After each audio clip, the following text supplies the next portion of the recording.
FM HD1 New York and Odyssey Sports Station. Evan Roberts. Tiki Barber. It's Evan and Tiki on WFAN, The Fan, 101.9 FM, and always live on the free Odyssey app. Oh, what a weekend in football, and what a Monday morning in football. Thank God the Giants got things done with John Harbaugh, because the Buffalo Bills would have been a tough competitor for his services.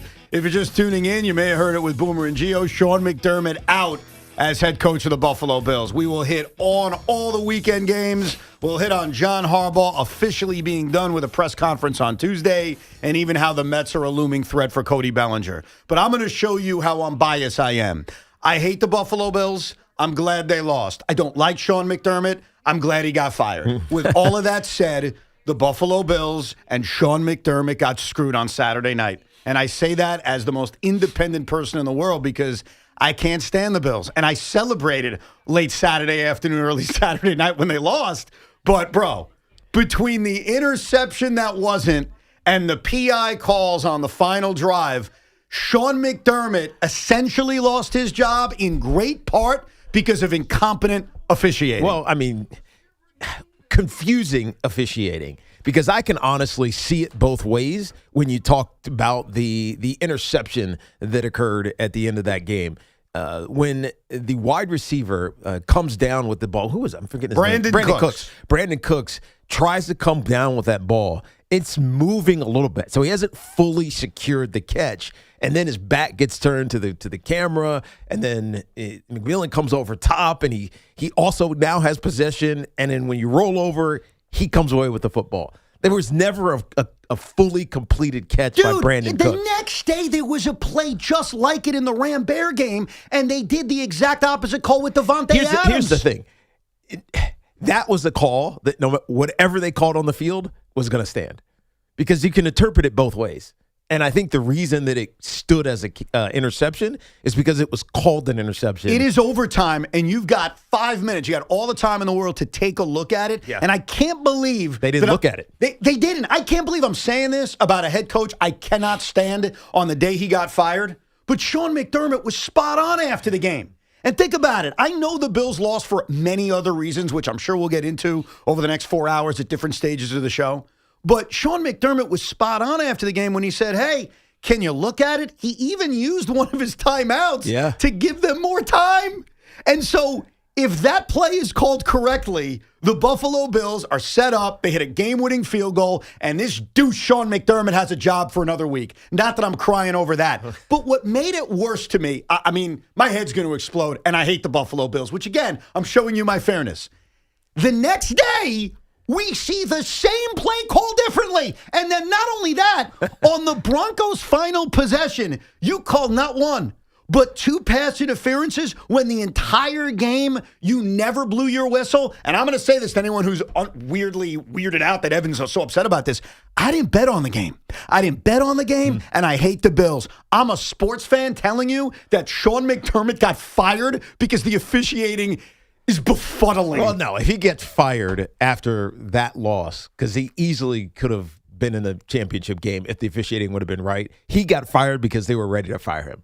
I think that's what that comes down to. But if they win that game... he's not fired yet, you're right. Not yet. But they were ready to fire him, clearly, because it wasn't his fault that they lost. I mean, Josh Allen, as much as we want to laud him, and you keep hearing the greatest player in the planet right now, you can't have 3 turnovers in a divisional round. You also can't commit the turnover he committed at the end of the first half. That 100%. Was an unforgivable, brain-dead kind of move by a guy who's supposedly great. The interception, we'll take that away. But you still had 2 turnovers, and they're mind-numbing turnovers for a guy who is an MVP-type player every single year and is always a leader. I mean, maybe that's why he was so emotional after the game and crying, because he knew it was partly on him. Oh, absolutely. But you also, at the same time, as we've said all season long, you got to give the Denver Broncos some credit.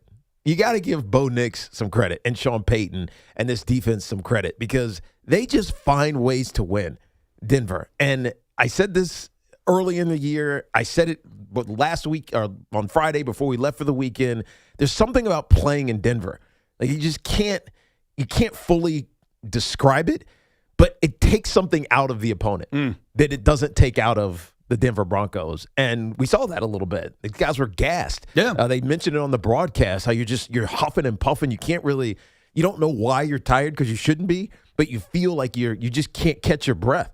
And Denver took advantage of it. I don't take anything away from the Denver Broncos, just like I don't take anything away from the New England Patriots, who have definitely the easiest path to a Super Bowl in the history of the NFL. Starting from week 1 of the NFL season. Yes, based on their weak schedule, based on the Chargers having no offensive line, based on C.J. Stroud forgetting how to play football, and based on the fact that Denver Broncos are starting a backup quarterback.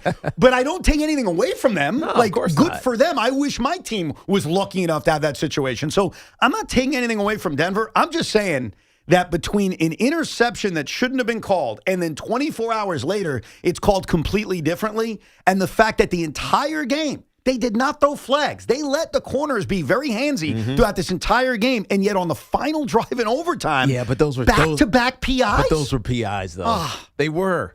Go back earlier in the game and tell me there weren't PIs that they kind of choked the whistle on. Yeah, they definitely were, but I think the circumstance of being wide open in the one on the corner on the sideline and then one right basically in the middle of the field.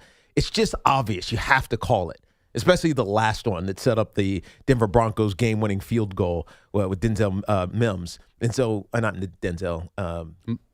Marvin Mims. Yeah, Denzel's my guy. Right. Marvin Mims. Yeah. Like, you had to call that one. Now, look.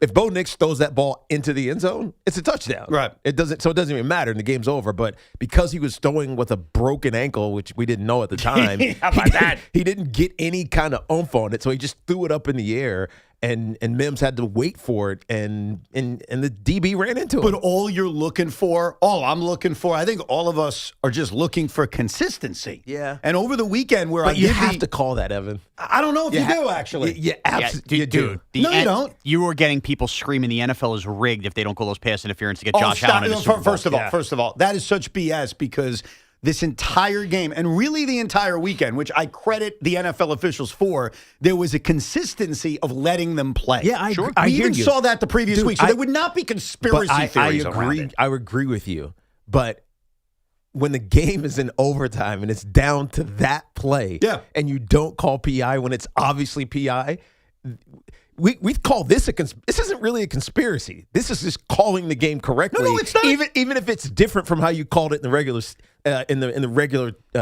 time of the game. But if you don't call that pass interference, then you get conspiracy theories. I completely disagree with that. That was your biggest star left was Josh Allen. We would be today's open would be, can you believe the NFL? It felt like they were trying to force Josh Allen in. Yes. We would look at this completely different the other way. And I'm surprised at you, Evan, with that whole Because I hate the Buffalo Bills and I'm glad they lost? Well, first of all, just right off the bat. Yeah. Comparing the Devontae Adams catch yesterday to that, two completely different plays. No, it's not. Devontae Adams is catching, It was making essentially the same play. It's not essentially. There's a big difference. Yes, you're right. Devontae Adams is turning and making a football move when his knee goes down. Brandon Cooks' football move, he's catching simultaneously hitting the ground. And if the ball's not intercepted, there's a pretty good chance the ball is popping loose. He doesn't survive the ground. That is not what happened with Devontae Adams. They're two entirely different plays. Completely disagree. Devontae Adams is running and he's going down. As his knee hits the ground, he pulls the ball out. No. That's the difference. I've watched both plays over and over again. Now, look, nothing is going to be 1,000% identical, but within 24 hours, Was the Devontae Adams catch a simultaneous catch? No. Exactly. I don't think Then it's not the same. I don't think the Brandon Cooks one was either. He was ball in his diving in the hands as he hit the ground. No, it's when Brandon and it got ripped out of his hands. Brandon Cooks is grabbing that ball. McMillan's hand is inside his hands. Now the ball is starting to slide, so it's not a catch yet. As Sean mentioned and said correctly, if Brandon Cooks hits the ground, McMillan pulls his hand out, and the ball comes loose, he doesn't survive the ground. Right. It's an incompletion. So that's exactly what happened, except McMillan took it. You know what I mean? And so the difference with Devontae Adams is that he made a catch, and then as he was going to the ground, I don't know, a step later, the defender pulls the ball out, but he was already down. You know what the other difference is with the Devontae Adams catch? They looked at it. They didn't even look at this one. No, you're right. And that's where McDermott made his best point, which is... Wait, my point... do they not look at it in overtime? I couldn't remember the rule. Every turnover's looked at. They looked at it. The issue is it was very quick. They should have took the time, put on a show, put the guy under the hood, 5 minutes, By the whole way, thing. you're right, and they should have. And you want to call it putting on a show? Sure, they should have put on a show. I agree with because that. the perception I had, and certainly the perception the now fired Sean McDermott had, was they didn't look at it, which is why Sean used the timeout to give them more time to just take a second look at it. Here's something odd. Do you think they didn't because they needed to get to the second game? They did delay it a couple minutes already. Dude, I'm not even joking, It's dude. a good point. If they take 5 minutes to look at that, because that's what you're not, well, whatever, 2 minutes to look at that, you're going to bleed into the next time. I mean, it's funny to think about that, but I can't otherwise explain why they wouldn't look at it. Tiki, I think that's the most accurate conspiracy theory you could come up with this weekend because they did push that game back. Yes. And if you noticed in overtime, they were rushing through it. Like there were no commercials. It was like, Flying. let's get this game over with. So maybe that was the case. And look, that's not the only reason Buffalo lost. I cannot get out of my head. And this is why I'm sorry. And maybe I'm a bad guy. I have no compassion for Josh Allen. I really don't. He's 0-7 in overtime in his career. Right. It was all set up for him That's to regular go to a season Super Bowl. and postseason. Yes, it's 0-4 in the regular season, including the game against the Jets where Rodgers got hurt. Right. And then it's Zach Wilson. Yeah, it's 0-3 in the playoffs. So, I don't have compassion for him, and there were definitely other opportunities for Buffalo to win. I am not just like ignoring that. And that turnover at the end of the first half was one of the most brain-dead, unforgivable mistakes one could make. And I'll make Josh Allen cry a little bit more. You're the reason Sean McDermott got fired because that turnover essentially cost you the game. You can't give the Denver Broncos free points at the end of the first half. I could not believe my eyes. Right. It's a one-possession game. You fumble. You make it a two-possession game. Yes. And you know what's even crazier about it? Do you guys remember, and I don't recall if this was his first postseason or second, do you remember he did that in the playoffs like 6 years ago against the Texans? Yeah. Where it was the end of, Yes. Actually, it was the fourth quarter. Fourth quarter. And he like tried to lateral the ball back. Yeah. The problem was it's like, I know, look, you could be running. He's wide open. He's in the middle of the field. There's nobody around him. You're a running back right now. He is carrying that ball like it's a loaf of bread. We always use that now. It's in his hand like, oh, I'm just cool. Tuck that thing away, dude, because you know somebody's going to hit you that you don't know is going to hit you. And the fumble was obviously going to happen because of how he was carrying the football. It's almost like a really smart player being too cool for school and then making a mistake and being like, oh, crap, I got caught. Yeah. So, Dude, yeah. it's such brutal. It's such a horrific mistake. Horrible. Now, the other thing I really enjoyed because I went into Sunday thinking, wow, that Bill game, we didn't get what we deserved. And I also admit, after the fact, I got more upset because of the fact that we now found out that Bo Nix is out for the season. Yeah. And so the best chance to stop the Patriots would have been the Buffalo Bills. But I'm watching the Patriot-Texans game. And Troy Aikman, who does not give a rat's, he's going to tell you what's on his mind. They were analyzing a PI call that was not made, I think, in the Texan game. That's what I think it was. Listen to Troy Aikman's response to the rules analyst explaining why it wasn't called and Troy's evil but spot-on response. There's some contact there, but to me, it's very close in time to when the ball arrives. They don't want officials to call that. Vrabel did. Somebody needs to tell the Bills that. And I was thinking the same thing. Oh, that's funny. You can't tell me, they don't want them to call that. Meanwhile, we had a playoff game on Saturday afternoon decided by the officials calling not one, but two PIs. That's why Aikman he's so grown on me because he just keeps it simple and just says it like it is. Yep. He's not trying to be over smart, predict plays, and just keep it simple. And the best part of that clip, and watch it like a fan. You may have to play it again, Sean. That evil laugh at the end of it, too, was great. There's some contact there, but to me, it's very close in time to when the ball arrives. They don't want officials to call that. Vrabel did. Somebody needs to tell the Bills that.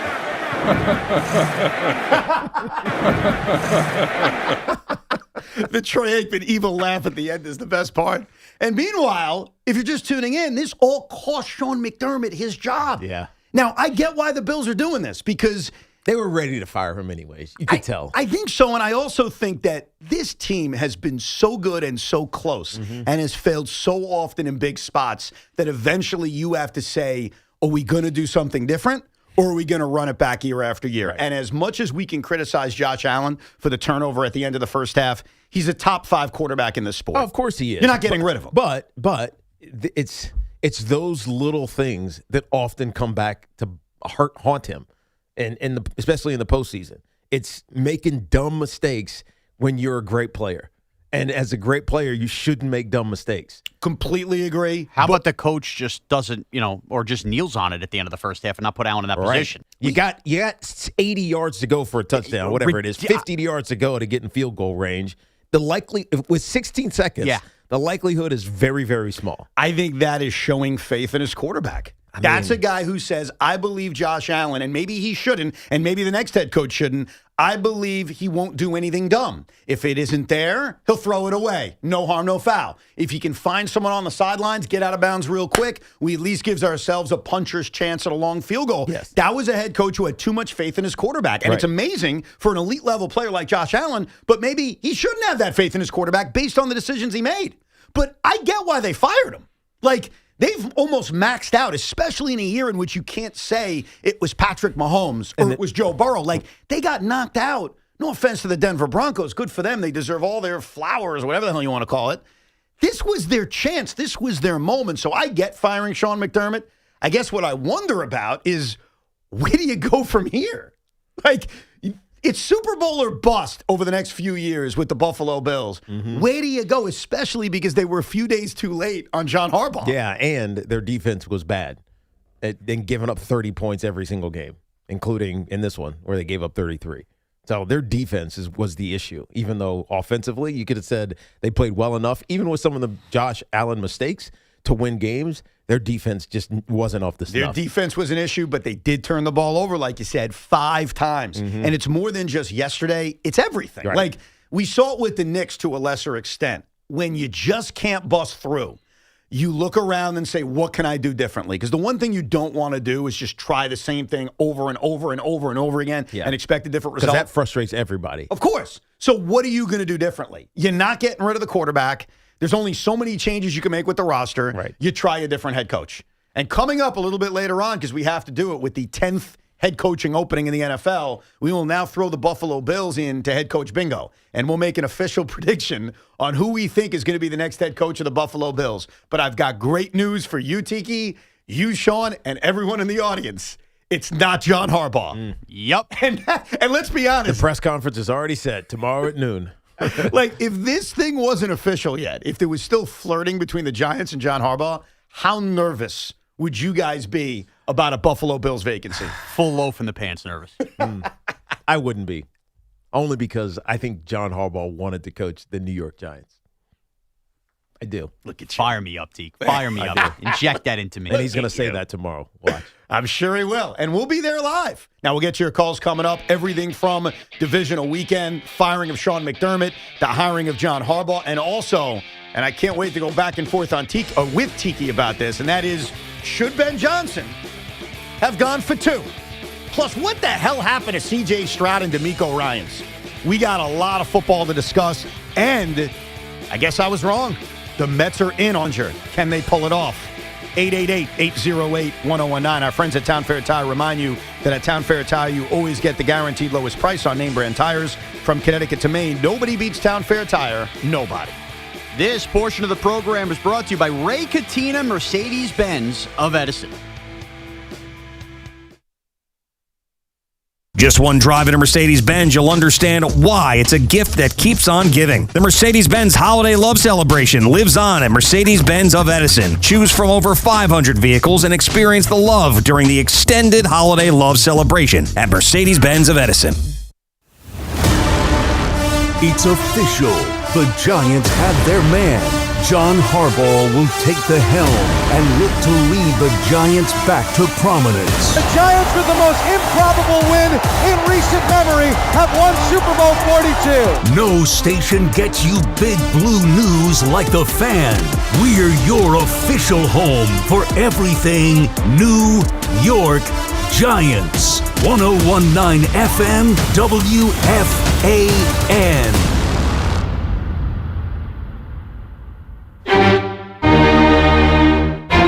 History's masterpieces wouldn't be the same without their most notable accents. Neither would the Kia Sportage without its multiple drive modes. The Kia Sorento without its expansive 12.3-inch panoramic display. Or the Kia Telluride without its 3 rows of spacious seating. The Kia SUVs. Kia, movement that inspires. Call 800-333-4KIA for details. Always drive safely. Limited inventory available. FanDuel is giving all customers a profit boost for the college football championship tonight. It's your last boost of the season. Pick the side you believe in or build a parlay that fits the moment. Then apply your profit boost and go after a boosted payout with everything on the line. Will Indiana complete the perfect season, or will underdog Miami find a way to win in their home stadium? FanDuel is the best place to get in on all the championship action. We love the app around here. It is safe and secure, and when you win, you get paid instantly. So visit FanDuel.com/New York to get your college profit boost today. That's FanDuel.com/New York. FanDuel Sportsbook is the official sportsbook of WFAN. 21 and over and physically present in New York. Opt-in required. Bonus issued as non-withdrawable profit boost tokens. Restrictions apply, including any token expiration and max wager amount. See terms at sportsbook.fanduel.com. Call up the gambling problem. Go 877-8-HOPE-NY or text HOPE-NY 467-369. 1-877 Cars for Kids. KARS Cars for Kids. 1-877 Cars for Kids. Donate your car today. Call 1-877-CARS-FOR-KIDS to reach a friendly live agent. Donation's super easy, and your car can be picked up as soon as tomorrow. Call us now. 1-877 Cars for Kids. Donate your car today. Did you know you can donate real estate too? Hey, sorry I missed you. Your call is very important to me. Just not as important as the New Jersey Lottery's Green Ball promotion being back on Pick 3 evening drawings. See, if the green ball's drawn, that's a free second chance to win? So, yeah, you get it. It's only through February 1st, though, so try me after then? Must be 18 or older to buy a lottery ticket. Please play responsibly. If you or someone you know has a gambling problem, call 1-800-GAMBLER. For game odds and promotion details, visit njlottery.com/pick3. At NYU Langone Health, we know there really is no place like home. That's why we get our surgery patients home faster and have fewer readmissions than any other health system. That means once you're home, you won't need to go back for the same procedure. Instead, you can get back to the things you love. And the next time you need something else, we're here. Better health starts with a better health system. Learn more at nyulangonehealth.org. Oh, baby, listen to that engine purr. John Montone, what are you doing in that Jeep from Ramsey? Todd, it's a new year, and I'm ready to start something new, like this brand new 2026 Jeep Wrangler 4-door Willys 4x4 with an incredible Ramsey lease of just $369 a month for 39 months. Two can play at this game. I'm going to start this new 2025 Jeep Grand Cherokee Limited 4x4. And just think, you can lease one at Ramsey for only $279 a month for 27 months. Todd, I'm loving this Start Something New sales event at Ramsey Chrysler Jeep Dodge Ram. And now, I'm ready to start my new diet. Ramsey Chrysler Jeep Dodge Ram, home of exceptional people, exceptional deals. Call 833-853-2969 for details. VIN number SC360766. MSRP $47,495. VIN number DW201758. MSRP $53,500. $29.95 down payment plus tax, title, and registration. Zero security deposit. Expires 2/2/26. Pro Savings Days are happening now at Lowe's. Save $70 on the DeWalt 12-inch miter saw, now just $279. Plus, get what you need delivered to your door or job site with free standard shipping from My Lowe's Pro Rewards members. Don't miss out. Shop Pro Savings Days deals today. Lowe's. We help, you save. Valid through 1/23. Free shipping not available in Alaska and Hawaii. Exclusions and more terms apply. Loyalty program subject to terms and conditions. Subject to change. Visit Lowe's.com/shipping terms for details. Welcome back to Winter Hack Radio, the place for clever hacks to survive the season. Icy driveway? Well, try spreading sand or birdseed to help with traction. Snowy puppy paws? Well, grab a whisk, brush it off, done. Catch COVID-19? Well, just get... Actually, there's no hack for COVID-19. But if you test positive, prescription medications for COVID exist. Ask your doctor if they're right for you. Visit PfizerForAll.com to learn more. Sponsored by Pfizer. Tellers is not just a chop house, it's an institution celebrating more than 25 years of excellence. The one-of-a-kind setting, Tellers was born out of a historic bank with soaring 25-foot ceilings that set the stage for an unforgettable dining experience. Their culinary team elevates progressive takes on the classics while letting traditional chop house fare shine, built on USDA Prime 35-day dry-aged beef. Experience Tellers, an American chop house. Reserved now at tellerschophouse.com. That's tellerschophouse.com. See what sets Mazda apart in the Mazda CX-5. The smart choice for those who expect more from their drive. With standard I-Active all-wheel drive and advanced safety features, the CX-5 gives you confidence in every condition. Its effortless handling and responsive performance set it apart from the crowd. Inside, you'll find thoughtful, crafted design for comfort and connection. There's more to a Mazda. Lease the 2025 Mazda CX-5 for $209 a month. Visit your local Mazda dealer or MazdaUSA.com.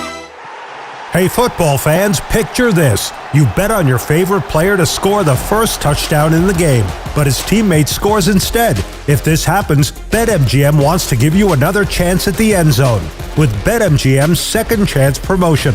You'll get your stake back if your first touchdown scorer scores second instead. That's right. Bet on any pro football player to score the first touchdown of the game. If you're right, you win.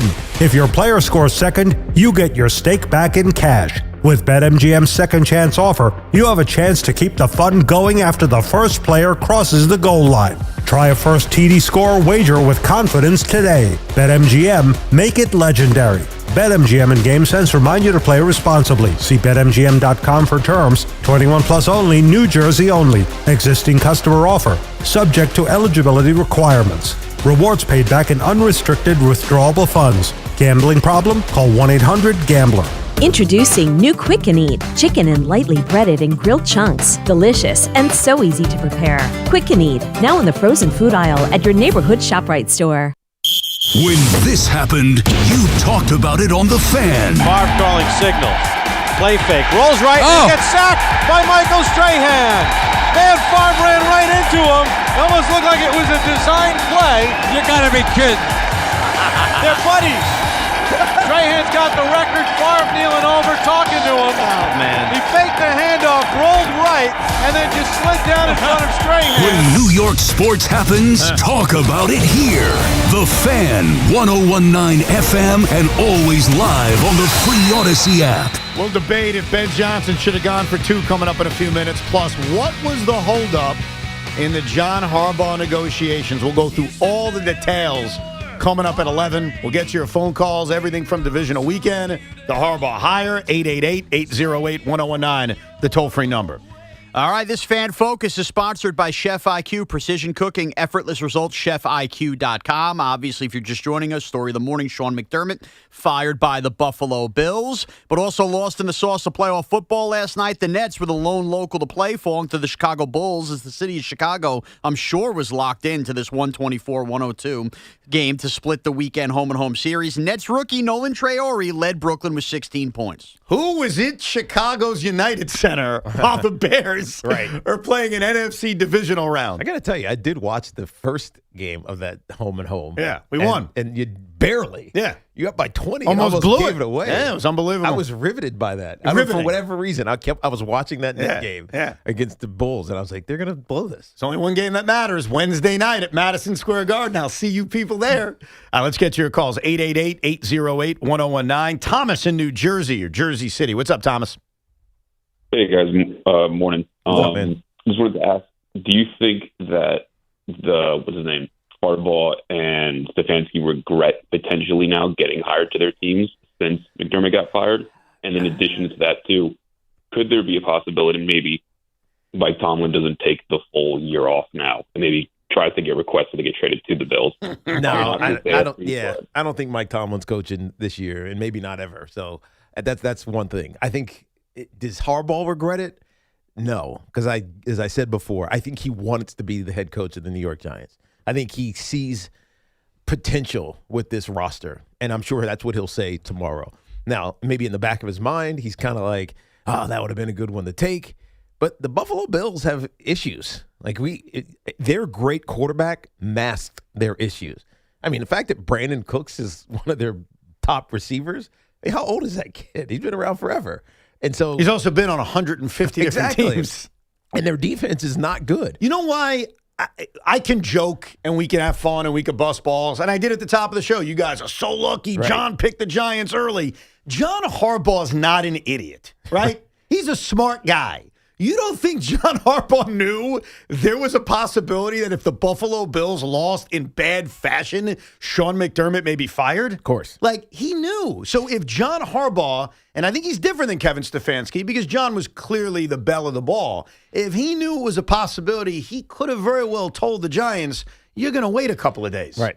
And the Giants would have. And they would have. So I don't think John Harbaugh regrets anything. I think to your point, Tiki, and this should make Giant fans tingle, I think he wanted the job, man. Yeah. And I don't think it mattered if the Buffalo Bill job became available. It may not have, but I will say this. Thank God the Bills beat the Jaguars. Because it's one thing to say, hold out for the possibility. It's another thing for a week ago for this to have been an absolute reality. No, you're right. I think it's a different thought process for us as Giant fans. If John Harbaugh is now actively looking at multiple good jobs. Yeah. Correct. You would have sweated out the more. good jobs were the Giants because of the roster potential. The Ravens, but he's not going back to the Ravens, and then now the Bills. Yeah. The loss to the Jags could have, made some very uneasy thoughts. Mike is in Clifton Park. What's up, Mike? Hey, guys. Great show. So I'm going to ramble off a few quick points. Number one, I agree. Sean McDermott was overdue. He should have been fired a couple years ago when Belichick was cut loose. If I'm the Bills, I interview Pete Carroll. I'm watching these playoff games, and I see the quarterback play. I don't see any great teams. I'm thinking Eli Manning's not in the Hall of Fame. Give me a break. And the Mets, go get Cody Bellinger. Let's go. Let's go. Thank you, Mike. I wonder how open this Bill search will be. And by Bill search, I do double entendre. Would they interview Bill Belichick? Mm-hmm. Would they interview a Pete Carroll? Because despite having a horrific season in Vegas, this is different. This is a ready-made team. And if you're Brandon Beane and your ownership in Buffalo, your mandate upon hiring a head coach is to win a championship. Let's not beat around the bush. It's very different here in New York. It's about turning the program around. Now, John has already released some quotes that are very positive about making the playoffs, so he's on my side of things when we debated that last week. But you go to Buffalo, it's kind of like coming to the Knicks with Mike Brown. You got to win. And so does that make you search higher and say, you know what, Bill Belichick, we'll talk to you. Pete Carroll, we'll talk to you. I mean, are we picking this now? Now, yeah. Are you ready to pick it now? I mean, because I know who I think it is. It's not Bill Belichick? No. It's not Pete Carroll? I think Bill Belichick's spinning tonight as an analyst for ESPN. Yeah, come on. College football playoff final. So I don't think he's hot to trot to go be the head coach of the Buffalo Bills. I mean, I had him somewhere else, but I think it's Brian Daboll. Brian Daboll. Yeah, that does make a lot of sense. Doesn't it? That does make a lot of sense. Such success up there. Now he's going to have to bring a coordinator, defensive coordinator, who's great and can get that defense right. They're going to have to draft or free agent some more talent on that side of the ball. But Daboll makes the most sense. Yeah. I guess Joe Brady, too, because he's there, and he's likely to get some head coaching looks this offseason. Joe Brady, the offensive coordinator for the Bills. But to me, the obvious answer right now is Brian Daboll. Yeah. They had a great relationship. No, and it's funny because when Brian Daboll was fired by the Giants, I think we all agreed he's not going to get a head coaching job right away. Yep. He's going to become an OC, may go to Philadelphia, have great success. It was your prediction. He'll be on the coaching staff of a team that goes to the Super Bowl. But the Buffalo Bills are unique. And one of the things you hit on was yesterday or 2 days ago now, when Josh Allen committed that turnover at the end of the first half. I thought of Brian Daboll. Yeah. Because I thought of one of the appealing things about him was that he was the one that got to Josh Allen. He was the one who cut down on his turnovers and did the same thing with Daniel Jones in year one when he led the league in interception percentage. Right. So even though Brian Daboll, yes, was a failed head coach for the New York Giants, Brian Daboll also was the guy who got the most out of Josh Allen. So a part of me wants to second your prediction that it's going to be Brian Daboll. Screw it. He's right. Brian Daboll is going to be the next head coach of the Buffalo Bills. And he lives up there. And he does. He's a Buffalo. He's from there. Yeah. All right, Sean, you want to make it universal? I don't. I'm going to go for a complete off-the-wall swerve here. Marv Levy. He's only 100. This will be the time a name that's come up on WFAN 100 times comes up. John Gruden. Yeah, come on. They're not doing that. John Gruden. I'm just throwing it out there. Just to be off the wall. And just random. off the wall. This team's got to do something drastic. I mean. Remember when Dungy got fired in Tampa a million years ago? Yeah. But that wasn't off the wall. I mean, John Gruden. It wasn't. He was great in Oakland. It's only off the wall because of the lawsuit stuff in here, and I never thought he was getting a job. But if you're the Bills and you're positioned to do this and you're firing Sean McDermott this late in the process, it's a lot to ask to go to a guy who was just fired off a 3-win season. It's a lot to ask to go to a coordinator. Maybe they might do all that. I'm just throwing it out there. What about Belichick? Like, seriously. Is that not that Amazingly crazy? enough, I think Belichick right now, stock is more toxic than John Gruden. I know that's crazy to say. Yeah, it was bad. It was a bad season in North Carolina. But it's college. It's Who college cares? and it's different. It doesn't matter. You're managing it in different ways, so it's different. But yeah, I hear you. But I kind of agree with you. I don't think there's when he was free after New England. It's not like people were beating his door down.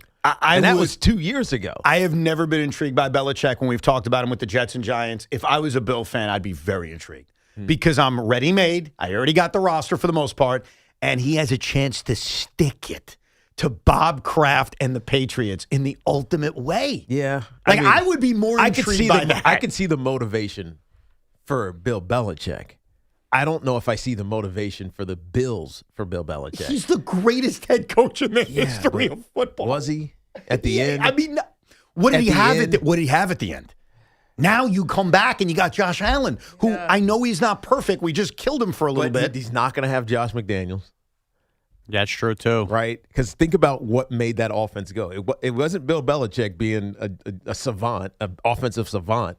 It was an unbelievable offensive coordinator there's no way he's leaving New England. He's also a defensive mastermind, which we even saw as head coach with some of the greatest game plans in NFL bring history. in Bill Belichick, keep Joe Brady. Yeah. And I want to change my answer. Is there off Gruden? So far for Bill Belichick? No, I'm not. For our head coach bingo, if you're just tuning in, because this is our official predictions now for the Bills, with Sean McDermott fired as head coach, the 10th opening in the NFL. That's insane. 10, a third of the league. Tiki has said Brian Daboll. I'm kind of agreeing with him. Yeah. I think he sold me. It's Brian Daboll. And Sean's waffling. Sean said John Gruden, I'm and off. now he's thought over it. I'm off. I haven't seen a single person say this, so I'm going to say it. After tonight, they hire Kurt Signetti after he wins the national championship. You got to stop that. You know what Kirk Signetti said the other day? I know. Quote, I'm not an NFL guy. Great. Okay. Now I hand you Josh Allen and a Super Bowl ready team. Go be an NFL guy. Yeah. Let's go No to chance. Ike, who's calling from Brooklyn. What's up, Ike? What up, Ike? Boys, how you doing? All's good. Good. A few points. First of all, what's left unsaid is Allen badly underthrew that pass to Cooks. Yes. He was open by a few steps. Yep. You lead him into the end zone, and the game's over. So Right. that's one point that you Good got to point. remember. Good point. Now, that being said, can you tell me the last time a team turned the ball over 5 times and scored 30 points? I mean, Allen is still unbelievable No, when you you're think right. about it. No, you're right. And, Evan, I identify, I'm a Dolphins fan, so I can't stand Allen, the Bills, and McDermott. That being said, I think McDermott is the ideal head coaching candidate because he never won a Super Bowl. Those are the perfect guys. The guys that get a team to a certain point. Right. Andy Reid, you can go down the list. The guys who win a Super Bowl never do it again. You can laugh about that. No. You're not wrong. We've talked about it upon hiring John Harbaugh that he's going to try to do something that's never been done in NFL who history. did it and went somewhere else? Who did what? Got somewhere else? close in one place, but always hit a.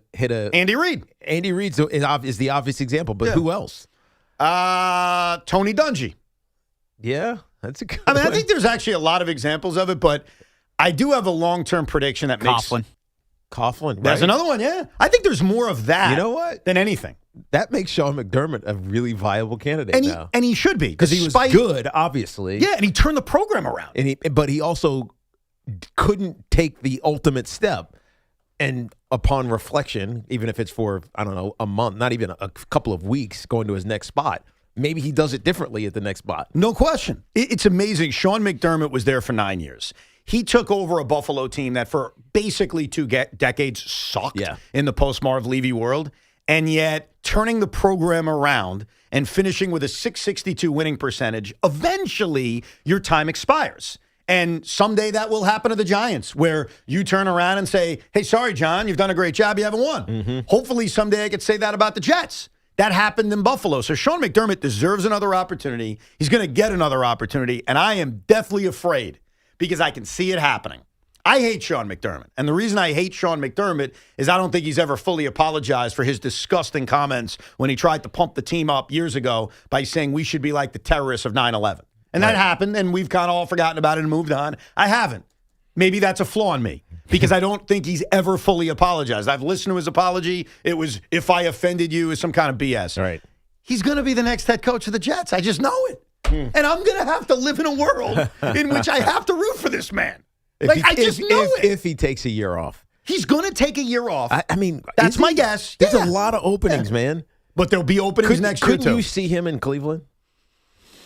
It depends. Because they got a good defense. Yeah. You know what I mean? And if they figure out the quarterback situation, there's some talent on that roster. He could turn that around. Oh, I could see him immediately going to Cleveland and making a difference there. He turned the Bills around. He deserves immense credit for that. So could he go to another place and do it again? Absolutely. But I could also see, especially this happening so late in the process, on January 19th, where teams are down the road deep on their coaching interviews, that either he chooses not to get back involved, coming off an emotional loss, or it just doesn't happen. But I'm telling you, long-term prediction, he's my next head coach, and I'm going to hate it. And I don't want to. No, you're going to learn to love it, is what you mean. Well, I got no choice. Yeah. You know, when you're a fan of a team, what can you do? You can scream and yell about it, and then eventually you got no other choice but to root that you're wrong. Let's go to Scott in Westchester. Hey, Scott. Evan and Tiki, thank you for taking my call. Pleasure, Scott. What's up? I want to make a comparison with the Bills and Yankees because I feel like we see this every single year, and as New Yorkers, we just get really, really pissed off. So you always see the Bills and Yankees doing phenomenal in the regular season, always, breaking records. You have an MVP caliber player on each team with Allen and Judge. But when they get to the playoffs, I don't know what goes through their mind, but they just don't capitalize. It's like the same thing every year. And then they run it back, and they run it back, and they run it back, and nothing gets done. So, I want to hear what you guys think about that because it's the same thing every year. Yeah, it's not a perfect comparison, but I get it. I mean, you're talking about two great players, which is what they are, MVP caliber players, who have not broken through yet to win a championship. And unfortunately, or fortunately, depending on how you want to look at it, in this era, more than every other era, you're defined by winning, especially 100%. When you're a starting quarterback in the NFL or the best player in baseball. Especially when you're the MVP and you're a quarterback. Yeah. Just like with Aaron Judge, you're the MVP, multiple-time MVP, and the leader on the New York Yankees of all teams. And so eventually, Lamar Jackson has the same issue. It's you are a great player. We all know it, but something is stopping you from being mentioned amongst the greats because you haven't won a Super Bowl yet. It defines you in unfortunate ways, but it's the reality of how we evaluate our great players in sports nowadays. You kind of need the championship, especially if you're a quarterback. I also, despite Allen's mistakes on Saturday, and he made them, we've already discussed, especially the fumble at the end of the first half, I don't believe he melts in the postseason. Like, if you look at his career, I haven't walked away from a lot of those playoff losses thinking it's on Josh Allen. No. Sometimes it's Patrick Mahomes is just a little bit better. Right. And in the case of Aaron Judge is the best player in baseball. Obviously, when Ohtani pitches, that changes things. And he has, at times, gotten worse in the postseason. I know he hit the big home run this year against Toronto, and he's had his moments. But if you look at Aaron Judge's collective numbers in the playoffs, they're below his career numbers. Right. When you look at Josh Allen's numbers in the playoffs, they're freaking awesome. You know what I mean? So it's not a perfect comp, but I get it. I think Tommy made the comparison last night, too. So our last caller and Tommy are thinking alike. But fair or not, you got to win. And so whether it's a fair comparison or it's fair to Aaron Judge or it's fair to Josh Allen, we live in a time in which if you don't win a championship, there's something missing from your career. And that sucks because there's only so much you can control. Like in the 13-second game against Kansas City, was it really Josh Allen's fault? And can you control the referee's decision to rule a completion to Brandon Cooks in your mind an interception? Right. So you can't control some of those things, but you can control carrying the ball like a loaf of bread right before halftime. You can control that and basically handing the Denver Broncos 3 free points, which is what he did. Pete's on Long Island. What's up, Pete? Hey, good morning. Thanks for taking the call. Love you guys. Thanks, man. One play that wasn't brought up, that game should have ended earlier in the overtime. Josh Allen, there was a holding in the end zone. Yes, that's right. You're right. And nobody brought it up. Well, Tony did bring it up on the broadcast that the holding on the end zone, it would have resulted in a safety, and Denver would have won in the most unconventional way imaginable. Absolutely. By the way, another coach Sean just brought up, got close, couldn't do it, went someplace else and won. Bruce Arians. Yeah. No, there's a lot of it. There's more examples than not of the guy not being able to bust through, going to another location, and then winning. Yeah. But it's not an automatic. I got another thing for you, too. As we stand right now, Aaron Glenn is now tied for the longest tenured coach in his own division. That's funny. I want to cry. I just want to cry. Honestly. I really do. No, he's last because Vrabel's coaching more games. But I still hired same cycle. It's when you're hired. And if I'm not mistaken, I think Vrabel was hired days before Aaron Glenn. Yeah. But you can fact check that. I don't really remember. Still, same cycle. No, I get it. I get it. It shows you that we are now living in a transition world in the NFL because not only was a third of the league head coaches fired or removed or quit in the case of Mike Tomlin, the longest tenured head coaches were all gone because Mike Tomlin and John Harbaugh were the guys who had that honor. And they're both out. You know who the longest tenured head coach in the NFL is now? Andy Reid. It's got to be Andy Reid. The answer is Andy Reid. Yeah. 2013. You know who the second longest tenured head coaches are? Sean McVay. In the NFL? Kyle Shanahan. Sean McVay and Kyle Shanahan, 2017. Now, since you're hot, let's see how hot you really let's are. go. Longest tenured head coach in the NBA? It's got to be Eric Spoelstra. Eric Spoelstra, 2008-2009 season. Good job by you. Longest tenured coach in the National Hockey League? Yeah, nobody. Tiki should get the answer. Tiki should get the answer. Me? I'm not even joking. Yeah, you should get the answer. You should have this one. Oh, I know. Go ahead. Who? It's the Lightning coach. John Cooper. John Cooper. John Cooper. You're like friends with him, aren't you? No, Rondé's good friends with him. I gotcha. But I mean, I know him, but Rondé's really good friends John with him. Cooper in 2013, Yeah, and then that's right. finally the longest tenured manager in Major League Baseball. If it's Aaron Boone, I'm going to throw up. It is not Aaron Boone. There's a few guys ahead of Aaron Boone. He's not even the longest tenured manager in his division. In his division? No, I'm saying he's not even Aaron the longest Boone's tenured. not the longest in his division. He's not. Oh, because Alex Cora was hired before him? No. Who? The answer to the question is Kevin Cash, the manager of the Tampa Bay Rays. Oh. 2015. And is that period in baseball? He is the longest tenured manager in baseball. I think Dave Roberts is slightly after him because Roberts got hired a year later after they canned Donnie Mattingly. So, yeah, they're your longest tenured coaches and managers in all of sports. Isn't that crazy? That is crazy. I feel like you learned something, right? Yeah, good job, Ev. Educational here at Evan and Tiki. Al's in Paramus. What's up, Al? Hey, Patriots fan. Easiest schedule. No, easiest schedule. Hey, Evan, throughout the years, here's what I've heard from you. Yeah, go ahead. Okay. They get all the calls, right? Yep. Patriots are in the easiest division. They cheat. The balls are deflated. You got the easiest schedule. And wait. And when they beat the Broncos, I know what you're going to say. What? Stidham was planted there by the Patriots because they did draft him. And now they sent them over to the Broncos. Al, I want to ask you one question because it's all fair what you Go said. ahead. I've said a lot of those things, right? Do you think the New England Patriots have had a historically easy run to their eventual Super Bowl?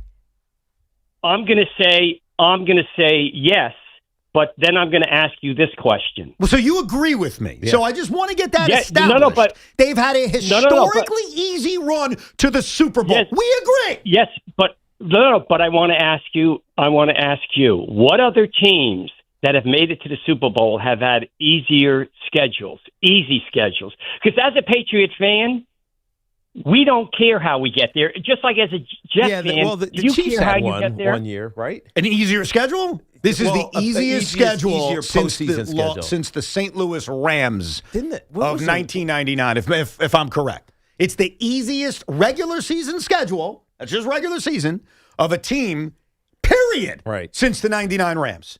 And what Al is mistaken about is I take nothing away from you. And I take nothing away from Patriots fans. And I said this, though it was brief and you didn't want to hear it. I wish I was you. And I wish the Jets won a championship that way. And I would never throw it back. But I can at least say the truth, which you agree with. This is a historically easy run for the Patriots. And then you go to the playoffs. The Chargers' offensive line is banged up, plus they're the Chargers. C.J. Stroud forgets how to play quarterback, and now you're facing a backup quarterback. There's nothing to be ashamed about, bro. You win the title, they all count the same. Ask the Celtics from a few years ago. It all counts the same. But you cannot deny what I'm saying, and you didn't deny it. You agreed with me. And everyone in Boston agrees with me. Right. But don't be sensitive about it. I'm not saying you're losers. I wish I was you. I wish this was the Jets. Sean wishes it was the Giants. I don't care that the Nets had the easiest trip to the NBA Finals back in 2002. I don't give a rat's ass about that. So just accept that. And don't be sensitive about it. Good for you people. You had a lot of suffering. You really deserve this. Well, we're going to do a list later in the week, Evan, to show you. It actually has been a very long time for the Patriots to get back to a title game. I hate you. The list will surprise you. I hate you. That was the original Cinco today, but we pivoted. Very curious to ask Tiki Barber a football question, and then we will get back to your phone calls. Just looking at the 2019 Kansas City Chiefs. Yeah, but they didn't get to the Super Bowl. Yeah, they did. did. They did. I'm sorry. They beat won. the Patriots. They beat the 49ers. The 49ers, yes. The Tennessee Titans gave them trouble. They lost to them in the regular season. They played them again in the postseason, beat them by 11. But that run was pretty easy. Okay. But Is it easier than the Patriots? No, not even close. Okay, so then who cares? It doesn't matter. Not even close. I do have a football question for you because this was quite a debate yesterday. And before you give an answer and before I give an answer, we will hear from the head coach of the Chicago Bears. Because yesterday, as Caleb Williams made a generational play, that unfortunately will be forgotten because they lost on that crazy 4th and 4 from the 14 that turned into a pass from the 40 to Cole Kmet. Ben Johnson had a decision to make. He could have kicked the extra point to tie the game, or he could have gone for 2 and get the win. Here's Ben Johnson's answer after the game in terms of, were you considering going for 2 and the win? Much consideration there going for 2 there? Thought about it, yeah. Thought about it. Probably what played a little bit of a factor was, our goal-to-go situations hadn't gone very clean. Our inside the 5 plan hadn't worked out quite like we had hoped. And so just felt better about taking our chances there in overtime.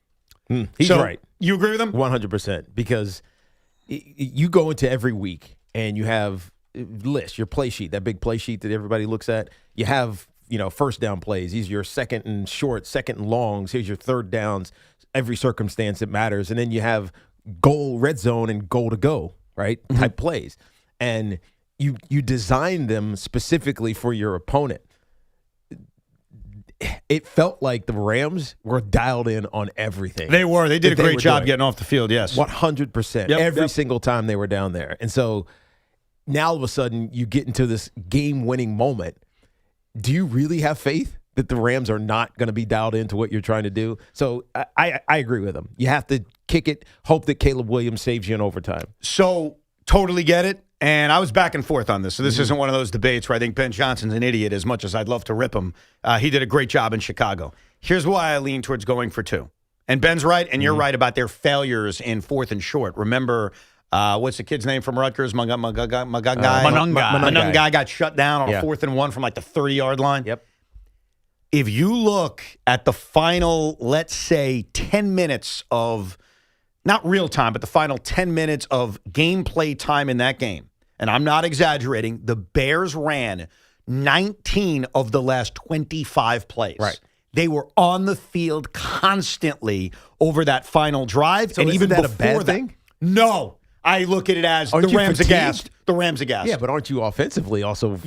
But don't most teams view it more as the defense is gassed more than we're tired? Yeah, true. But you also then have to execute one more time. You're right. The likelihood of success after having that much success over those 19 or 25 plays is small. Can't I use that argument against you? All the success the Rams had on 4th and short earlier in the game or 3rd and short, isn't that unlikely to continue because they're gassed? Right. So I think you guys are right. Like, I can't argue about their failures in these short situations that they had in the game. The reason I was leaning, 2 reasons. One is that, A, I think the Rams are gassed. And number 2, there's a lot of randomness to overtime. Mm-hmm. We just saw it in the Buffalo game. Yeah. I mean, the Bills were about to win if not for a crazy 50-50 call on the interception and then 2 PIs that they didn't call throughout the game. So even though you get the ball in overtime, everyone gets a possession. I understand the new rules. I still feel like there's a randomness to it. The crowd is nuts. Caleb's pumped up. The Rams are demoralized after giving up a 40-yard bomb on a 4th and 4, basically. I thought it was the moment to strike and just end it right there. And that's why my gut, and I admit this is one of those 50-50 debates here. My gut was, screw it, go for it. Go for the kill. Yeah. And the other reason you go for it is this is a Bears team that was, what were they, 3-14 last year? Yeah. Or 4 I think they won 5 games. Whatever they were. I'll double check They that, were though. terrible. It doesn't matter. They were bad last year. Right. And they got a new head coach. It's Caleb Williams' second year. Yeah. And if you lose because you go for 2, you get some grace because it's only your first year being relevant. Like, I think you can get away with it. And while now, if that's Sean McDermott doing that, yeah, and the Bills are, trying to win the game and they go for 2 and it fails, then Sean McDermott gets skewered. No, he gets fired like he did anyway. Right. He gets killed. But for Ben Johnson, I think he could have gotten away with it. Oh, I think he could have. First year. And also, that's what they've done. Like, I was looking at the amount of times they've gone for 2, and part of that is situational. And going for it on 4th down. Yeah, going for it on 4th down. 4 times in the game? Yeah. I think they ended up going 6 times in the game. Right. They ended up going 3 for 6 on 4th down. Break the tie real quick. Would you have gone for 2? I would not have. All right. I would not have. Crowd Sean, was in a frenzy, and you could see McVay and them were stunned going into overtime. We'll come back. We'll get back to your calls, 888-808-1019, plus what happened in the John Harbaugh negotiations. We have the answers. We'll go through it coming up. It's Evan and Tiki here on a busy MLK Day and a football Monday. A new year means new goals, whether you're back in the gym or taking up new activity like pickleball. Our partners at Jag Physical Therapy remind you to ease in, warm up, and build a safe foundation for success. Of course, if you or a loved one have any pain or get injured, turn to John Gallucci Jr. and his expert team at Jag Physical Therapy, who are dedicated to getting you back to the life you love. And this is personal for me. My wife has a little spine issue right now, and she's going to Jag to get herself all worked out. Jag is the leader in physical and occupational therapy with convenient locations all across New York, New Jersey, and Pennsylvania. To schedule an appointment, it's easy. Just go to jagpt.com today. That's jagpt.com. This is an Odyssey Sports Minute. No matter who you want to blame for Buffalo's loss on Saturday on the road in Denver, and most people want to blame quarterback Josh Allen, you're never getting rid of the quarterback. And something has to change in Buffalo. Year 9 coming up of the coach-quarterback partnership. I think you have to get rid of the coach. And Sean McDermott's a really good coach, just like John Harbaugh's a really good coach. Buffalo needs to try something new and get a new head coach for Josh Allen. I'm Nick Costos.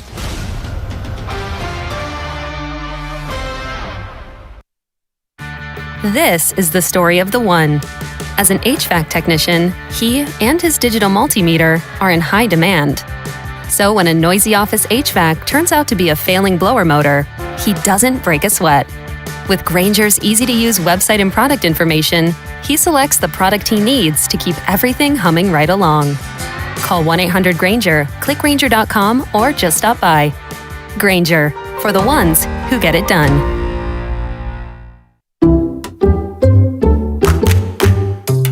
Allstate is Metro New York's trusted auto insurer, protecting cars across the tri-state area. We're by your side when you need us most, providing you with affordable auto coverage you can rely on. So, switch to Allstate today, and you could save an average of $713 on auto insurance.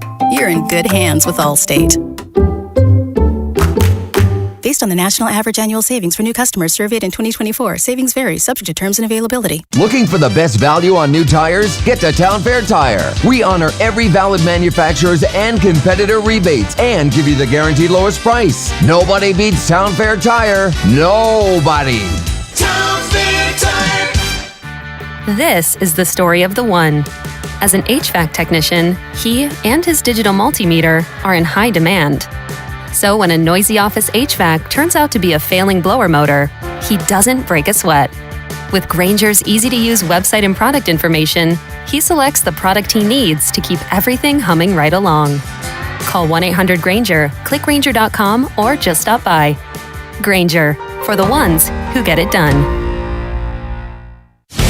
Hola, amigos! It's a big noise. Brad Evans from BetMGM tonight. Listen Monday through Friday starting at 6 p.m. Eastern on Westwood One Sports as we cover the biggest sports stories from coast to coast. Get insights on the NFL playoffs, college basketball conference races, and more. Download the Odyssey app now and listen from anywhere. BetMGM tonight, live and interactive, presented by BetMGM. Tune in, Team Huevos. At Nielsen, fun is in the driver's seat. Your best year starts with a savings. Don't miss the January Jumpstart event at Nielsen Dodge. That's right, Chels. We're ready to start your new year with low lease payments to get you driving. Lease a new 2026 Dodge Durango GT Plus all-wheel drive Hemi V8, just $299 a month. Or lease a new 2025 Ram 1500 Tradesman Crew Cab 4x4, just $359 a month. Or choose from hundreds of quality certified pre-owned vehicles. With zero down payment and the credit help you deserve. Come see all the great savings we've lined up so you can start your new year driving happy and hassle-free. Let the fun begin. On Route 10 in East Hanover. Online at nielsendodge.com. A proud member of the Nielsen Auto Group. At Nielsen Dodge. Fun is in the driver's seat. Start something new sales event. With approval term Durango 36, Ram 42 months due at sign, Durango 55.99, Ram 59.54 at tax tag 498 dock and DMV fees. Question: what business couldn't use extra income? Hey, it's Tiki Barber. Right now, Amazon Hub Delivery is looking to partner with ambitious New York businesses to become Amazon Hub partners. You and your staff will deliver packages to customers in your area when it's convenient for you. With each package delivered, your business gets paid. Sign up at amazon.com/hub delivery. That's amazon.com/HUB delivery. Cats are masters at using up their 9 lives, like chasing laser pointers into walls or jumping onto high shelves. But the one thing cats never do? Text while driving. So be like a cat and protect your one and only life. Don't text and drive. Don't drive distracted. A message brought to you by the National Highway Traffic Safety Administration, Project Yellow Light, and the Ad Council. This is a special alert to all Americans who own a vehicle with less than 200,000 miles with an auto warranty about to expire or with no warranty coverage at all. Due to a decline in the economy, CarShield is announcing a low-cost month-to-month vehicle protection plan that is now available to the public to save any driver out-of-pocket expenses on future auto repairs. Call now to find out how you can pay almost nothing for covered auto repairs. Yes, you heard that correctly. Pay almost nothing for covered auto repairs. An open phone line has been established for all drivers to call for a free quick quote. Call 800-908-8646 now. Drivers who are covered will not have to pay for covered repairs again. This protection plan is at an all-time low. Additionally, drivers who activate this vehicle protection today will also receive free roadside assistance, free towing, and car rental options at no additional cost. Call us for your free quick quote today. 800-908-8646. That's 800-908-8646. What do you have to lose? Call 800-908-8646. Again, 800-908-8646. Straight Talk presents The Math of More. Here's how it works. When you say yes to more with Straight Talk, you're left with more for all the other good stuff. So getting an unlimited plan starting at just $25 a month equals more savings for your family's weekend adventures. And with a network covered by Verizon, you can share more from wherever you go. It's simple math, really. More equals more with Straight Talk. Available at straighttalk.com and Walmart. Taxes and fees apply. The $25 plan requires a compatible unlocked device and a new line of service. Additional terms apply. Too many tools, too much stress, and way too many bills. Odoo replaces it all. One connected platform for every part of your business, so you can work faster, smarter, and for less. Odoo, the only software you'll ever need. Try it free today at odoo.com. That's ODOO.com. The New York Boat Show is at the Javits Center, January 21st through the 25th. Tickets at nyboatshow.com. Get the latest on the Giants and Jets on WFAN, WFAN FM, WFAN FM HD1 New York, and Odyssey Sports Station. So much from this weekend we still need to get to. The Bo Nix injury, which is just, I mean, you can't make it up. DeMeco Ryans forgot how to coach. CJ Stroud forgot how to quarterback play. We'll get to all of it coming up a little bit later on, including the Mets' serious pursuit of Cody Bellinger. We'll also get back to your calls in a few minutes on everything going on. We've touched on a lot of the Buffalo Bills situation, including how I think they got screwed on Saturday.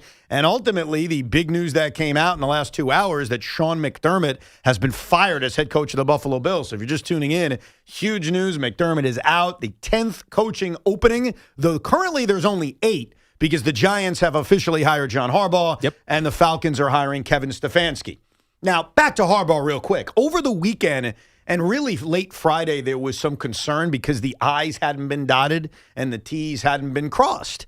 And so I was under the impression it's a no-biggie situation. They're negotiating, no problem. Sean got very worried. He was arguing with people on social media. Basically, he was panicking. This is the end of the world. It's going to be Bill Belichick all over again. And then eventually, John Harbaugh did sign his contract, released some great statements about the Giants, and we have a press conference tomorrow, which we will be at beginning at 10 a.m., press conference at 12 noon.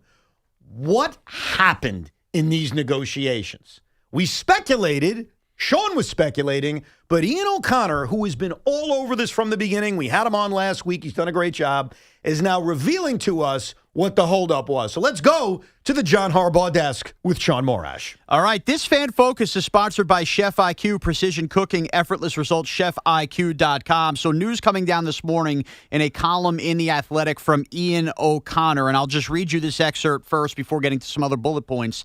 This holdup, this wasn't about Shane.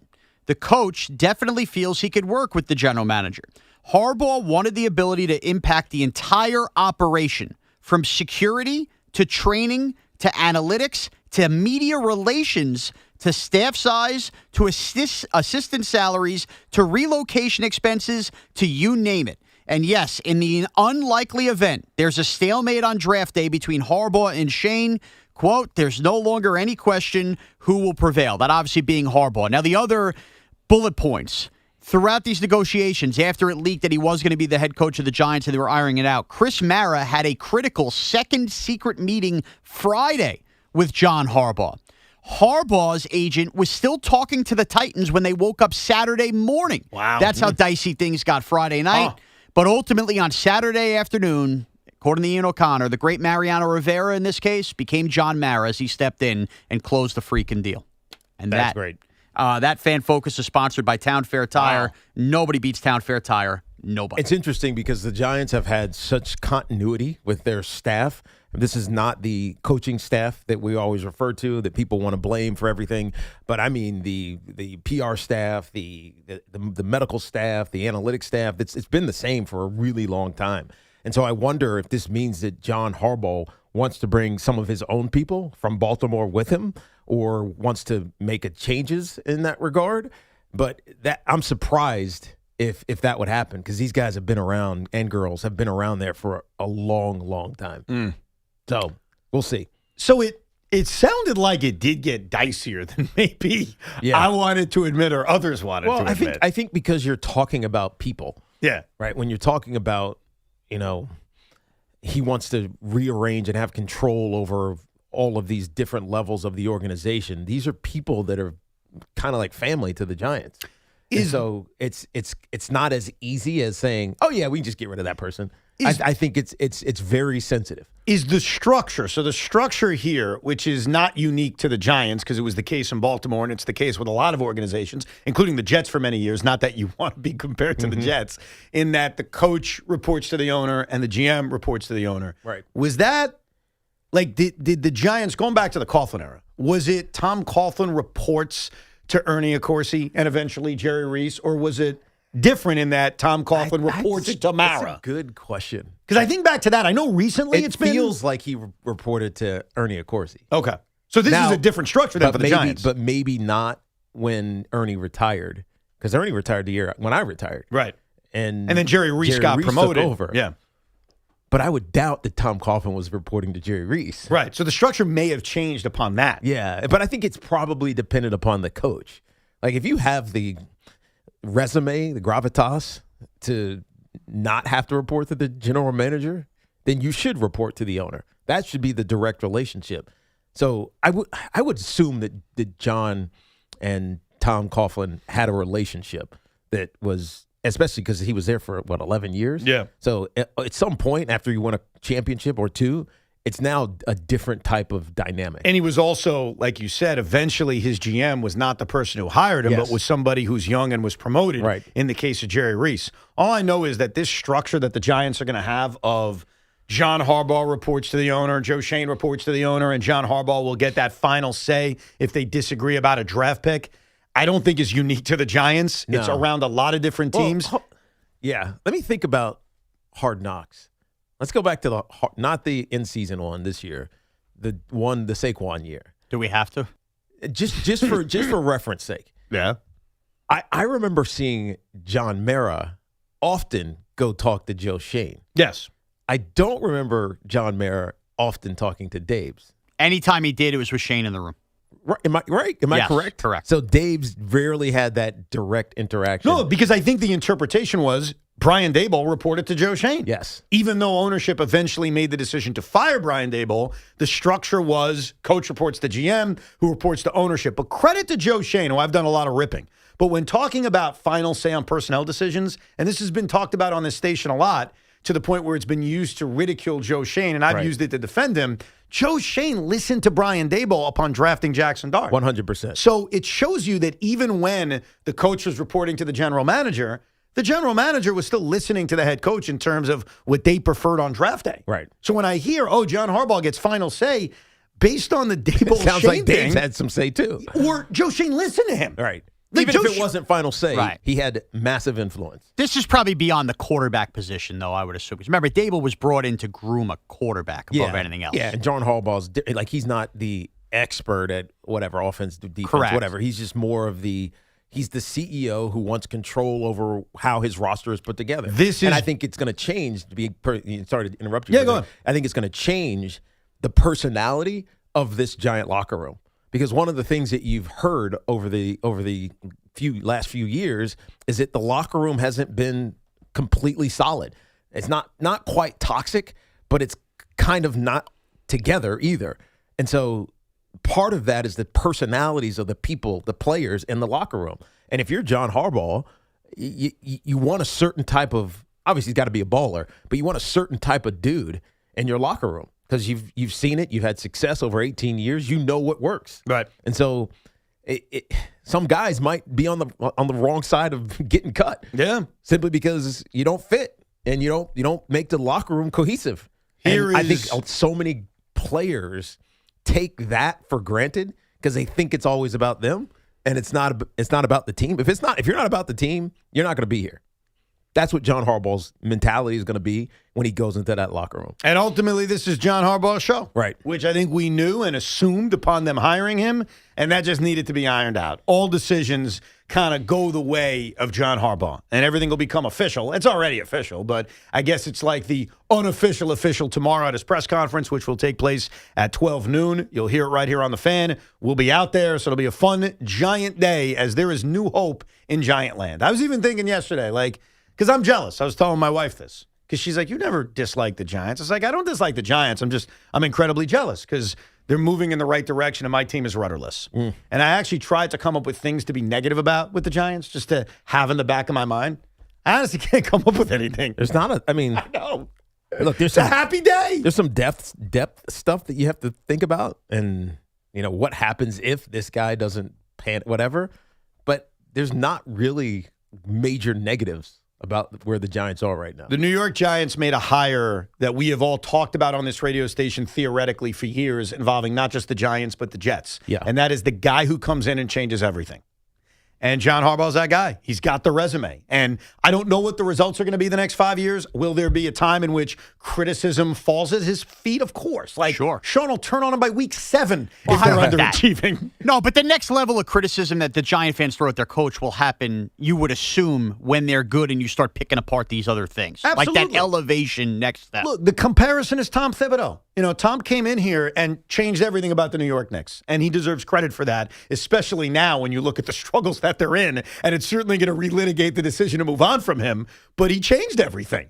And certainly there's a feeling right now in this town where we've watched so much garbage football for so long that John Harbaugh he's the change hire. Right. It's what Bill Parcells did when he was hired many years ago. Last night watching that Bears game was the first time I sat down and I said, I could see Jackson Dart playing in this game very soon. I almost expect it. I said that to you guys last week. I expect that they are going to be the turnaround team in 2026. How far does that go? I don't know. I'm not saying you're going to the Super Bowl, but I would almost be surprised and disappointed if you're not at least playing on Wild Card Weekend. Let's get back to your calls. 888-808-1019 is the number. Let's go to Stuart in Brooklyn. Hey, Stuart. Hey, Evan and Tiki, what's going on? All's well. You know, I'm still stoked with the Harbaugh hiring. He brings accountability, discipline, and the leader that can fire up the locker room, plus a better analytics department. Now the important hiring is next, and that's regarding with the defensive coordinator, Weaver or Leonard. Weaver is tricky because he's still the Dolphins' defensive coordinator until their head coach is hired. So they might have to wait for that if they want him. And Leonard is tricky because he probably be the Broncos' choice to replace Vance Joseph as the defensive coordinator. So they might have to wait for that if they want him. Now, Tiki, I don't think Leonard would ever turn down an interview to possibly work with Harbaugh. I mean, even if he wants to wait for Joseph to make his decision to sign. Yeah, no, look, I think it's not going to be Leonard. It's going to be the Denver Broncos. Right? They're going to determine whether or not they want to let him interview. But I don't think he can. No. He's already interviewed because he's interviewed for the Jet job, and because it's not a lateral job, he's moving up. His point is, if Vance Joseph gets a head coaching job, they'd want to promote Jim Leonard. Number one, I don't think Vance Joseph's getting a head coaching job, and so now Jim Leonard, he may because he had. It's not like he's had success as a head coach, but he's having a hell of a season, and really last 2 seasons as a DC. But doesn't the timing also affect this? Oh, it sucks for him. I think Jim Leonard is going to get a chance to be a DC somewhere. And by the way, I hope it's the Jets. I've said that before. Right. They've interviewed him. So I don't think that's going to be an issue. Yeah, but we still have 8 openings. Yeah. And I haven't heard anything about Cleveland. I've heard no movement on Cleveland. I don't know rumors or anything. I don't know what's happening in Baltimore, Vegas, even though Brian Flores is the one that people keep mentioning. No idea what's going to happen in Miami. I don't have no idea what's going to happen in any of these places. Most of them were waiting on Stefanski and Harbaugh. Right. And those guys are gone right away. By the way, on my list, those are the only, I flipped those 2. Yeah, I know. I got those 2 wrong. I know how you're doing in NFL head coaching free agent bingo. I'm 2 for 2. You're 0 for 2. Yes. Sean's 2 for 2 as well. We'll check in on that once all the coaches are hired. Get me halfway to Miami now. But Let's go. my point is, nobody else. I haven't heard anything on any of these other openings. Just a lot of interviews. There's been a lot of interviews. But interviews don't mean. We kind of knew when John Harbaugh was gonna. It happened 3-4 days before it happened. It was clear that was the giant preference. Yeah, we could hear it. Yeah, we could feel it. I haven't heard that on any of these other openings yet. Let's go to Chris and Baldwin. Hey, Chris. Hey, Dave, what's going on? Tiki, Evan, what's going on, guys? All's good. Yo. Evan, actually, I love the Rico Bro on your show, man. I've been tuning in. Thank you.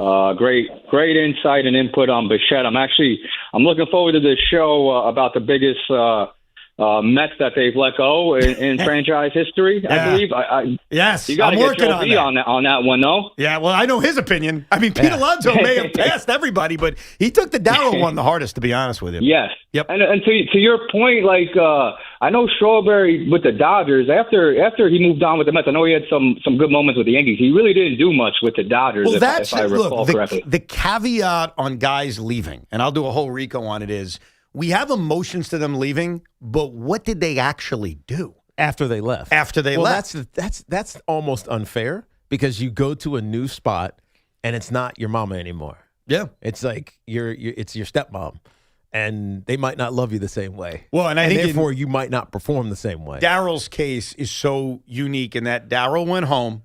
And he's admitted, I'm not speaking out of turn here, that was horrible for him because he fell back in with the wrong crowd. Mm-hmm. He had major issues back in L.A., which obviously derailed his career. Right. If he stays in New York, it's this alternate universe where maybe that doesn't happen. That's right. I don't know. So it's a little different when it comes to him. Yeah, he had the infrastructure from a teammate standpoint to keep him right. Right. And then in L.A., you're kind of on your own again. What I find interesting, and we're almost there with DeGrom, we are not there with Pete Alonso, is when the 5 years are up of Jake's contract in Texas, you sit back and say, okay, did the Mets screw up? Because one of the debates, I know a lot of people say DeGrom didn't want to come back. That may be true. The Mets didn't offer him a 5-year deal. And I was told it would have been stupid to offer him a 5-year deal. Well, when the 5 years are up, we can look at it and say, would it have been stupid? Well, one of them, you're right about. 1 year you're right about because he got hurt. Right. He also won a championship, but you're right about. Not because of him. Not because of him, but whatever. He won. He got a ring. But he got hurt. So you're right on one of those years. Yeah. You're wrong on the second of those years. Right. That's what makes it complicated. How many of the years do you need to be right on before you say, hey, that was a mess up? I mean, it's 5 years, so at least 3 you better be right on. Yeah. So you got 3 more, and it's You got to hope that he stinks for the two of the next three. But the alternate history thing, and I'll rope the Yankees into this too, complicates it. Robinson Cano. That was a huge discussion a decade ago when they lost him. If he re-signs with the Yankees, things just may play out differently. I'm not saying the steroid stuff doesn't happen. Maybe it does. Yeah. But his power production doesn't go down the way it did when he went to Seattle. And maybe the Yankees have more team success because they didn't sign Jacoby Ellsbury. Right. Like, there's so many elements to it that but change the last everything. thing the Yankees could have afforded or wanted to was a Robinson Cano steroid issue. Well, that's the other thing. Like, does if that even happens, happen? I don't you think it happened regardless? That he was using steroids with the Yankees? He just didn't get caught until he was in Seattle. It's certainly possible. I don't know. Let's go to Dion in Queens. Good morning, Dion. Hey, Dion. Good morning, Evan and Tiki. As a long-suffering Jets fan for 4.5 decades, I've come up with a scenario I would like you guys take on it. After next season, with the 49ers, maybe pawn ways with Shanahan if they don't win a Super Bowl. Aaron Glenn gets fired after second disastrous year. Yeah. The Jets let Glenn go. Yeah. And then Woody sees the Giants this year hiring a tried and true coach in Harbaugh. Maybe he wises up finally, pursues Shanahan, and let him run the franchise. What do you think about it? You can only hope, Dion. You can only hope. There are two parts. And Kyle Shanahan, it sucks for him, but it's getting to that point. Yeah. He's constantly there. Like, went to one Super Bowl. Two Super Bowls. Well, one with 49ers. Right. No, two. He went to two Super Bowls, yeah. He lost the one to Kansas. He lost both to Kansas City. That's right. The Both Jimmy Kansas City. Garoppolo one and then the overtime one. So he's been two Super Bowls. So he's been to three then as a coordinator. As a coordinator. Yep. He keeps collapsed in that one. Right. He keeps getting ceilinged. Yeah. He just can't get over it. This year, he has an excuse. I know they got blown out Saturday, and they shouldn't have been blown out, but the team was ravaged by injuries. Doesn't he have that excuse this season? Yeah. He may not have it next season, but I guess he's got it this so, season. But it's the team he won. It's the team he put together. Him and John Lynch, they're simpatico. So if you're firing one, you're probably firing the other. So the part of Dion's phone call that will probably happen, if I'm going to be frank, is the Jets have a bad year and they fire Aaron Glenn. Mm-hmm. That is on the table. It's the likeliest scenario. If I had to predict right now, that's probably what happens. Yeah. And Woody Johnson says, look, I gave you 2 years. It's hard to It didn't dispute work. that. Because how are you? Who's playing quarterback next year? Right. I mean, God knows. So, number one, the Aaron Glenn being fired thing, not that complicated. Number two, Woody Johnson being jealous the way I am jealous of the New York Giants. Absolutely. And says, hey, I'm going to invest whatever it takes and give whatever power it takes to bring in the right head coach. I think those two things are accurate, fair, and almost likely to happen. The question is, who's available? And what Dion brings up is, would the Niners, after another disappointing season, pull a Bills like they did with Sean McDermott, pull a Bisciotti like they did with John Harbaugh?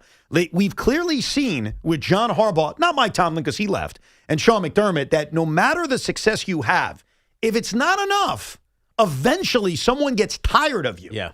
So do I think that could happen to Kyle Shanahan next year? Sure. Could that happen to who else? Like, who else would fit that? Kevin O'Connell in Minnesota. That's one. Is that a good one? I don't think Kevin O'Connell is there yet. He hasn't gotten consistently deep into the postseason and just can't get it done. Yeah, so it's not really him. Quessy screwed him by drafting JJ. Now, maybe he wanted JJ, but he's not the answer. So I don't know who else fits that. Yeah. But Sean McDermott may still be out there, as I've mentioned earlier, because the Bills fired him today. He doesn't take a job this year. He's waiting.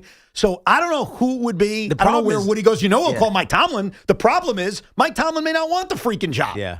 I think there's too many teams that haven't had the Sean McDermott path, meaning always in the postseason, always falling short. There's just too many new teams that are getting to the postseason. And in the case of Kyle Shanahan, when we say falling short, he went to 2 Super Bowls. Right. Sean McDermott didn't have that on his resume. No. DeMeco Ryans? This is year 3. I'm just looking for a guy who's lost in the playoffs this is every year. year 2. No, year 3. Year 3. Yeah, I think you're He's right won a about that. wild card game every single year. They've been in the playoffs every year. This is the first year, and we'll get into it a little bit later on, where DeMeco Ryans and C.J. Stroud are really facing the heat. Yeah. Because of what happened yesterday. Like, it wasn't just, they got knocked out in the divisional round. I mean, C.J. Stroud forgot how to play football. DeMeco Ryans is giving up in the fourth quarter of the game by punting in an inconceivable decision. Like, this was but you bad. were on your own, 30-something? Bro, don't get me started. Got know. two scores. Yeah, I hear you, but... I mean, come on. What are we talking about? We'll get into that a little bit later on, plus more of your calls at 888-808-1019. And the Bo Nix injury. And what Sean Payton could do now that Bo Nix is out for the season. Plus more of your calls on the playoffs, John Harbaugh, and we'll get to Cody Bellinger a little bit later on. It is Evan and Tiki on a jam-packed Monday. This portion of the program is brought to you by Downtown Nursing and Rehabilitation Center. Hey, healthcare workers of New York, are you looking to make a difference? Downtown Brooklyn Nursing and Rehabilitation Center is actively hiring nurses and CNAs. Call 718-636-1000. That's 718-636-1000. 1-877 Cards for Kids. KARS Cards for Kids. Ready to get rid of that old car? Donate it to Cars for Kids. Call 1-877-CARS-FOR-KIDS to reach a friendly live agent. Donation's super easy, and your car can be picked up as soon as tomorrow. Call us now, 1-877-CARS-FOR-KIDS. 1-877-CARS-FOR-KIDS. Donate your car today. Did you know you can donate real estate too? FanDuel is giving all customers a profit boost for the college football championship tonight. It's your last boost of the season. Pick the side you believe in or build a parlay that fits the moment. Then apply your profit boost and go after a boosted payout with everything on the line. Will Indiana complete the perfect season, or will underdog Miami find a way to win in their home stadium? FanDuel is the best place to get in on all the championship action. We love the app around here. It is safe and secure, and when you win, you get paid instantly. So visit FanDuel.com/New York to get your college profit boost today. That's FanDuel.com/New York. FanDuel Sportsbook is the official sportsbook of WFAN. 21 and over and physically present in New York. Opt-in required. Bonus issued as non-withdrawable profit boost tokens. Restrictions apply, including any token expiration and max wager amount. See terms at sportsbook.fanduel.com. Help with the gambling problem, go 877-8-HOPE-NY or text HOPE-NY 467-369. History's masterpieces wouldn't be the same without their most notable accents. Neither would the Kia Sportage without its multiple drive modes. The Kia Sorento without its expansive 12.3-inch panoramic display. Or the Kia Telluride without its 3 rows of spacious seating. The Kia SUVs. Kia, movement that inspires. Call 800-333-4KIA for details. Always drive safely. Limited inventory available. This is John D'Agostino from D'Agostino & Associates. It's not easy being an accident victim these days. I mean, how do you choose the right lawyer? The radio, TV, buses, and billboards are filled with law firms making the same old promises, bragging about the same big results. They talk about their proven track record and hope they'll get you to sign on the dotted line. But then what? If a lawyer tells you from day one what your case is worth, please turn around and run. If a lawyer tells you how quickly they'll get your case settled, I beg you, turn around and run. The right lawyer is not a fortune teller.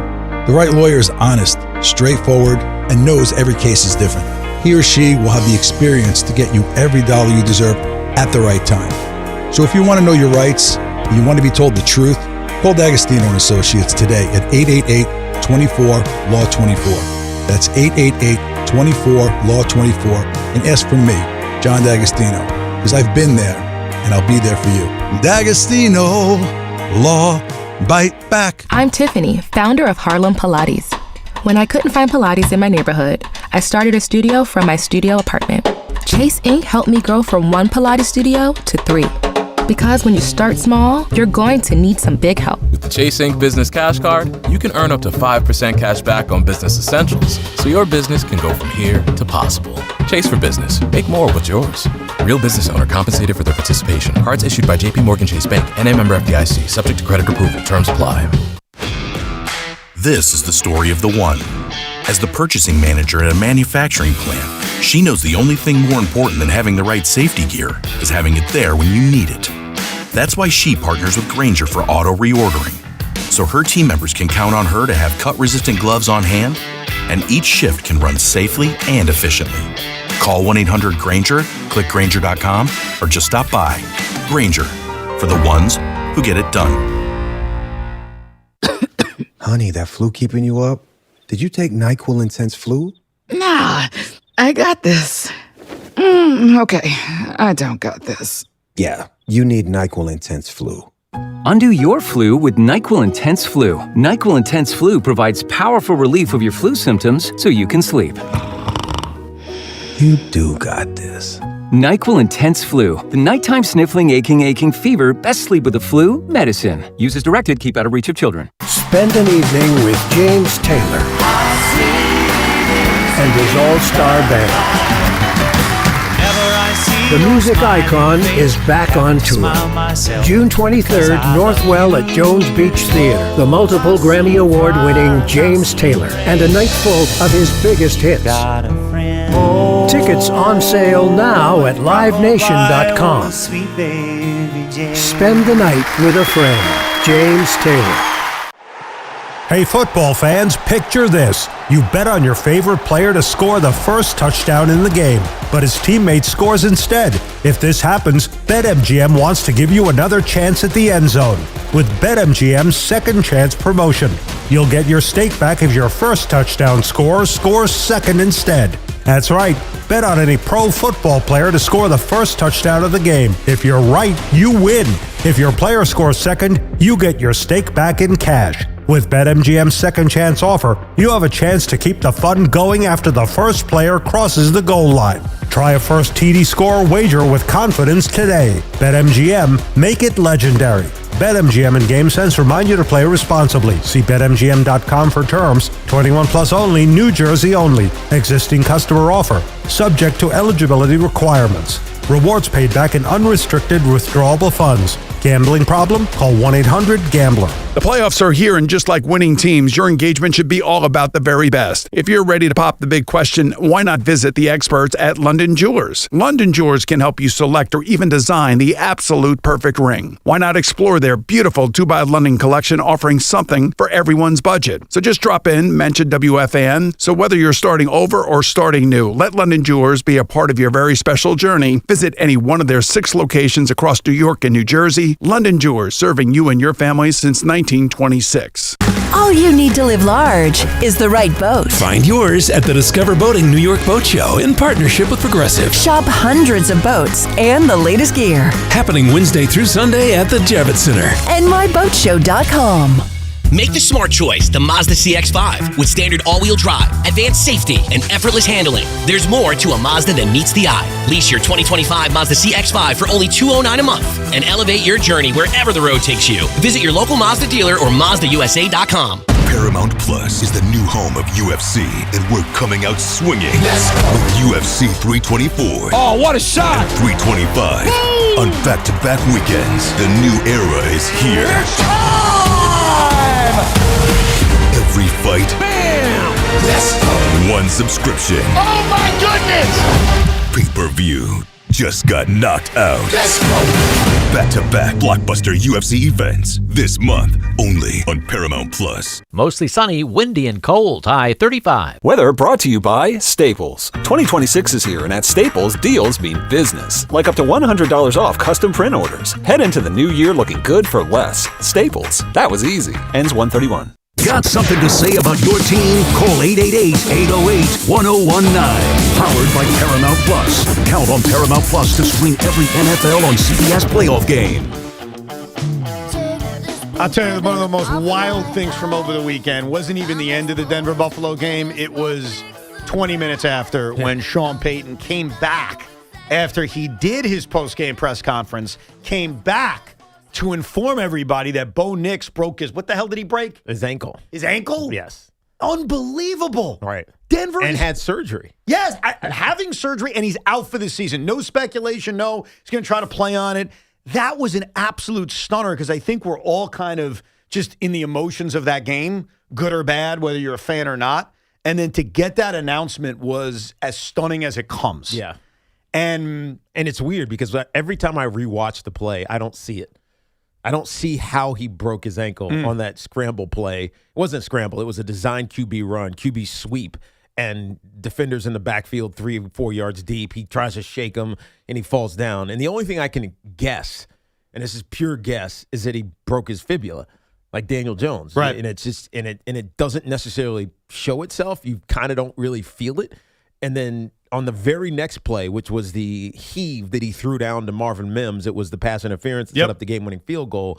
You can watch his drop. He gets to his third step, and he's supposed to plant and then move his body into the throw, and he kind of just pulls up and throws a moonball.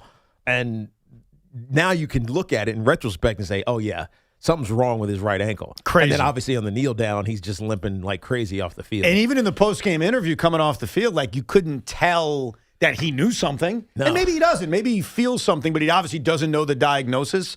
So obviously Sean Payton comes back. He tells the world he's out for the season. And then, and maybe this isn't a big deal to you, but I need to play it because I'm listening to all these post-game press conferences. Sean Payton decided to lie to Bo Nix and subsequently lie to all of us. I got to play you this clip. And I don't know why it bothers me so much. Maybe it's because I love history and I love the NFL and I want things to be said that's true and not things that are made up. Take a listen to Sean Payton lying to Bo Nix and about Bo Nix. I said, listen, I believe you're the second quarterback in year 2 to take your team to a championship game. And the first is Mahomes. And no, this team all year okay.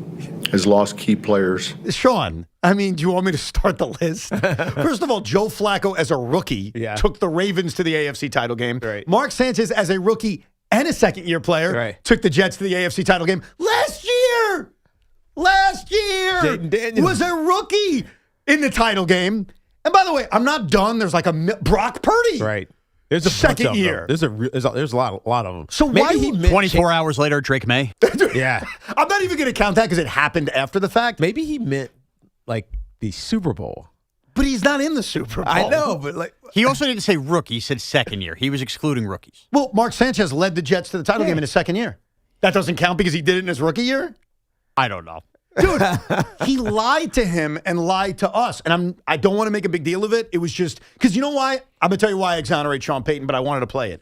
When someone's devastated, it's okay to lie. Right.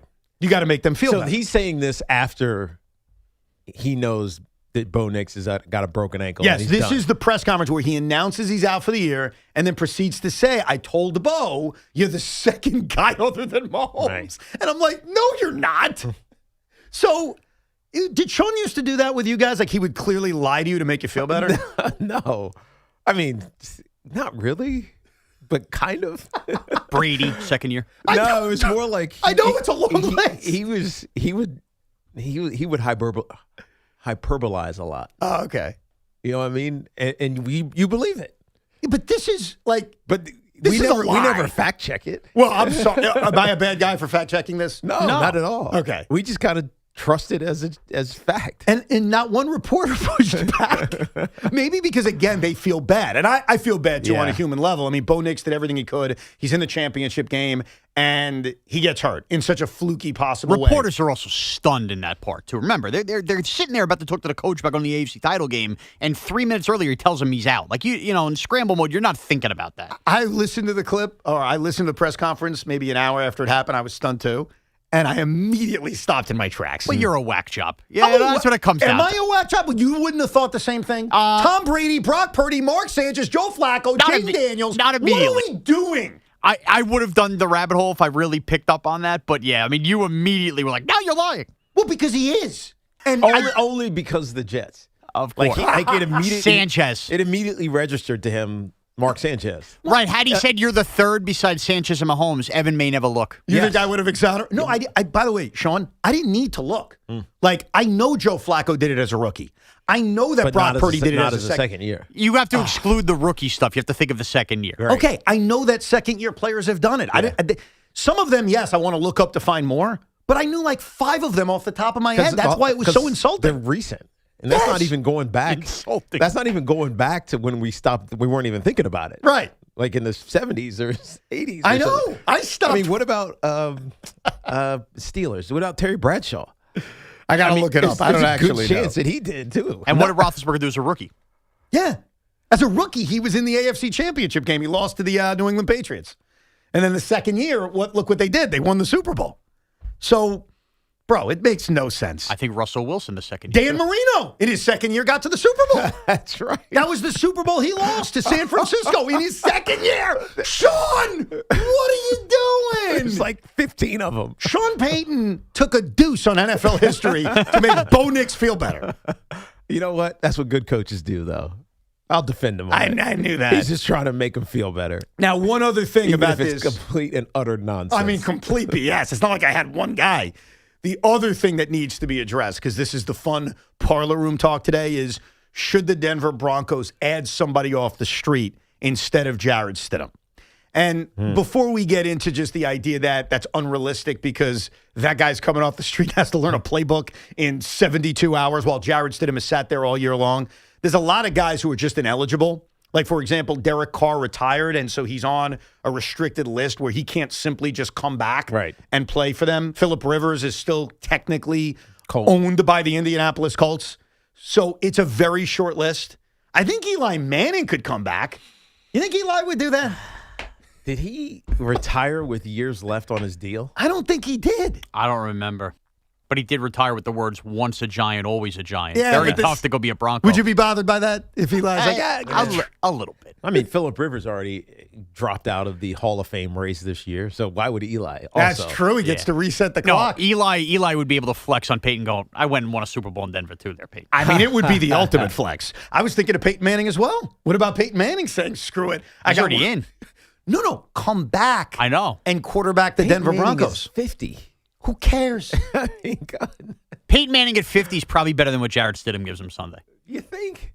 I mean, Phillip Kinda. Rivers is 45, and Tom Brady would do it because Tom Brady didn't. Now, he's ineligible because he's the owner of the Raiders, but Tom did an interview, and I forget with whom. I apologize, like a few months ago, in which he said, upon the Rivers decision, I can still play.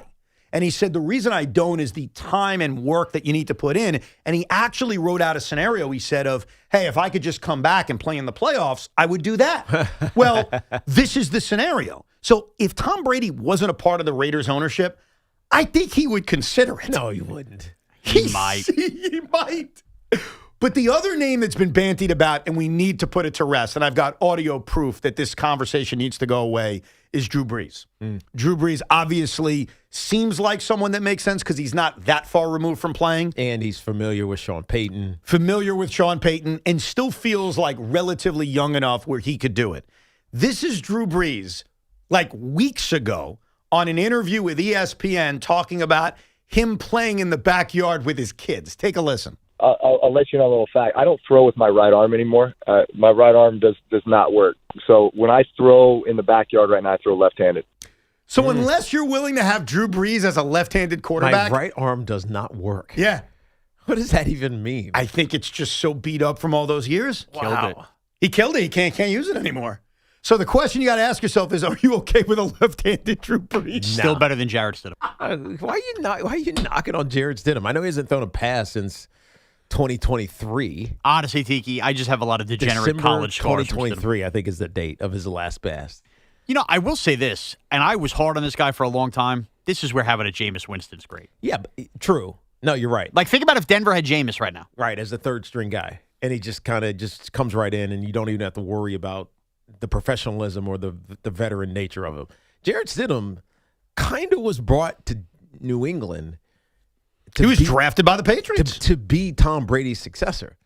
Let's not forget, like, he was highly thought of. He was drafted in the 4th round in 2019. So you're right. He was drafted like during or before the final season of Tom, probably with an eye on, hey, we can't use a first-round pick on a quarterback. No. That'd be too insulting. Right. He already made us trade Jimmy Garoppolo. Yeah. So let's do like a non-offensive draft pick. Yeah. And then, of course, develop him and see what happens. And he did play a little bit for New England. And so that's believe it or not, Sean, the reason I have a glimmer of hope that Jarrett Stidham could play well, believe it or not, is the connection. Is the fact that he was drafted by the Patriots. Josh McDaniel loves him, brought him to Vegas with him. That's right. That's right. And also, and this is not even like X's and O's related, wouldn't that be the ultimate story? That the Patriots not only lose to another backup quarterback, they lose to a backup quarterback they brought into the world in the Bill Belichick era. Yeah, but I also have faith in Sean Payton's ability to coach. almost anybody. Mm-hmm. He's just that good of a coach and an offensive mind. And even if it's saving him from himself, because think about some of these games this year when Bo Nix struggled. Sean Payton basically neutered him and said, just don't lose the game for us. We have a good enough defense to beat whatever team we're playing. And just don't hurt us. Manage the ball, get the ball out quick. We're going to run the ball a lot. We'll punt when we have to, play good defense. I kind of trust Sean Payton to coach his way into victory here. Now, the Patriots are going to have a lot to say about that, but I think Sean Payton, you can't discount his ability as a head coach. They're at home. Mm-hmm. They have Sean Payton. I give them a puncher's chance. I'm not confident in it. But obviously, all the talk today, it's funny and it's entertaining because of the Phillip Rivers stuff. They're not bringing anybody in. Nobody's coming in. No one's coming in. You only got 3 days to prepare for this game. There's no way you're learning unless you know it already. There's no way you're coming in. What I wish, and it was one of the first things I checked last night or 2 nights ago, if the days run together, was if Tommy DeVito was on the Patriots roster or on their practice squad. But why would Sean want Tommy DeVito? Well, I don't know if he wants him. That would have been amazing.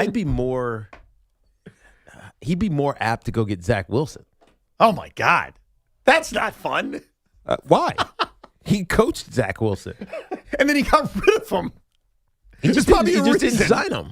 Could you imagine? And he went to Miami. Could you freaking imagine if Zach Wilson was the one starting against the Patriots in the AFC Championship game? No. I'd lose my freaking mind. And then he wins and the Seahawks win, and you get Zach Wilson versus Sam Darnold in the Super Bowl. I have no issue with Sam, which I guess we'll get into later. It's not about issues. It's about optics. That's the one game we don't even need to talk about because it was a destruction. Opening kickoff, it was like, this game is over. Oh, yeah, we traded for Rashid Shaheed for a 5th-round pick in the middle of the season. Nobody else wanted him. Yeah. The dude is a baller. Not bad. But just so we know, if you tell your friends, if they are considering Drew Brees, he can't throw right-handed anymore. Just so have that in the back coffers in case that's something someone brings up. Because that's the name that is sexy and makes sense, except for the fact he can no longer function by using his right hand. Real quickly, I think we have some entertainment news that might interest Evan Roberts. Yeah. You're a fan of the Maryland, D.C. area?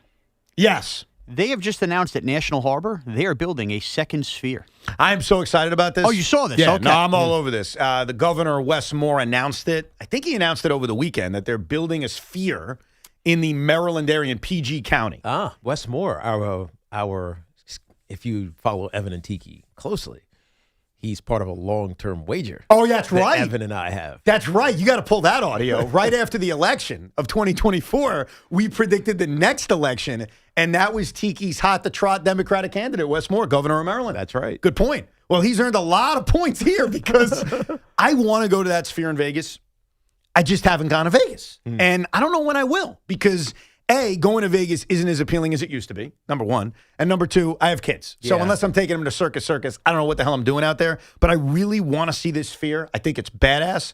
Now I may just wait a few years until it's built in Maryland, drive the 3.5 hours, and then go see it there, and then go watch an Oriole game. Say hi to Pete Alonso. It's much more nice of a trip.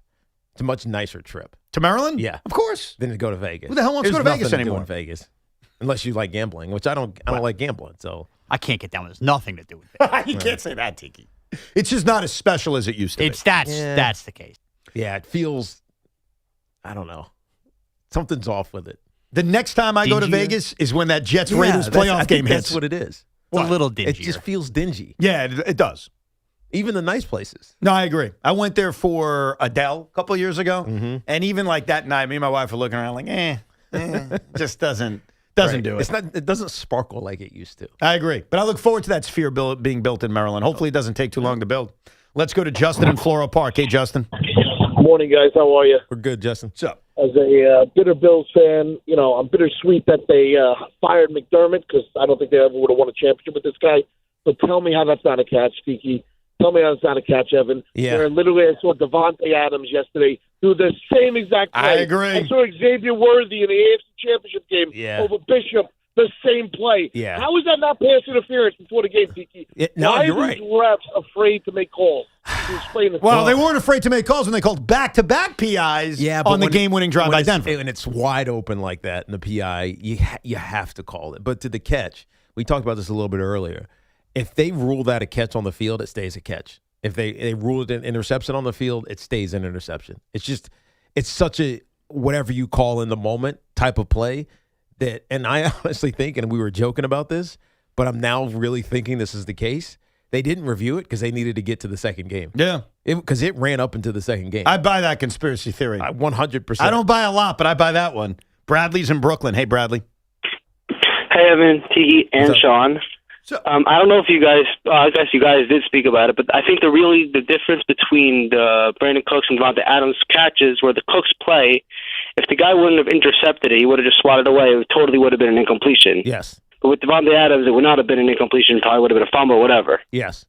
That's exactly right. So That's the difference. Even though it was bang bang with Devontae Adams, it felt more like catch than second move or whatever they call it, football move, and then the ball came out. I think after the it was hitting plays were incredibly similar, and we argued this back in the 10 a.m. hour. If you want to rewind on the Odyssey app to hear more details about it, but I think the Bills got screwed, and I say that as somebody that hates the Buffalo Bills, and I'm glad they lost. Though I admit I was glad they lost until I heard about the Bo Nix injury, and then I regretted it. Yeah, because my biggest hatred as a Jet fan is the Patriots over the Bills. Yeah. I don't like the Bills, but I dislike the Patriots more. And so if it was this AFC East hellhole of a title game between Buffalo and New England, I would have gladly rooted for the Buffalo Bills.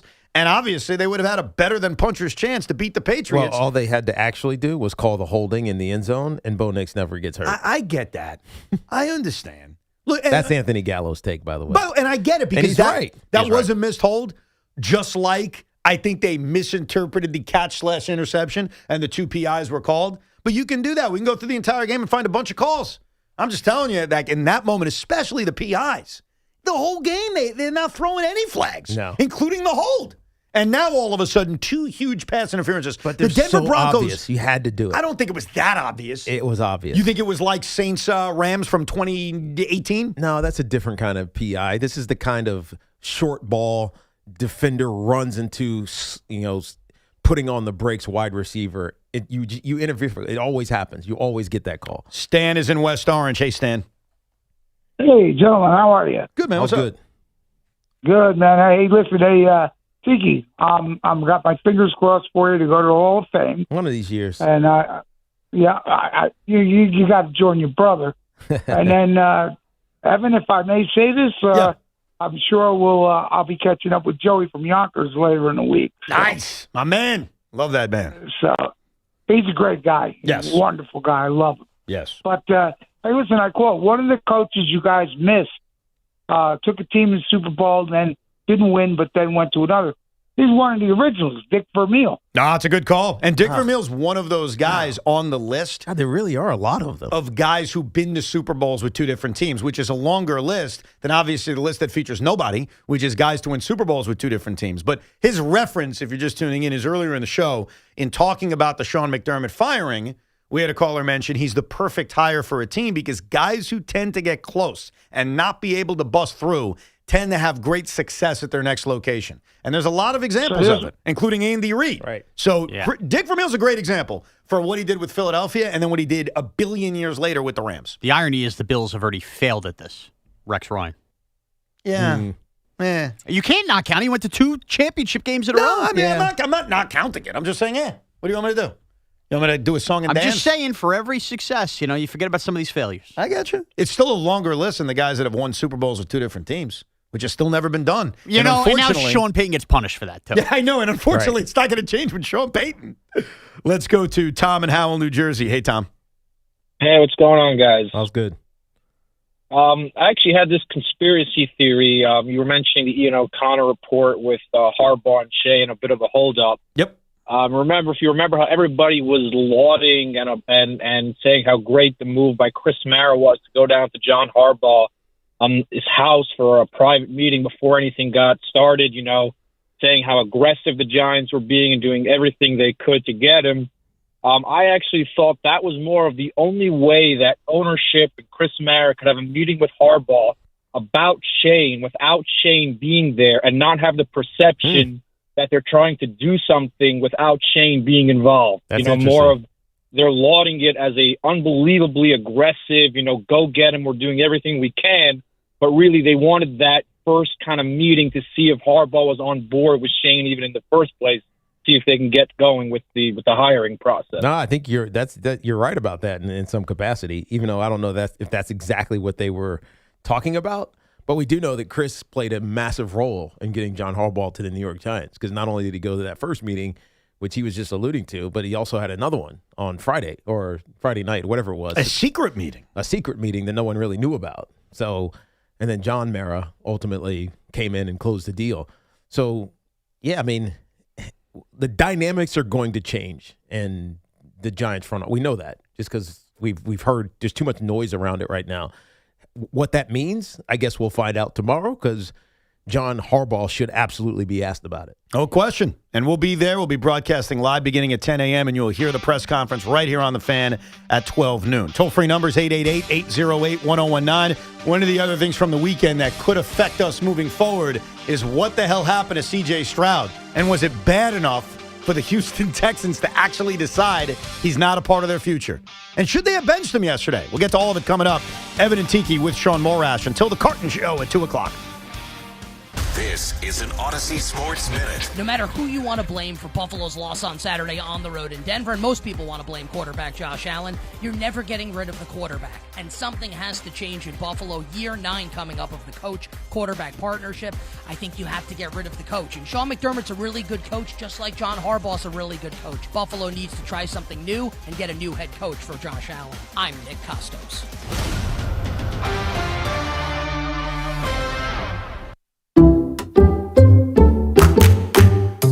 Hey, Metro New York. Ready for real savings? Switch to Allstate today. Because drivers who switched saved an average of $713 on their auto insurance. So, what are you waiting for? Check Allstate first for an auto insurance quote today. You're in good hands with Allstate. Based on the national average annual savings for new customers surveyed in 2024, savings vary, subject to terms and availability. This is the story of the one. As the purchasing manager at a manufacturing plant, she knows the only thing more important than having the right safety gear is having it there when you need it. That's why she partners with Grainger for auto reordering, so her team members can count on her to have cut-resistant gloves on hand, and each shift can run safely and efficiently. Call 1-800-GRAINGER, click Grainger.com, or just stop by. Grainger, for the ones who get it done. Looking for Continental winter tires? Then head to Town Fair Tire, New England's largest volume discount tire dealer. We've got Continental tires in every size for every vehicle, in stock with more arriving daily, all at the guaranteed lowest price. And when you add the most free services for life, it's easy to see how nobody beats Town Fair Tire for your new Continental winter tires. And I mean nobody. Name brands at discount prices. Town Fair Tire. Nissan trucks and SUVs are built for next-level adventure. Too much gear? Dirt? Rock? Sand? Get in a Nissan truck or SUV and feel unstoppable. Whether you want to take your next level of adventure in the Frontier Dark Armor, the Pathfinder, the Armada, or the Rogue, you'll be ready for what comes your way. Nissan, #1 in new vehicle quality among mainstream brands by J.D. Power. Get 0% APR on the 2026 Nissan Rogue, 2025 Murano, or Pathfinder for well-qualified buyers. For J.D. Power 2025 U.S. Initial Quality Study Award information, visit jdpower.com/awards. Awards based on 2025 model year. Example: 0 down payment, 60 months financing at $1,667 per month per thousand financed. Actual down payment may vary, subject to INMAC credit approval. Not all buyers qualify. Dealer contribution may affect actual price set by dealer. Contact dealer for details. Ends 2/2/26. Hey, sorry I missed you. Your call is very important to me. Just not as important as the New Jersey Lottery's Green Ball promotion being back on Pick 3 evening drawings. See, if the green ball's drawn, that's a free second chance to win? So, yeah, you get it. It's only through February 1st, though, so try me after then? Must be 18 or older to buy a lottery ticket. Please play responsibly. If you or someone you know has a gambling problem, call 1-800-GAMBLER. For game odds and promotion details, visit njlottery.com/pick3. This is the story of the one. As the purchasing manager at a manufacturing plant, she knows the only thing more important than having the right safety gear is having it there when you need it. That's why she partners with Grainger for auto reordering, so her team members can count on her to have cut-resistant gloves on hand, and each shift can run safely and efficiently. Call 1-800-GRANGER, click Grainger.com, or just stop by. Grainger, for the ones who get it done. 201-450-4263. Hi, I'm Dr. Glenn Gedgerman, and that's my cell phone number. If you've been recently diagnosed with prostate cancer, please call me directly at 201-450-4263. For more than 20 years, my team and I have helped prostate cancer patients at John Theurer Cancer Center's Radiation Oncology Department, now one of the largest programs of its kind in New Jersey. If you have prostate cancer, call my cell, day or night, at 201-450-4263. That's 201-450-4263. At John Theurer Cancer Center, we use TomoTherapy's unique guided radiotherapy to precisely focus on the prostate gland. Our treatments can be safely completed in a shorter period of time with fewer side effects and better sexual function. Call my cell at 201-450-4263. I'll make sure you're seen within 48 hours. John Theurer Cancer Center, a division of Hackensack Meridian Health. This is Tiki Barber. You definitely don't want your heating system to fail this winter. So call my friends at Edison Heating and Cooling, New Jersey's heating experts. Have them check your heating system before it breaks. I know Edison Heating and Cooling. They can fix anything. Go now to edisonhvac.com. It's Tiki Barber with 2 words any business owner wants to hear. Extra income. Amazon Hub Delivery is looking for New York businesses to assist with local deliveries. You get paid for each package delivered. Amazon Hub Delivery has no startup cost, no long-term contracts, and no delivery experience required. If you're a New York business ready to assist with local deliveries, sign up today at amazon.com/hub delivery. That's amazon.com/HUB delivery. Are you ready to start something new in 2026? Why not make it the engine of your new Jeep at Ramsey Chrysler Jeep Dodge Ram? During the Start Something New sales event, Ramsey has your perfect lease for your perfect new Jeep. Ramsey Chrysler Jeep Dodge Ram. Exceptional people, exceptional deals.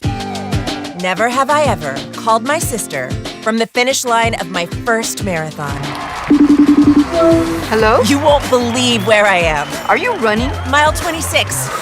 I'm gonna make it. Switch to T-Mobile's 55 Plus plan and get iPhone 16e with its advanced camera system on us. Plus 2 lines for just $30 a line. Guys, I can't believe it. I knew you could do it, babe. That was amazing. Mom, how do you feel? I feel great. I can't feel my feet. Let's take a picture, and then you may carry me to the car. Share every stride, every mile, every memory on America's best network. Switch to T-Mobile's 55 Plus plan and get iPhone 16e on us and 2 lines for just $30 a line. With 24 monthly bill credits and 2 eligible port-ins on Essentials 55 Plus for well-qualified customers with AutoPay, plus taxes, fees, and $35 device connection charge. Credits end and balance due if you pay off early or cancel. Contact us. Finance agreement 128 gigabytes, $599.99 required. Best mobile network in the U.S. based on analysis by Ookla of Speed Test Intelligence data 1H 2025. Visit T-Mobile.com. Our friends at Town Fair Tire remind you that at Town Fair Tire, you always get the guaranteed lowest price on name brand tires from Connecticut to Maine. Nobody beats Town Fair Tire. Nobody. Talk sports with Craig Carton and Chris McMonagle on The Carton Show. Afternoons from 2 to 7 on WFAN, WFAN FM, WFAN FM HD1 New York, and Odyssey Sports Station. I think we're going to get a rare about face from Shaun Morash coming up in the next 20 minutes. He's had a very strong opinion about something football related, and I think this weekend will change his opinion. We'll get to that in a few minutes, but last week I remember telling you I like DeMeco Ryans. And I like C.J. Stroud. Like the Texans come across like a really likable team. They do. And while they're still likable to me, what we saw yesterday was a disgrace. I don't know what happened to C.J. Stroud, but his performance yesterday against the Patriots was an all-timer. Yeah, I missed the first quarter and a half of this game. And then when it popped up, his stat line, and it said 4 interceptions. Oh. I was like, are you kidding me? And you know what the stats I thought it was the wrong stat because I missed the game. I didn't see it. And so I had to go back and rewatch. He was bad. And he's been bad for 2 weeks. Not only were the stats like bad, they were misleading. He could have thrown 7. Yeah. Like there were so many interceptable balls that for whatever reason didn't fall into the Patriots' hands. Right. He was bad. And it wasn't just him. Like you go back to the opening drive, Christian Kirk dropped a first down. Yep. Like it was right in his hands and he dropped it. So it wasn't just him, but his performance was so abysmal that it got me looking at his stats from the regular season and last year and saying, is he the same guy? And then a credit to Troy Aikman, because at the end of this game, Troy Aikman said, and this is a part of why Troy's great. Right. Because, and we played a clip much earlier in the show, you could rewind it on the Odyssey app, when talking about the officiating and how after it was explained that, they don't like to call PI, his answer was, so much you tell the Bills. But Troy Aikman has become one of those broadcasters that just tells you like it is. Yeah. And so he had a real rough description of C.J. Stroud at the end of the game. I'll play it for you in a couple seconds. But what the hell happened to him? Yeah. So part of it, I think, is the changing of coordinators and him trying to take more of it on himself. But the mistakes that you see these last couple of weeks, they're not play call mistakes. They're not even reading the defense mistakes. It's the ball sliding out of my hand as I'm getting ready to throw, or being indecisive and double clutching on an easy throw, and it results in a turnover. Like it's little like kid mistakes. Yeah. It's something you would say as a teenager, hey, you made the mistake because your fundamentals are wrong. It's almost like he's taken a fundamental regression, and it's hurting him execute. Here's Troy Aikman in the final minute of this game after it was well decided, telling the harsh truth about C.J. Stroud. C.J. Stroud has been chasing his rookie success for the last 2 years. He's not been the same player. We've not seen the development from him. There's a reason for that, and it has to be addressed. Yeah, and I don't know what the Texans are going to do. I mean, he's now 3 years into the NFL, and he's regressed since his rookie year. The numbers certainly back it up. And certainly his performance, not just this week, but last week, where it was completely abysmal. Yeah. I don't know if they'll go to the extreme of trading him. I just don't think they're going to extend him right now. I think they're going to dare him to go play better before he gets an extension. There's no way you can give him an extension, because if you do, it means you're making him one of the highest paid quarterbacks, and he's not worth that right now. Now, we all know the situation. Came in as a rookie. Bobby Slowick was his offensive coordinator, who was really highly thought of leaving San Francisco because it was the Kyle Shanahan tree. He had just taught Brock Purdy as a first-year quarterback how to be, a winner in the NFL, and it translated immediately for C.J. Stroud down in Houston with that new regime. And then the next year, like the very next year, something was wrong. Yeah. And you could hear it. I remember we did one of those games and asked him about his relationship with Bobby Slowick, and he said, yeah, the trust has to be rebuilt. And it was like, what are you talking about? You guys had a great year last year as rookies. After that year, Bobby Slowick gets fired, and now it's Nick Caley, who is his offensive coordinator, and they don't seem to be on the same page. So you're going to pull in another coordinator? It's a really dicey situation for DeMeco Ryans, because he's now got to make a decision. Is something wrong with my quarterback, or have I just not found him the right offensive coordinator? I think we are a year away from them really making the decision to move on and basically pulling, I don't want to compare it to Jared Goff because he got to a Super Bowl, but pulling a Jared Goff where they trade him for the veteran who's clearly an upgrade. I'm just not sure that veteran who's clearly an upgrade is available. Because their defense is really good. Dude, their defense is awesome. Yes. They were in this game. Despite the fact that C.J. Stroud threw four interceptions in the first half. And how many fumbles did they have? They ended up with one fumble. One fumble. It was 4 interceptions and a fumble that led to the 5 turnovers. Oh, Drake May had fumbles on the other side. Because it was like 8 turnovers, felt like, in this game. Drake May had his own issues. But it was because of the Texans' defense. 100%. I mean, Will Anderson is worth everything. 100%. He's a beast. But I also think that's a part of the missed opportunity, that you had this incredible defense. Yeah. A defense good enough, especially in a weird year in the AFC with Patrick Mahomes not there, Joe Burrow not there, Josh Allen getting picked off by Denver. Like, the Houston Texans could have been in the Super Bowl. Right. Like, it was right there for them. I don't think they're going to trade C.J. Stroud. I don't think they're going to entertain it. But I think we're closer to that day. Yeah. I think next year is a make-or-break year for C.J. Now, if they did make him available, would I be interested as a Jet fan? Of course I would. Because I need anything at this point. He's got the talent. And he's got the football IQ to do it. Yeah. He just needs the right kind of direction. Despite all of those issues they had, the 5 turnovers that they had in the first 3 quarters, they had a shot in the fourth quarter down 5. Yes. They were down 5. 21-16. And they had the ball. And it was like they could have theoretically won this game. Yeah. As bad as they played. Well, unfortunately, their defense actually kind of did them in because in 21-16, the Patriots get the ball. There was a brutal pass interference on Stingley. And then the big play to Keyshawn Boutte, which essentially ended the game. But the other thing I can't get over, and maybe I should because it doesn't matter, the game was already over, but it gave me flashbacks to Adam Gase and Todd Bowles, was DeMeco Ryans' decision to punt with 4 minutes left to go in the game, in a game in which you're losing by 12 points. You need 2 touchdowns. There's 4 minutes to go in the game, and you're punting it away. And that cannot happen. Right. And I literally could not wait to listen to DeMeco Ryans' postgame and find out, A, is someone in the freaking media going to ask him about this? And B, what could his answer be? Because, again, I just want to walk you through the situation. It is a 4th and 18. So I get you need a lot of yards. I understand. It's not easy to get that. I understand especially that. Backed up. You're on your own 20-yard line. Right. But in fairness, there's 4 minutes to go in the game. You're down by 2 scores. And on the previous 2 drives, the Patriots offense was humming. On the previous drive, they gave the ball to Stevenson like 9 times in a row. Yeah. And he kept rushing for first downs. So the signs are there that your defense was just done. Mm-hmm.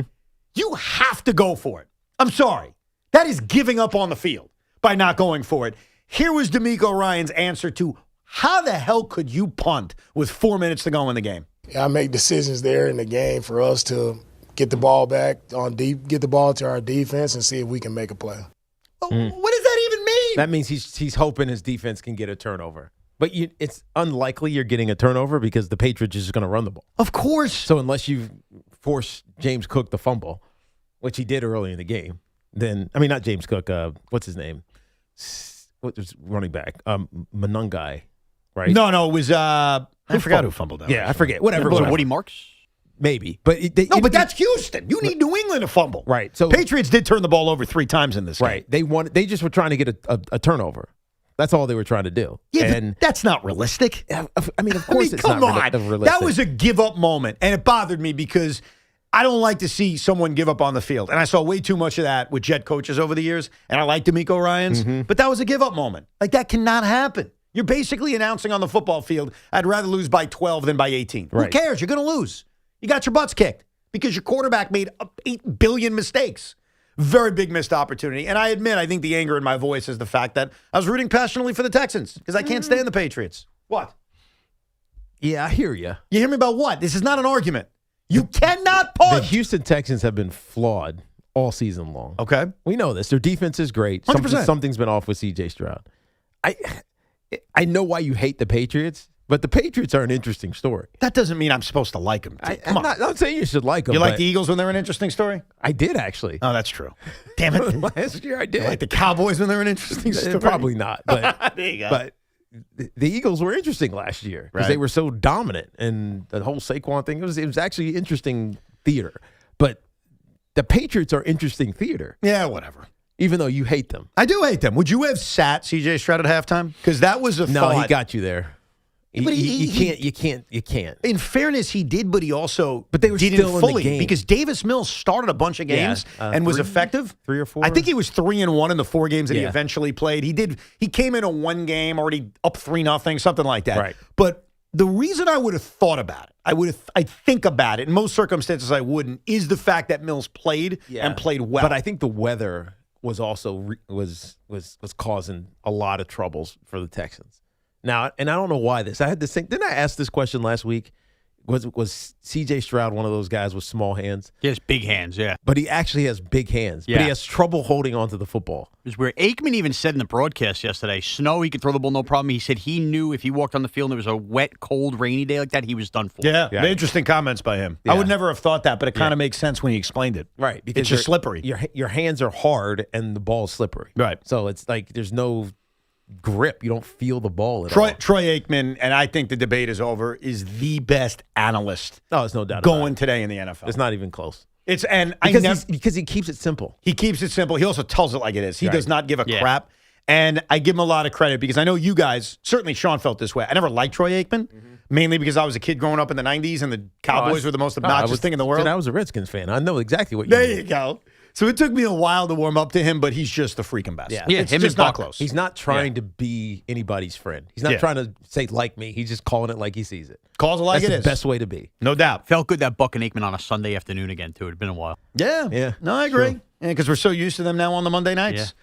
Sean will admit a mistaken NFL opinion coming up in a few minutes, but let's get back to your calls. 888-808-1019. Ed is in Mohegan. What's up, Ed? Hey, Ed. Hey, guys. How you doing? Hey, Tiki. Hey, Evan. I got to agree, after listening and thinking about it, I got to agree with Payton, and I'll tell you why, saying what he said to Nick. First thing is, like, as an adult, how many times have we spoken to somebody when they did something not necessarily wrong, you make them feel better, and you tell them, well, everything happens for a reason. Right. Which is a lie. Everybody says it, but it doesn't. Nobody knows that. That's just, it is. Yeah. And then I went back, I'm 59, so I went back to my childhood. What's one of the best scenes from the Bad News Bears? When little Ahmad goes up in a tree and Buttermaker tells him about the 42 hours Hank Aaron had in his first year at Sandlot. And thank God he didn't quit. And, as a kid, I gotta look that up. I never did. It was the 70s, but I think there's a time for a lie, and it could have been true. Yeah, maybe it wasn't one time. What do you think? 42 errors. I don't remember that lie. In the case of this, clearly that was a lie. Yeah. In the case of this, Sean Payton lied in front of all of us. We played the clip earlier. He told Bo Nix that he's only the second player ever in their second year to take his team to the championship game, which is obviously BS. Mark Sanchez did it in his first and second year. Joe Flacco did it in his first year. Jane Daniels in his first year. Tom Brady in his second year. Brock Purdy in his second year. Dan Marino in his second year. So obviously it's BS. If you want to lie to Bo Nix because he's an idiot and doesn't know, lie to him. But once you tell all of us that, we know that you're lying. But somebody must have fed him that. Like, I don't think Sean Payton is doing that kind of research on that. Like, somebody fed him that line. Or he just knows he was lying to make his quarterback feel better. But why would he lie? Because it makes him feel better. Because all you have to do is say, you're in your second year and you led us to the AFC Championship game. Yeah. That's it. Yeah, you don't have to say you're the second person when 10 other guys have done it. If somebody lied to him, I don't trust their analytics department in any decision making going forward. You got to know that stuff. Yeah. Well, Sean's a lot of gut, so. That's true. I actually thought Sean was going to fake punt in that game. There was a point early. There was like a 4th and 2 midfield. I'm like, here it comes, and he didn't do it. You wait for that Payton trickery. Did you hear it? Never mind. I won't even go. Tony Romo wanted to validate himself, so he said, fake punt, fake punt. Yeah. There's no fake punt. Tony Romo was so wrong. That was the play. That was what I was talking about. Yeah. Tony Romo got desperate in this game and tried to guess everything. And when he nailed the one before halftime, it was like, ooh, you got it right. But he also got like 30 other things wrong. No, I was like, stop it. Just stop talking right now, please. He was such a distant fourth on analysts calling games. 100%. Oh, no doubt. And Troy Aikman's number one by a lot. And I don't mean any knock on anyone else. He's my guy. It's the reason why I had 2 clips already for you to play, because there were 2 things that spoke to me and I think spoke to a lot of us. Carl's down in the great state of Florida. What's up, Carl? Afternoon. How you doing? We're good, Carl. Carl. Huge Broncos fan. I'm tired of hearing people complain about the officiating in this call for the past 2 days. I agree with you. That first pass interference call, there was a roughing the passer. That wouldn't have mattered anyway. Right. It would have been a couple of yards different. That's right. The second one, the guy was mauled. And there was a holding call in the end zone that was missed. And the turnover, the interception, if the ball comes loose, it's an incomplete pass. Right. The only reason it's interception because the defensive guy came up with it. Right. Now, as a Denver Bronco fan, do you have confidence that Jarrett Stidham could lead you to the Super Bowl? No, not a chance. That's the way. Thinking back to what happened to Denver. Even if you're a Denver fan, you haven't seen him play. No, I know. He hasn't played. Maybe I guess we could go back and watch some preseason. Yeah, but you can't view I that. have no idea. I can't think of the last time I've seen him play. Well, he hasn't played or at least thrown a pass in an NFL game in multiple years. What happened to them? Even going back to like New England and Vegas. I remember him vaguely in New England a little bit. Yeah. When he got a chance to come in. But he was a rookie, right? Yeah, no, he was second-year player. He's the one who took over for Russ when he got benched, right? In Denver? Yeah. I think you're right, yes. So that was 2023, if I'm not mistaken. The end of the year, those last couple weeks. I think that was the last time he played. Well, no, he was in Vegas. You're talking about Derek Carr.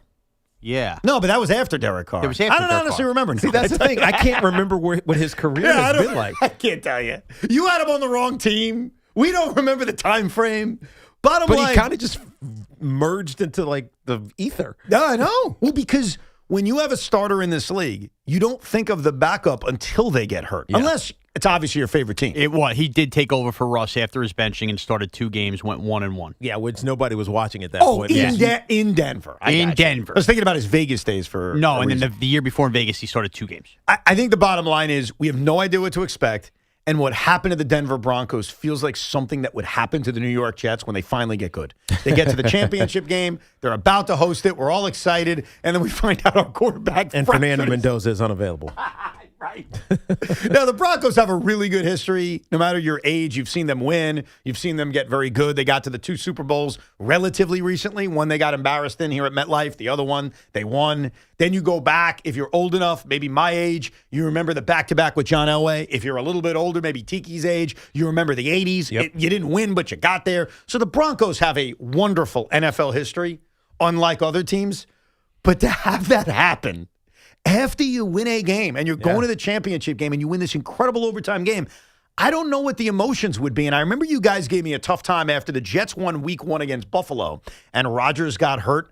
And I was excited about the win. Yeah. I was also upset about the injury, but I was, we won. Well, yeah. What would a Denver fan and how should they feel yesterday? I think your emotion is... Or 2 days ago now. Yeah. Yes, we won. This is awesome. We're going to the AFC. We're hosting the AFC Championship game in our building, and I trust my head coach. It's not even about Jared Stidham. It's not about Bo Nix. Yeah, that sucks. It is what it is. I trust my head coach. And this is on Sean, even though he just lied to everybody about the Bo Nix thing, of creating that feeling in their room. It's like in the NFC Championship game, he was our offensive coordinator. I'll never forget this moment. Comes in Monday. First, Minnesota Vikings have been destroying everybody that year. Randy Moss, Dante Culpepper. He comes in our first meeting room and says, we're going to score 30 points on these guys, and it might happen in the first quarter or first half. And we're like, what the hell are you talking about? They're good. And he's like, watch the tape. Their defense is compromised. The reason they play the way that they play is because they get up in front of people, and then their defense just sit back, play zone, and intercepts everything. And so he's like, we have to take it to them immediately. And we started believing that. And what happened? We took it to him immediately. Yeah, no, you did. And so he's good like that. Like that's his coaching style. That's his X factor and how he gets guys motivated, even if they don't necessarily believe that it's possible.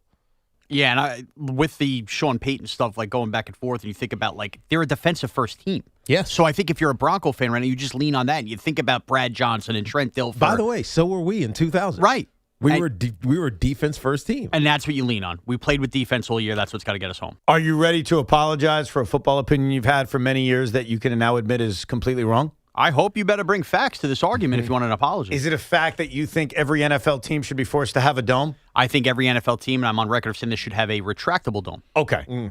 How awesome was the football this weekend in the elements? Less awesome in the Patriot game. Loved it in the Bear game. So, in the future, the Bears are trying to get a dome. Uh-huh. That wouldn't happen. Why not? Why not the Patriot game? It was just sloppier. Like, I think the rain really affected it. I love that. Like I would prefer the rain than snow. 8 turnovers because of weather is not football to me. I think light snow that did there was nothing First of affected. all, real quick before you continue, do not exonerate C.J. Stroud like that. No. I understand. And even Drake May, the Texans made plays. Right. Will Anderson made freaking plays. I know, you can't say it's just because of the weather. But they made plays, but it was harder to hold on to the football. Yeah. In the Bear that dude game, is built like an Adonis too. By the way, my issue has always been with retractable roofs. There is this rule in place. Hey, it gets below 55 degrees, you got to close it. There should be no rule. The retractable roof should only be closed in an instance where it's like 40-mile-an-hour winds. In that regard, in that case, just forget the retractable roof. Make it like Sports Illustrated Stadium, the Red Bulls arena. Okay. Where no matter where you are, if it's raining, as long as it's not raining like sideways, you kind of don't get wet. But it's open. But the only issue... But the stands are covered. This is where Evan's trying to be a smart aleck, and he doesn't realize I'm not being a smart aleck. Here. I'm asking you, since Remember you that game? hated it, what did you think now? It was a I great loved weekend. it. I thought the setting last night for the Bears, I was going to cry during that national anthem. I thought it was great. However... Dude, the full field flag. The full flag, the anthem, amazing. the snowfall, and the breath coming out. I thought that was all great. But, Evan, I wouldn't have felt that way if there were 40-mile-an-hour winds and the post was shaking like that. That's where you lose me. That's not football weather. We've seen that in games before get wrecked. That weather yesterday didn't wreck the outcome of the game. I get it, but if there's a dome in the future, they're not going to follow your rules of keeping it open when the weather's bad, and so we wouldn't have had the elements to Rams-Bears that we got. And I think most people would agree, even yourself, that it was better in the elements. Yeah, and I loved at the end when it was. You could tell it got colder as the day went on because every timeout, guys were rushing out the jackets. Yes. And seriously, it's like you're going to stand here for 30 seconds, put a jacket on. Yeah. And you could, just the snow didn't melt on the ground. No, they were using leaf blowers to get it near there. But Bottom it line just tells you how frozen that ground was. Game's still better if it's in a dome yesterday. It is. Completely. It is. No the chance. setting is more beautiful on TV. The actual game is a better game with no elements. I think the game plays out differently if it's in a dome. And I'm fine with that. I think there are mental challenges to weather that change how certain guys play. I agree. There's no doubt about that. I agree with you, and that's why I like it, because even though it doesn't always work this way, you would think naturally the team who's home has the advantage because they're more used to it. Especially an LA team. Yes. Who doesn't see this weather. They can't practice this. And you know what? They're going to turn the AC down to 40 in their practice facility. You know what helped the Rams last year against Philly? They had the experience a year ago, and they should have won that game, quite frankly. True. I think this was another awesome weekend of football. We've had back-to-back awesome weekends, and I think the weather added to it. And I can't be the only one who thought about us. We had snow all weekend in the tri-state area. Could you have imagined? I didn't think about that, but you're right. The Giants or the Jets, I mean, more the Giants, Right. being home and hosting a playoff game. And in it was those annoying conditions? snow. Not annoying because it was beautiful, but it was annoying snow because it didn't stop. Yeah. It just kept coming. Could you imagine? Yeah, imagine it next year. Yeah, but we may not get the weather next year. You never know. Eagles come here in a wild card round. And there's no guarantee the Jets are making the playoffs next year. I'm joking. Your calls, Sean's got his Cinco list. And are the Mets a threat for Cody Bellinger to the New York Yankees? We'll get to it all coming up. 888-808-1019 is that number. Our friends at Town Fair Tire remind you that at Town Fair Tire, you always get the guaranteed lowest price on name brand tires from Connecticut to Maine. Nobody beats Town Fair Tire. Nobody. This portion of the program is brought to you by your local Mazda dealer. Make the smart choice, the Mazda CX-5. With standard all-wheel drive, advanced safety, and effortless handling, there's more to a Mazda than meets the eye. Lease your 2025 Mazda CX-5 for only $209 a month and elevate your journey wherever the road takes you. Visit your local Mazda dealer or MazdaUSA.com. History's masterpieces wouldn't be the same without their most notable accents. Neither would the Kia Sportage without its multiple drive modes.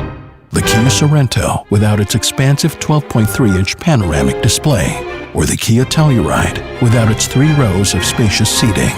The Kia SUVs. Kia, movement that inspires. Call 800-333-4KIA for details. Always drive safely. Limited inventory available. At NYU Langone Health, we know there really is no place like home. That's why we get our surgery patients home faster and have fewer readmissions than any other health system. That means once you're home, you won't need to go back for the same procedure. Instead, you can get back to the things you love. And the next time you need something else, we're here. Better health starts with a better health system. Learn more at nyulangonehealth.org. Something big just rolled into 7-Eleven. Meet our 4 new Johnsonville sausages. Hot and ready on the roller grill. Smoky cheddar. Loaded with Wisconsin creamy cheddar smoked with real hardwood chips. Jalapeno cheddar. Bold and melty cheddar with a spicy jalapeno kick. Smoked Polish. Seasoned with black pepper and garlic slow smoked for serious flavor. And ultimate Italian. Bursting with basil, oregano, rosemary, and thyme. Right now at 7-Eleven, get any 2 roller grill items for just $3.50. That's any 2 roller grill items for $3.50 at 7-Eleven. Valid through 3/3/26. Participating stores only. While supplies last. Visit store for full terms. Boomer here. If you care about cooking your meat to perfection as much as I do, the IQ Sense Smart Meat Thermometer from Chef IQ wirelessly monitors your food's internal temperature in real time and pairs with the Chef IQ app to tell you when it's time to flip, rest, and serve. So there's no guesswork. There's no overcooking. Just perfect USDA safe temps every single time. It even connects to the new Chef IQ mini oven for hands-off precision cooking. So why not grab yours today at chefiq.com, code word BOOMER to save 30% at checkout. This is a special alert to all Americans who own a vehicle with less than 200,000 miles with an auto warranty about to expire or with no warranty coverage at all. Due to a decline in the economy, CarShield is announcing a low-cost month-to-month vehicle protection plan that is now available to the public to save any driver out-of-pocket expenses on future auto repairs. Call now to find out how you can pay almost nothing for covered auto repairs. Yes, you heard that correctly. Pay almost nothing for covered auto repairs. An open phone line has been established for all drivers to call for a free quick quote. Call 800-908-8646 now. Drivers who are covered will not have to pay for covered repairs again. This protection plan is at an all-time low. Additionally, drivers who activate this vehicle protection today will also receive free roadside assistance, free towing, and car rental options at no additional cost. Call us for your free quick quote today. 800-908-8646. That's 800-908-8646. What do you have to lose? Call 800-908-8646. Again, 800-908-8646. I know that hiring can be challenging. You need someone to match your role perfectly. Well, now you can meet them fast on ZipRecruiter. Build your team, build it sooner. Meet your match on ZipRecruiter. Just head to ZipRecruiter.com/free right now to try it for free. That's ZipRecruiter.com/free. Meet your match on ZipRecruiter. Try it free. You can swirl it, you can sip it, but the best way is to share it.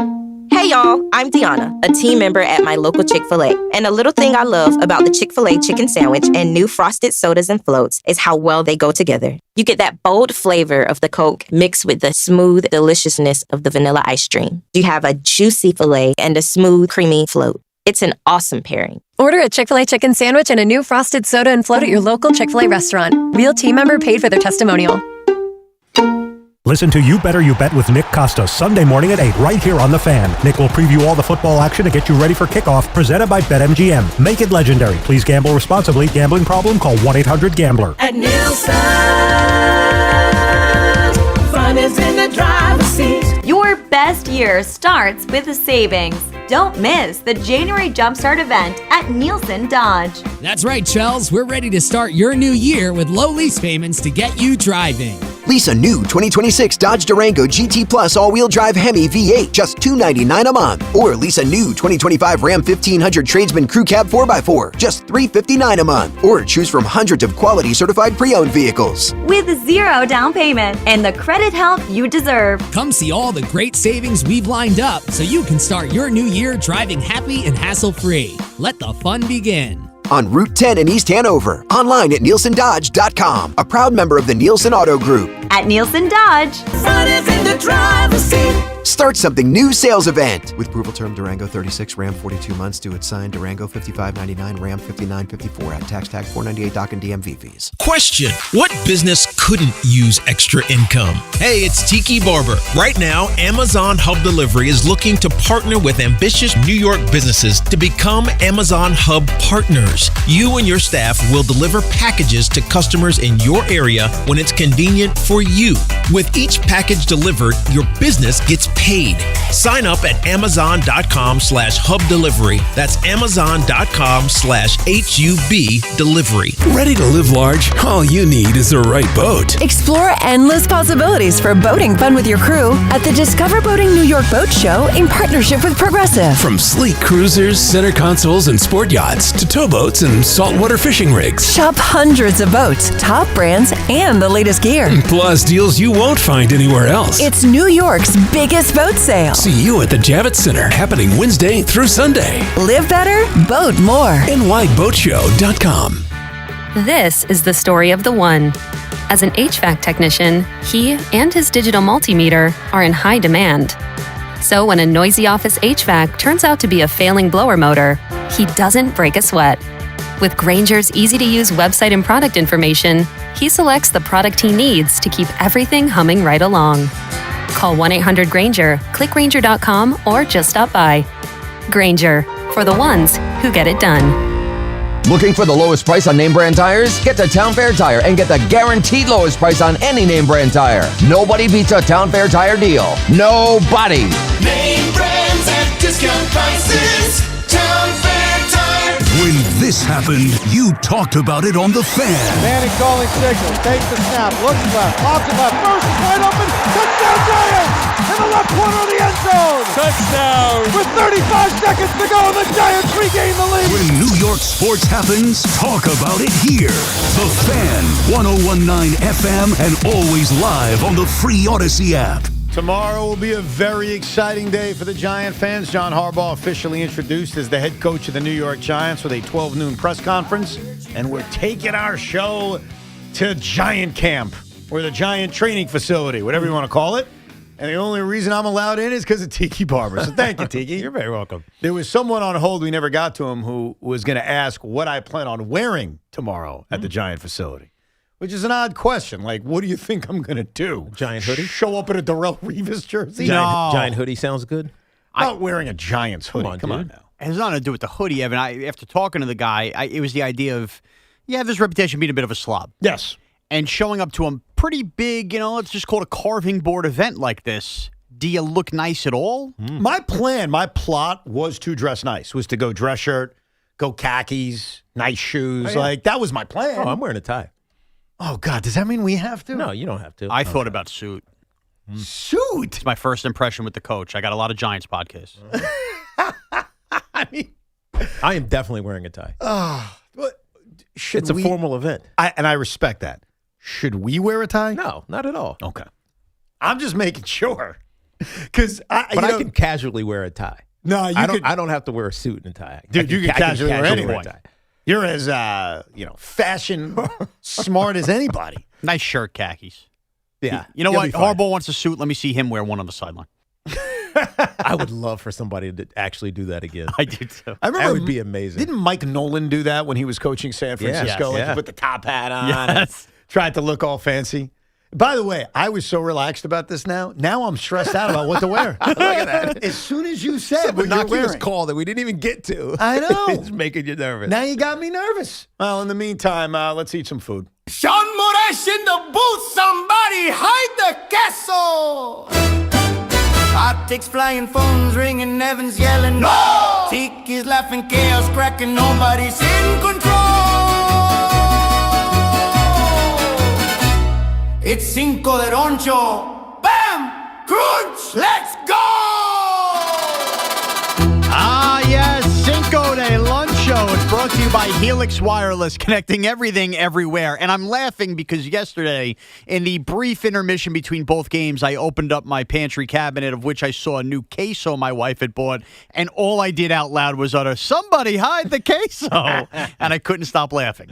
Nobody knew why. Okay. Here to give you, after yesterday's unbelievable fourth down play by Caleb Williams to Cole Kmet, the 5 most amazing plays for losers in big games. And yes, this list is going to go far beyond 5, and we're going to get a million calls and tweets. You missed this one. It's a little mix of local and a little mix of national. Here is my list. Here we go! Number 5. I'm going all the way back to the 1994 Eastern Conference Finals in hockey, Game 7. Everybody remembers Matteau, but how about from a Devils standpoint, Valerie Zelepukin scoring with 7 seconds left to force the overtime to begin with, and then the Devils don't win and capitalize on that. There's a part of me that would almost make that number 1. Because even though it's not the final game of the World Series or a Super Bowl, that was unbelievable. I still can't get over the fact that the Rangers were about to win Game 7. They're about to go to the Stanley Cup Finals, and the Devils started with 7 seconds to go. Unbelievable. And then we go deep into the night until Stephane Matteau gives us a great moment. Like, if that doesn't happen, we don't get the Howie call. We don't get Stephane Matteau being a household name for the rest of time. So it almost has its benefit, but you're right. It's sort of forgotten that the Rangers almost collapsed. Unbelievable. Not forgotten by you, Number 4. Not me, but others. Yes. Others. Number 4 for me, I'm going to 2019. The DJ LeMahieu 2-run homer in the top of the 9th in the ALCS, only for Jose Altuve to happen right after that. That's a big one. Because I think if I asked a Yankee fan, give me your quick DJ LeMahieu Yankee biography. Yeah. I don't know if you mentioned it yet. That was an unbelievably clutch moment. If they win that series, it's how he's remembered forever. Yeah. And now forgotten. Number 3. They also were going to force a Game 7. They would have needed to have won Game 7. Number 3, I'm putting yesterday's play on there. I think it's the number 3 play all time in this moment. I mean, just think about him running all the way backwards. It is effectively a Hail Mary, and he completes it to Cole Kmet, who's open. I don't care it's prisoner of the moment. That's why I'm not putting 1 or 2. Right. It's on the list. Dude, it was a great play, but he's known to do that all season long. That's why the Bears, Evan keeps suggesting this, and you're probably right, that the Bears and maybe the Broncos return to the mean next year and maybe win 9 games, not 14, 13, 14, because they've won so many close games. And both of them did it to the Giants, too, by the way. Right, but it's been moments like that that they've done it with. And look, Kmet pushed off, clearly, but it was also on the DB. You got to stick to that dude like stink on you-know-what, and he didn't. Stink on you-know-what, huh? Okay. Number 2. Number 2 for me, it's Endy Chavez in the 20. Yeah, I mean, that's the big one for Met fans, obviously. I think anytime, I know I thought of it yesterday. I wasn't the only one that it was a great catch. It's celebrated, which I cannot do. There was a bobblehead about it, which I cannot even want to have because they lost the game. It's not even that they lost the series. Right. They lost the freaking game. And that game and that moment is a lesson. Because after Endy made the catch and turned the double play, I said to my dad, we're going to win the whole bleeping thing. And now, even when there's a great moment, I almost go the other way. So, for example, when Caleb Williams made that play yesterday, I actually was pretty confident that unless Ben Johnson goes for 2, the Rams are winning this game. And I know it's irrational, but I think a lot of it is based on I know what it's like to have the moment Kevin Durant. That's another one when he hits the 3 or the 2, which it turned out to be, to at least tie the game. I mean, I know we thought they won the game, but he forced overtime with essentially a buzzer beater. Right. Like, they didn't win that game. Eventually you run out of magic. Yeah. So I almost have the knee-jerk reaction that when something like that happens, you're going to lose. Yeah. Reggie Miller, by the way, did one of those versus the Nets, that big buzzer beater. Yes, Game 5 against Indiana, 2002. Do I remember that? I have hemorrhoids from it. That's not, well, all right. One of the greatest games of all time. But boy, was I panicking when Reggie hits the half-court shot. Number 1 to me, it gets put at number 1 because it's a Super Bowl play. It's Jermaine Kearse in Super Bowl 49, basically catches a pass falling down in his legs.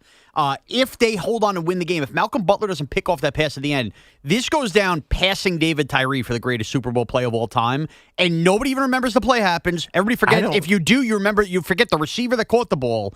It is the most incredible play to happen to a loser in that moment ever. I can't remember that play at all. Go watch it. Jermaine Kearse, the greatest play that nobody ever talks about anymore. I forgot about it until you said it, and now I'm like, you're right. I can't remember it. I remember thinking to myself, boy, I can't wait. The next day we're going to debate if this is better than David Tyree or Mario Manningham. And it turned out to just be forgotten. I'm pretty sure it sets up, like they're inside the red zone, sets up the Malcolm Butler pick late. Yeah, I think you're right. Have you pulled the play already? Or are you at the Super Bowl? No. That would be lightning quick. Well, the problem is NFL has ad blockers. So it's annoying. So I got to find it via YouTube. Oh, Sean, I got it. Sean, how do you not include Alfonso Soriano? What's this now?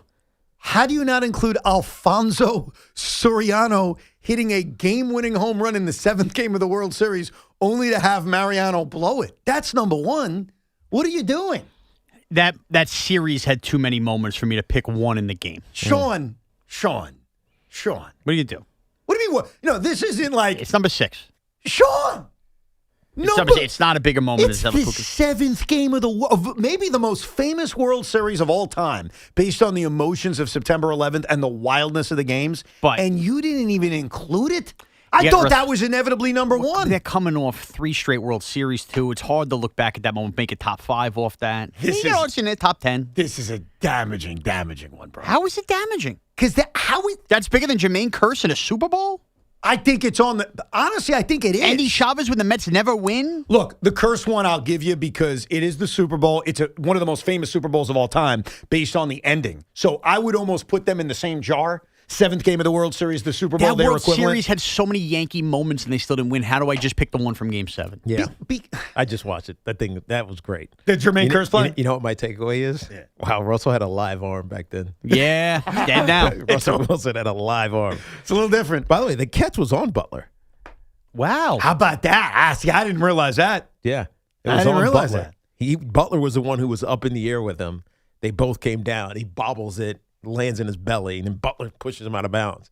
And then 2 plays later, he picks him off. Unbelievable. Think about that. And nobody remembers the guy or the play. If they win the game, it's immortalized as the top play in Super Bowl history. I think the fact that Tiki doesn't remember it, I barely remembered it till you brought it up. I think it's a great example of why it's number one. I think we all remember Alfonso Soriano, but it not being in the 5 cannot happen. That's your mistake. Well, it did happen. Well, it's a mistake. It's not a mistake. Caleb Williams shouldn't even be there. That's the divisional round. It's a Hail Mary. It's the Yankees were in a 3-peat with a million things that happened to them in that series. Sean, it's the divisional round. Oh, stop it. I mean, it's not the championship game of the Super Bowl. It might as well have been the Super Bowl. I know why. Why would it might as well make it the Super Bowl? Because the Rams have now won the Super Bowl. We don't know that. We do know that. We know they're going to Seattle? Yes. And beating the Seahawks? We don't even have to play the next 2 weeks. The Rams won the Super Bowl yesterday. I mean, I hope you're right. I'm not. I mean, it'll do wonders for what's.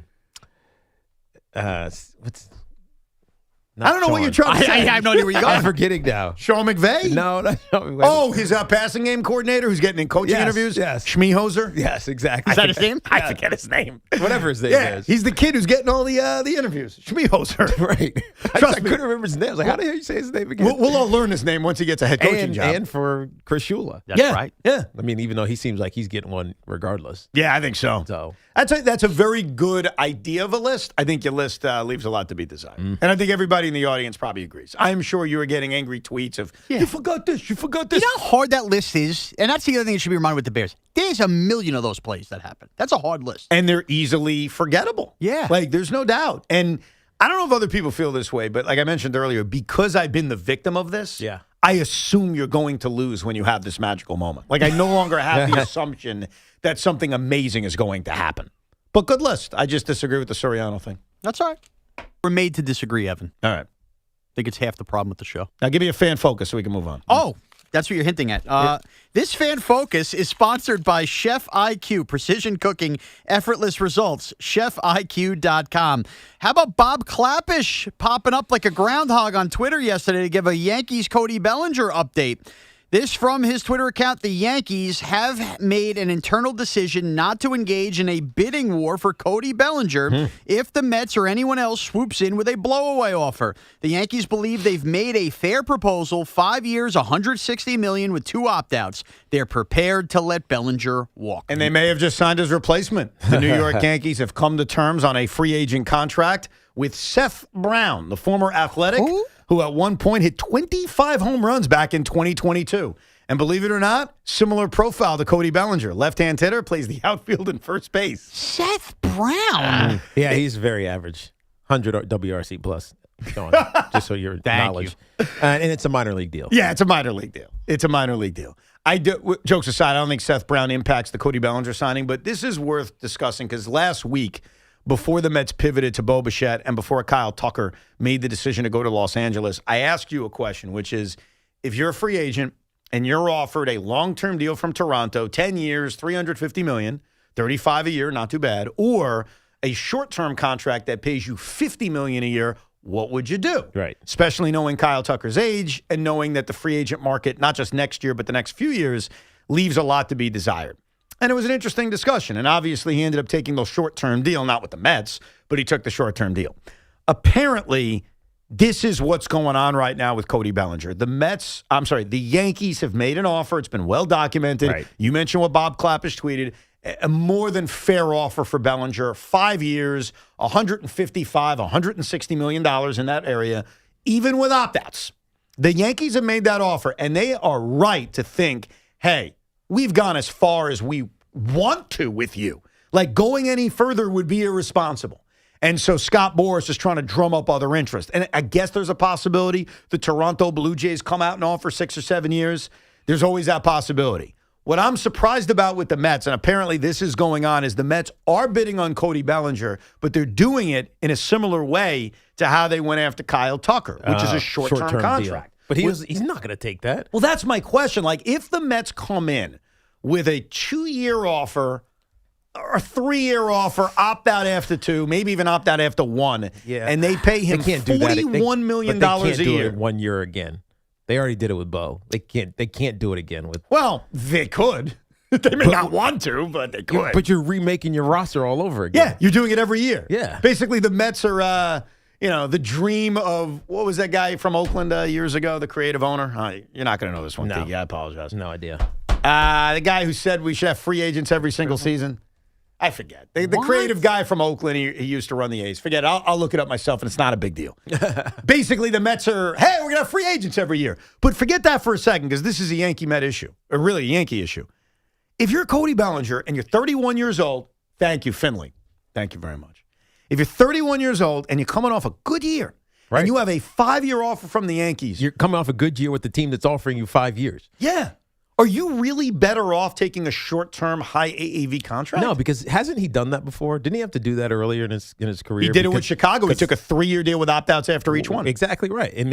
So how many times is that going to keep working for you? And at what point do you actually get that long-term payment that you wanted? You're not. Exactly. Because if you do a 2-year deal with opt-outs, you're now 33. No one's coming to you with 5 years and 180. So take the 160 now, be happy with it, and if you want to keep playing, make some money on the back end. Which is why ultimately, and I'm taking my fandom aside, because yes, as a Met fan, the Mets would be a lot better if they added Cody Bellinger. He would fill their need in the outfield. He'd improve their defense, another really good bat in the middle of this order. So yes, from a short-term perspective, it would make the Mets better. But if I'm Cody Bellinger and I'm Scott Boras, I'm taking the 5 years from the Yankees. I don't think, as much as the Mets can offer you on a short-term deal, I don't think that's better than a 5-year offer. Now, with that said, I hope I'm wrong because, like I mentioned, it improves the New York Mets. And if Steve Cohen is willing to pay absurd amount of money on short-term contracts, I'm not against it. I'm paying enough in season tickets. Trust me, I don't feel bad. I'm just logically wondering if Bellinger's going to prefer that route over the Yankee route. I get it with Bichette. Because he's young. Yeah, and if Bichette has a monster year, he could get a 10-year contract. It's not crazy. I don't know if Cody Bellinger ever parlays it in a long-term deal. Well, we'll find out probably tomorrow, right when we don't need to find out. Is that exactly right in the middle of John Harbaugh's press conference? As John's speaking? Uh-huh. That does remind me of that time I was at Giant Camp, and I was doing the show with Big Mac. Ironically enough, Craig was off. And Joe Shane was sitting down with me and Big Mac. We're having a fine interview. It's about to end, and I get the news that Kevin Durant basically said, I want everybody fired if I'm going to come back. So you did a Nets show? I did not. As Joe was leaving, I'm like, when we come back, I'm dead. You're not going to believe the latest news. And Joe sat back down and was like, what happened? And I said, don't worry, you're fine. Because I think he was stop, man. Nothing to do with that. I think he was worried something in football happened. Right. And then, no, I did 5 minutes on Kevin Durant. We moved on. Then we talked to Saquon Barkley. Oh, nice. Yeah, it was a fun show. Right. But it was disrupted because of massive news somewhere else. That was easy, though, because that was the Nets. I did 3 minutes and we moved on. Yeah, you're not allowed to talk about the Nets. No, of course. If it's Cody Bellinger, especially if he goes to the Mets, we have to talk about it. Well, it impacts multiple teams. Right, because it's the Yankee issue and it's the Met issue. The best thing if it happens tomorrow for us is if he stays with the Yankees. Because we'll discuss it, but then there's nothing new. Because we know what he brings. And the thing I don't know, and you tell me, Sean, as a Yankee fan, because I know that there's this, hey, Hal, you're worth $1 billion and all that. The Yankees make a ton of money.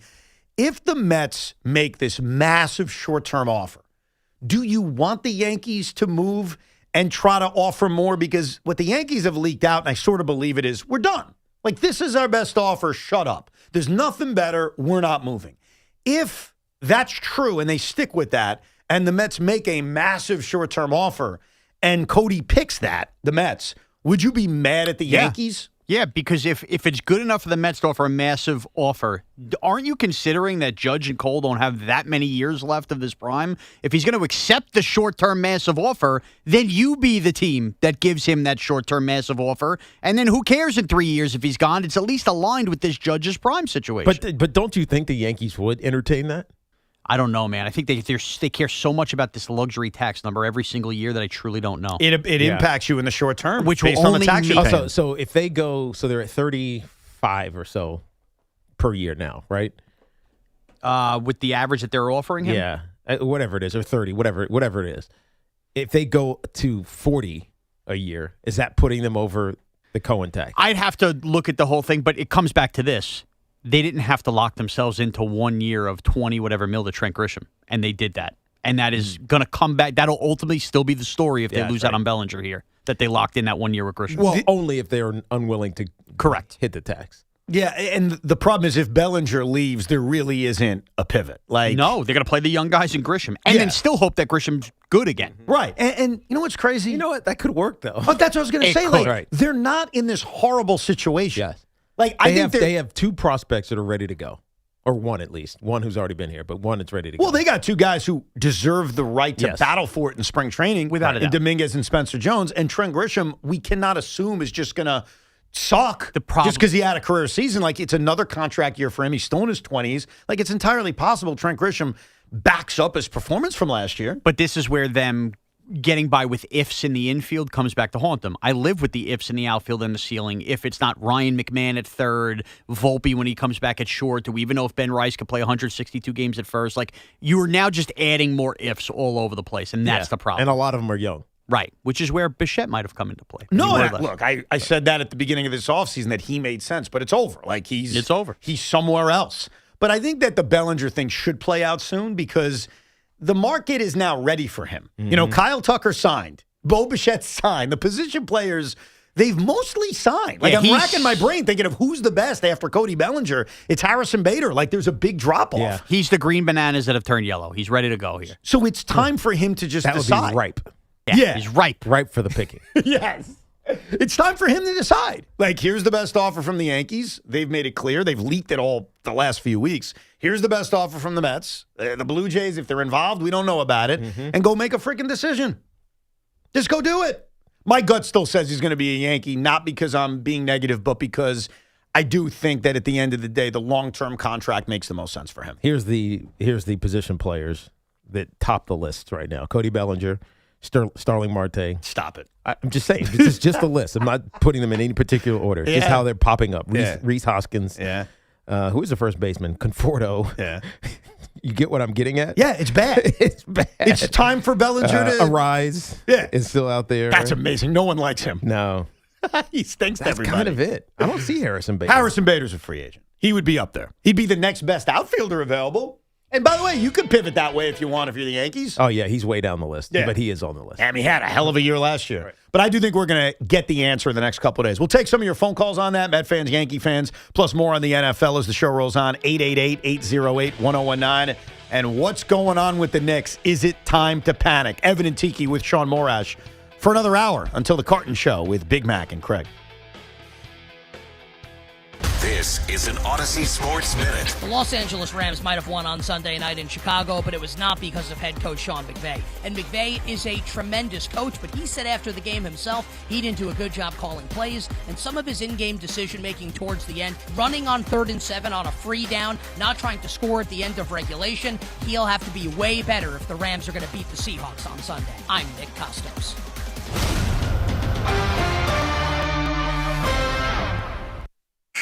What if your instincts could pay off? With Robinhood Prediction Markets, you could put your sports IQ to work on the games you know best. It's not you against the house. It's you participating in a live market.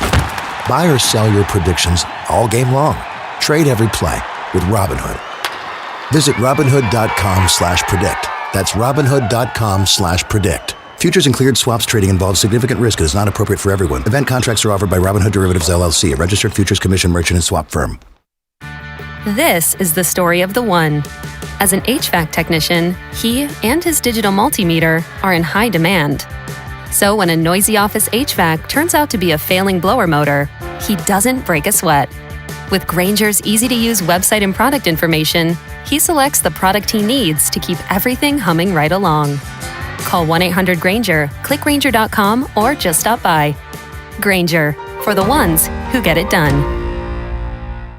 I'm Piera Palazzolo, VP of Digital Marketing for the American Management Association, a company focused on the management training skills needed to enhance the careers of business professionals. We did our research when it came to the best companies for website development and chose AmericanEagle.com. And we couldn't be happier. AmericanEagle.com worked closely with us to understand the front and back end requirements needed to launch an e-commerce website that could handle the complexities of running thousands of seminars nationwide, our robust new website and improved SEO saw immediate increases in site traffic and web revenue. If you're in need of managerial effectiveness and success, visit our website at amanet.org. If you're in need of a website that provides an unparalleled consumer experience, I highly recommend AmericanEagle.com.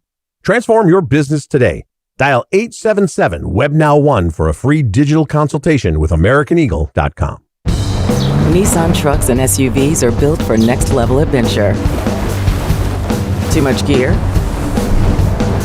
Dirt? Rock? Sand? Get in a Nissan truck or SUV and feel unstoppable. Whether you want to take your next level of adventure in the Frontier Dark Armor, the Pathfinder, the Armada, or the Rogue, you'll be ready for what comes your way. Nissan, #1 in new vehicle quality among mainstream brands by J.D. Power. Get 0% APR on the 2026 Nissan Rogue, 2025 Murano, or Pathfinder for well-qualified buyers. For J.D. Power 2025 U.S. Initial Quality Study Award information, visit jdpower.com/awards. Awards based on 2025 model year. Example 0 down payment, 60 months financing at $1,667 per month per thousand financed. Actual down payment may vary, subject to INMAC credit approval. Not all buyers qualify. Dealer contribution may affect actual price set by dealer. Contact dealer for details. Ends 2/2/26. I'm Neil, founder of Clay Room. When I found ceramics, I realized my calling was to give others the space to be creative. So I set out to open my own studio. Having a Chase Ink card has allowed us to grow it and bring people together. Now we're molding a creative community. With the Chase Ink Business Cash Card, you can earn up to 5% cash back on business essentials, so your business can go from here to possible. Chase for business. Make more what's yours. Real business owner compensated for their participation. Cards issued by J.P. Morgan Chase Bank, N.A. member FDIC, subject to credit approval. Terms apply. Hey, sorry I missed you. Your call is very important to me. Just not as important as the New Jersey Lottery's Green Ball promotion being back on Pick 3 evening drawings. See, if the green ball's drawn, that's a free second chance to win? So, yeah, you get it. It's only through February 1st, though, so try me after then? Must be 18 or older to buy a lottery ticket. Please play responsibly. If you or someone you know has a gambling problem, call 1-800-GAMBLER. For game odds and promotion details, visit njlottery.com/pick3. This is Tiki Barber. You definitely don't want your heating system to fail this winter. So call my friends at Edison Heating and Cooling, New Jersey's heating experts. Have them check your heating system before it breaks. I know Edison Heating and Cooling. They can fix anything. Go now to edisonhvac.com. Paramount Plus is the new home of UFC, and we're coming out swinging with UFC 324. Oh, what a shot! And 325 on back-to-back weekends. The new era is here. It's time! Every fight. Bam! One subscription. Oh my goodness! Pay-per-view just got knocked out. Let's go! Back-to-back blockbuster UFC events this month only on Paramount Plus. You've got a big day, so you use Unstoppable Scent Boosters to give your laundry non-stop freshness. So no matter how long the day goes, you can't stop this power, this walk, this pose, this strut, this look, this talk. Your clothes will be so fresh you can confidently strut into that end of the day meeting like a bosses. Let's talk business in my office. Add new Unstoppables beads to your wash for 24-hour non-stop freshness so you can smell unstoppable.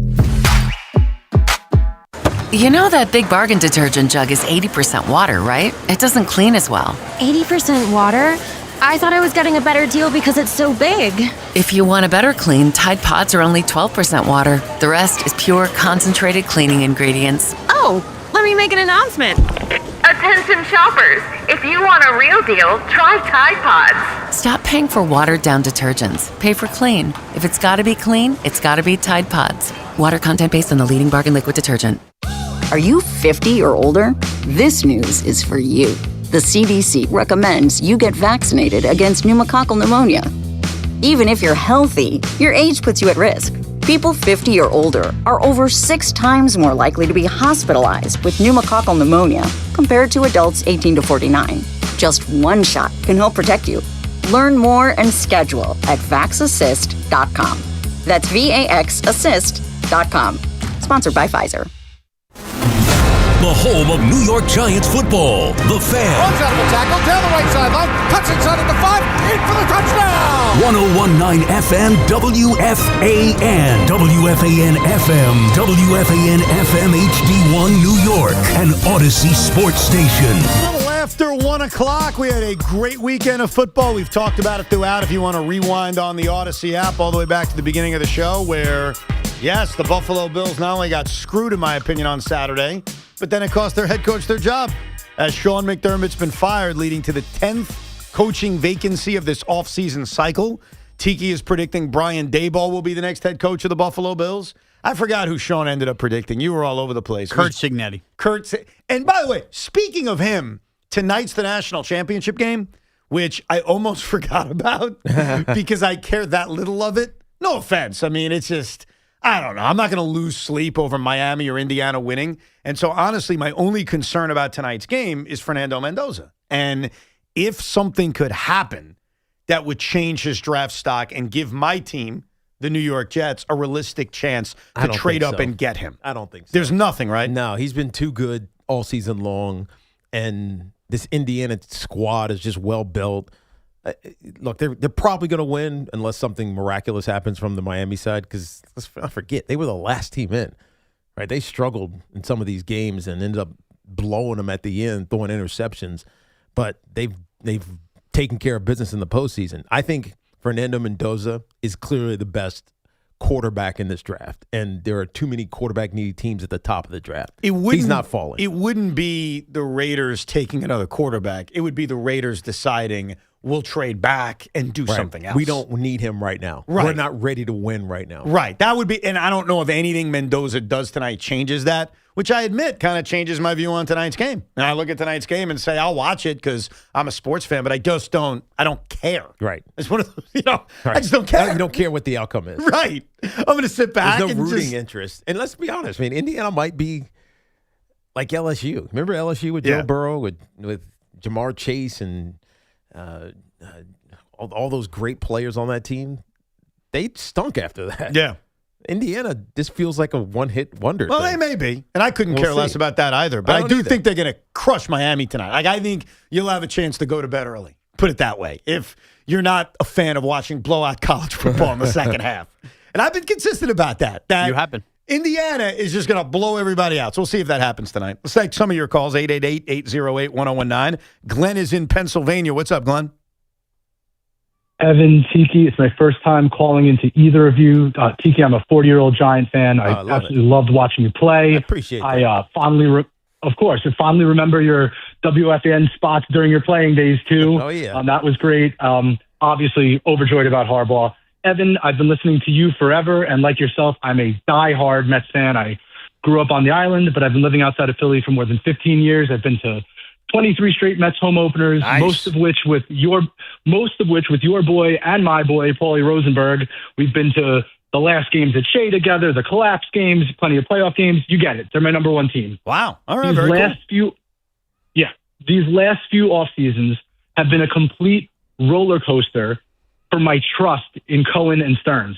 I called your old partner, Joe Beningo, last year after the Mets re-signed Alonso for the one-year deal. And I lauded the Mets leadership, and this was smart. It was savvy. They could still re-sign him to a long-term deal if he has a big year, blah, blah, blah. Then I called Joe last month, the Saturday after the Diaz and Alonso signings, away from the Mets happened, talking about how the trust was totally broken and how the Mets always stick it to their fans. And now after a month of no significant moves and Stearns not addressing the fans not even once after Pete signed with the Orioles, we miss out on Tucker, and it feels like rock bottom. And then Friday happens. The absolute best pivot possible. The Phillies agreed to Bichette's demands. We're going to give him 7 years. And Cohen says, forget that. And he swoops in with the big deal to get Bo to New York. Bo goes heel on Philly. And now I'm finally starting to see Stearns' full plans. Get a bunch of athletic, talented, serious competitors with playoff experience. Simeon, Polanco, now Bichette. A bunch of intense guys, 6 feet and under with chips on their shoulders. This is why the Mets hired Kai Correa to be the director of defense and get these natural athletes to learn new positions. So with that being said, I don't want to trade Beatty. I don't want to trade Vientos. They've both shown power and star power, and obviously Vientos carried us into the 2024 playoffs. So stick Beatty in left, keep Vientos as DH. Obviously, we still need another starter and a reliever, but I don't want Bellinger for the outfield. You guys kind of stole my thunder a little bit. I want Bader. He's done it in New York. It's true run prevention. He's another guy that goes heel on Philly. Plus, you get him on a short deal. You still leave the door open for Benj, right? And you're creating a team of short, super talented, Dodger and Philly hating maniacs who are absolutely going to compete, okay? And listen, I will say this. I still think they should have started the Diaz negotiations at 4 years. But bottom line, after a month's hiatus, I believe in this leadership team again. Let's go, Mets. You got to believe. Get it done this year. Create a bunch of better talented Lenny Dykstras running around Citi Field. I have one homework assignment for you, Glenn. He has mentioned he's called Joe before. I want you to call Joe the next time he's on a Saturday and do the same speech and just see what he says, because he's obviously still not thrilled about what's happened this offseason. You know, he mentioned, I now see David Stern's plan. And I was racking my brain about this after they tried to get Tucker missed and pivoted to Bo Bichette.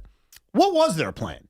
Because they never seriously attempted to keep Pete Alonso. No. And so what were they doing offensively? And the only thing I could come up with is that their plan has been, we want to sign guys to short-term big money deals to just hold the line until our prospects are ready. Hold the line until Carson Benj is established. Hold the line until Ryan Clifford is up here, or A.J. Ewing, or whatever other prospect you want to mention. And so I think that's their plan. Right. I'm surmising it, because what else were they trying to do offensively? They're trying to cut down on long-term commitments. They saved 2 years on the Nimmo Simeon deal. Right. Polanco's a 2-year deal. Bichette could be a 1-year deal. And so that's their plan. But it also feels like they're trying to save future finances. Right? Well, I don't know if it's save future finances more than it is to have the ability to say, hey, our prospects are good. We don't need to buy someone else. Right. And or just not be locked in on long-term deals. Yeah, I think that's more what it is. But that's risky. Well, because like all your prospects aren't hitting. Some of them could turn out to be fantastic. Some of them could just not ever make it. And I guess that what you do then is you buy other short-term contracts in free agency. Yeah, you know what the problem with that is, though, Teak? And this is a fan thing more than a competing thing, because the Mets could be good this year. We'll see. It's baseball. Who the hell knows? You buying your 8-year-old a Bo Bichette jersey? No, you're not. No. He's going to be gone in a year. No. You're going to buy your 12-year-old Jorge Polanco jersey? Not really. No. Even Cody Bellinger if he signed. So it's smart long-term, but it's weird to gain that connection. Yeah, I don't think that's the end-all, be-all. Obviously, I'd rather win than anything. But I explained this to Spence because he was asking, who Bo Bichette? Right. And I told him, and he said, can I get the jersey? And I said, no. He's going to be gone in a year. You remember a couple of years, was it last year or 2 years ago, I brought Brooklyn to a game, and she wanted to buy a jersey? Yeah. A Mets game? Yes. And she wanted to buy Pete Alonso. And what'd you say? I said, no. He's not going to be here long. And who'd you get? I said, get Francisco Lindor. Smart purchase. She has a Lindor jersey. So that's my attitude to my kids. The only jerseys I'm allowing you to buy, or I'll buy for you, is Juan Soto, Francisco Lindor, and Nolan McClain. Right. That's it. I remember saying to her, too, I was like, he only has 1 year contract. And she's like, what does that mean? I'm like, he's only got to be here for another year under contract. Now, he could sign long-term, but Francisco Lindor, he's got like a decade. And you also knew they were never going to sign Pete long-term. No. Which is why when people ask, what's the Met plan? Because it's a fair question to ask. The only thing I could come up with is what I just described, that David Stearns and Steve Cohen are willing to use the wallet to bridge the gap until the position players they have fully develop. Yeah. You can't fully rely on your youth right now. They haven't proven it. But if you bridge it with Bo Bichette, or you bridge it with a potentially Cody Bellinger, or you bridge it with Jorge Polanco, who knows where we're at in 2 years? If Carson Benj becomes a superstar, their need for bridging the gap becomes less. Right. And so that's what I think their plan is, whether I like it or not. Let's go to Moses in Brentwood. Hey, Moses. Hey, Evan. How you doing? Hello, Tiki. What's up? Hello, Sean. What's up? Okay, with the Mets, Bo Bichette, is that the contract he wanted, or did Cohen and Stearns offer that to him? Also, you think there should be like a salary cap crap. Sorry, salary cap in. That's what Tony Clark calls it. He calls it a salary crap. I'm not against the salary cap. I'm against baseball shutting down for a year. And baseball will shut down for an entire season if the MLB owners and Rob Manfred impose a salary cap. That's what I'm against. What was his first question? I totally forgot. If Bo Bichette's deal was what he wanted, it's clearly not what he wanted. It's what he had to take. Yeah, well, he could have taken 7 years, $200 million, right. But I think he looked at the Tucker deal and the free agency over the next few years and said, this is probably better for me if I believe in myself. Right. I think the Mets have opened the door to short-term big money deals for certain free agents. But 1 year opt-out deals, they're not ideal for the Mets. Because if he's great and you lose him, now you got to do the same thing all over again. Yeah, especially when you give up the draft picks. Yeah. I think that's what makes it less than ideal. Cody decision? It is not. I knew you were going to go down Cody. It's not Cody. What else could be breaking? Another NFL head coach was fired. It's not an NFL coach firing, but it does pertain to the championship games this weekend for those interested. Yes. Bad news out of Seattle. Zach Charbonnet suffered a season-ending knee injury that will require surgery. Coach McDonald's called it a significant knee injury. He's got a long road to come back. No, that sucks. Huh. That sucks, man. I don't remember that happening. Yeah, they went to Walker in the second half that he was playing, but he remained sitting on the bench the whole time, so it kind of gave the impression, could he come back, could he not? I don't remember it being devastating. Yeah, apparently it is. Huh. So that means ACL, probably both. Yeah, they're not naming the ligament here in these quotes, but this is just breaking now. Well, Kenneth Walker just has to rush for 3 more touchdowns again. No biggie. Right. Just do it again. That's it. No biggie. They have 2 good backs. Yeah. So it didn't mean you don't want to just rely on one, but if you have to, at least you have 2. It sucks. It's not as severe as the Denver Broncos losing Bo Nix minutes after advancing to the AFC title game. Yeah, bad news for Seattle. I'm starting to think ahead to that. Seattle, the but Rams. Their defense is so damn good. No, I know. Look, that's a part of the reason why they did whatever they wanted against the Niners was setting the tone with the special teams play to begin the game. Right. And their defense is insane. It's that good. Now, this will be a big challenge going up against the Rams. It's a little bit of a different animal compared to San Francisco, especially without George Kittle. But, yeah, big blow for Seattle. Let's go to Gabe in Wayne, New Jersey. What's up, Gabe? Hey, Gabe. Hey, guys. Thanks for taking the call. So the Bellinger negotiation, it just seems to be ridiculous, especially from the Yankees' point of view. They've leaked about every detail they can possibly leak from their contract offer. I'm starting to wonder, when they're going to start, leaking, how many friends and family members he can bring to games for free, because it's just getting to that level. So it just really seems like a bit of an idle threat on the part of the Yankees to suggest that they're willing to move on until they actually do something that suggests that they're willing to move on. I think that this is the perfect time, to be completely honest, to pivot. There's been a lot of talk about potential trades from the Yankees, and it seems like the most coveted pieces from the Yankees in terms of their prospects over the years have been their catchers and their pitchers. So one of the pivots that I was thinking was actually to go out there and sign Framber Valdez. And this is not taking into account whether he's a head case or not. I know he's sending videos of him hugging little orphans and things like that to convince GMs that he's actually a nice guy. Yes. But at the end of the day, think about this. If the Yankees were to sign Framber Valdez, you're already creating an abundance where there is already an abundance of starting pitchers to be able to shake loose for potential trades. I think they have 8 starting pitchers if everybody was healthy right now on the team, which is absolutely insane. And if you sign Valdez, you're thinking you can possibly move guys like Warren and Heel instead of either or for not only additional starting pitcher depth if you want to go for a front-end guy like Peralta, but you can also look at position players that may be available or not currently available that you can make available with a strong offer. No, I think it makes a lot of sense. The part of improving your rotation and being able to use pieces in trade negotiations. It's just What doesn't make sense is Framber Valdez is still looking for a long-term deal. Yeah. And considering how many long-term deals the Yankees are currently invested in with their rotation, Max Fried, Carlos Rodon, Garrett Cole, are you really throwing in 4 years for Framber Valdez? Assuming that's what he gets. Right. And then the counter to it is if Framber has to settle for a short-term deal, are you really giving up the draft pick compensation on a guy that you're only going to have for a year or two? So I just don't think... The answer is probably no. The answer is no. No. I don't think it makes sense. I think the Yankees are bidding on Freddie Peralta, which would be an incredible addition, especially on the short term where you're not sure what you're getting from Garrett Cole coming off of Tommy John surgery. But moving on from Cody Bellinger, you're moving on to do what? Because the answer is you're not doing anything. No. I mean, unless you sign Harrison Bader, I guess. Yeah, but the thing about the Yankees pivot last year when they missed out on Juan Soto, they went straight to pitching, got Max Fried. I doubt they'll do that again because of what we were just alluding to. But to me, this rings of a farm opportunity. It's someone who is young, who's looking for an opportunity. They're going to give it to him.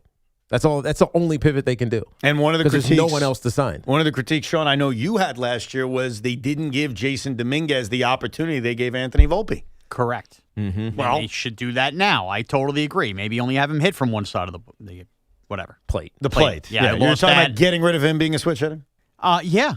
I mean, based on what we saw last year, why do you have to force yourself to not be able to hit from the other side just because you did it growing up? To Gabe's point, though, there isn't a move necessarily that you can make that shows Scott Boras you're really done with Cody Bellinger. No, there isn't. Because you're not. Right. Like, as long as Cody can't afford to be done with him yet. Well, and also, there isn't a move that eliminates it. Like, there was, if they had signed Bo Bichette, which we had talked about, or a move of that nature. A trade for Tatis would. Well, yeah, but he's not available. We got to stop doing this. Okay. You're like Met fans talking about this. Well, first of all, he's not available. Everybody's available. All right, Ted DiBiase. Everybody's available. Everybody's got a price for the $1 Million Man. Ha, ha, ha, ha, ha. Jose in Staten Island. Hey, Jose.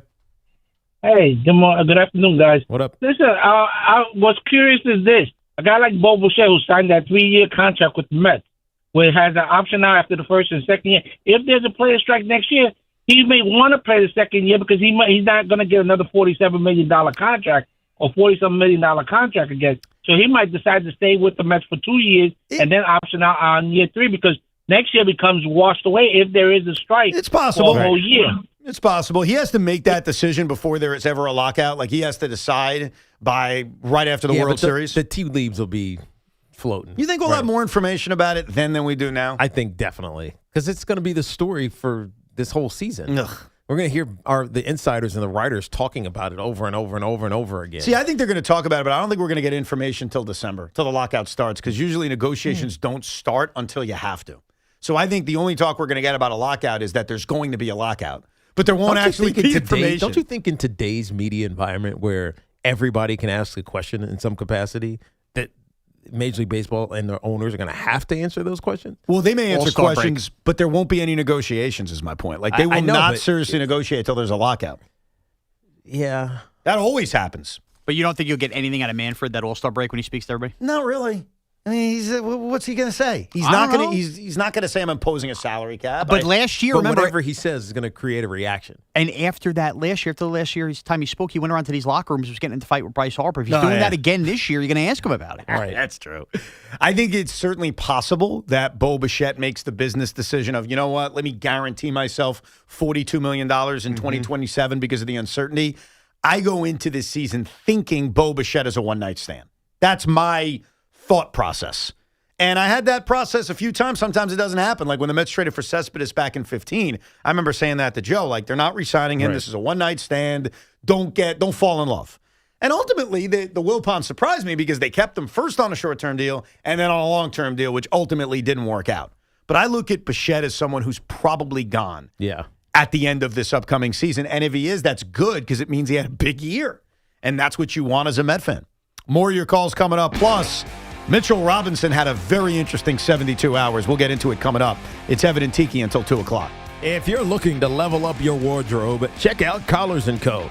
You might have seen them on Shark Tank where they landed a deal with Mark Cuban. They're the team behind the dress collar polo that sold over 1 million shirts. Now they've launched the Maverick Performance Blazer, and this thing is legit. Sharp, lightweight, and completely wrinkle-resistant, making it perfect for travel. Just pack it up and it comes out looking fresh. Plus, you get smart features like security zip pockets, a sunglasses loop, and an optional pocket square. So hit up collarsandco.com. Use code Tiki for 20% off at collarsandco.com. This portion of the program was brought to you by Ray Katina, Mercedes-Benz of Edison. Just one drive in a Mercedes-Benz, you'll understand why it's a gift that keeps on giving. The Mercedes-Benz Holiday Love Celebration lives on at Mercedes-Benz of Edison. Choose from over 500 vehicles and experience the love during the extended Holiday Love Celebration at Mercedes-Benz of Edison. The New York Giants will introduce their new head coach, John Harbaugh, Tuesday at noon. And the Fan gets you the inside access no one else can. Don't miss Evan and Tiki broadcasting live on site starting at 10 a.m. from the John Harbaugh introductory presser, where you'll hear the inaugural address to Big Blue Nation from the 24th head coach in team history, plus exclusive one-on-one interviews with the biggest names in the biggest game. And it's all brought to you by your official home for New York Giants football. The Fan, 101.9 FM, WFAN, and always live on the free Odyssey app.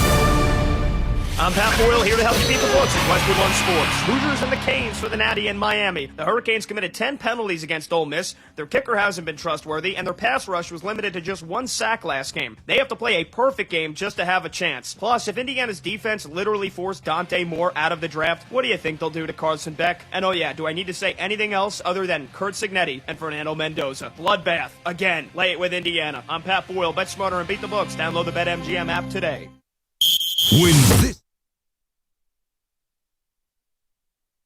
This new year, get started on your next success with University of Maryland Global Campus. Apply now and save with no application fee. Classes start February 11th. An accredited state university, UMGC offers online and hybrid classes while giving you a head start on 2026. Earn up to 90 credits toward a bachelor's for prior learning and experience, or transfer up to 12 credits toward a master's. Learn more at umgc.edu. Certified to operate in Virginia by Chev. At NYU Langone Health, we know there really is no place like home. That's why we get our surgery patients home faster and have fewer readmissions than any other health system. That means once you're home, you won't need to go back for the same procedure. Instead, you can get back to the things you love. And the next time you need something else, we're here. Better health starts with a better health system. Learn more at nyulangonehealth.org. It's Tiki Barber with 2 words any business owner wants to hear.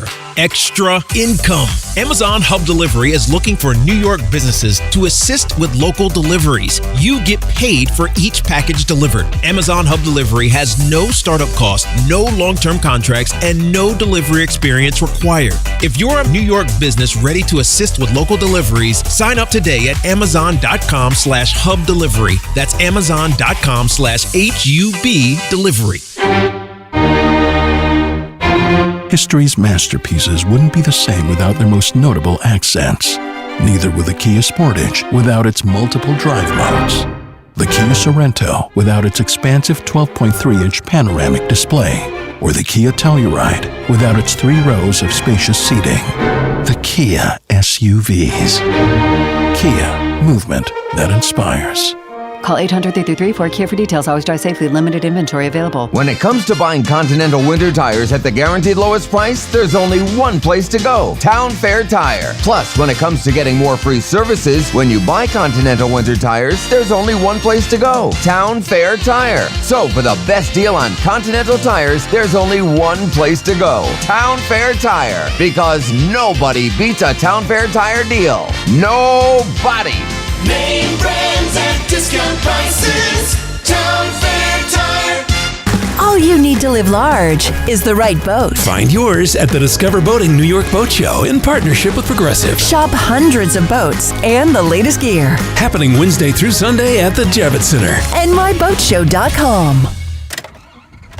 At Audi Manhattan, experience best-in-class service in the heart of New York. Visit their Audi flagship store today, conveniently located on 55th and 11th. Audi Manhattan, where luxury meets excellence.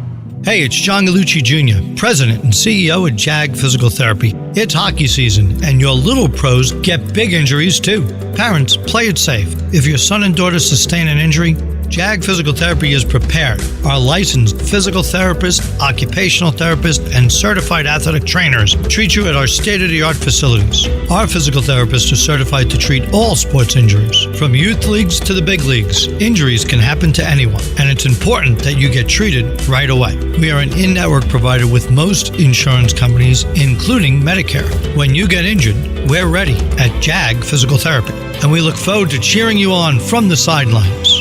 JAG is the only outpatient physical therapy and occupational therapy provider that serves the 5 boroughs, Long Island, Rockland, Westchester, New Jersey, and Pennsylvania. Schedule your visit today at jagpt.com. That's JAGPT.com. Get back the life you love at JAG Physical Therapy. Spreadsheets, clunky software, 100 different logins just to run your business? There's a better way. Odoo. One simple, connected platform that handles sales, inventory, accounting, and more, so you can focus on growing, not juggling. Make the switch today at odoo.com. That's ODOO.com. This is the story of the one. As an HVAC technician, he and his digital multimeter are in high demand. So when a noisy office HVAC turns out to be a failing blower motor, he doesn't break a sweat. With Grainger's easy-to-use website and product information, he selects the product he needs to keep everything humming right along. Call 1-800-GRAINGER, click Grainger.com, or just stop by. Grainger, for the ones who get it done. Sunday no longer a fun day? We've got specialists for that. Walking the dog, unleash, knee pain? We've got specialists for that. With 45 Castle Connolly top doctors, Orland & Cohen specialists are considered among the best in the nation by their peers, which can mean a better outcome for you. From Staten Island to Southampton, our network is open 7 days a week, so you can feel better, faster. Visit OrlandCohen.com. Cats are masters at using up their 9 lives, like chasing laser pointers into walls or jumping onto high shelves. But the one thing cats never do?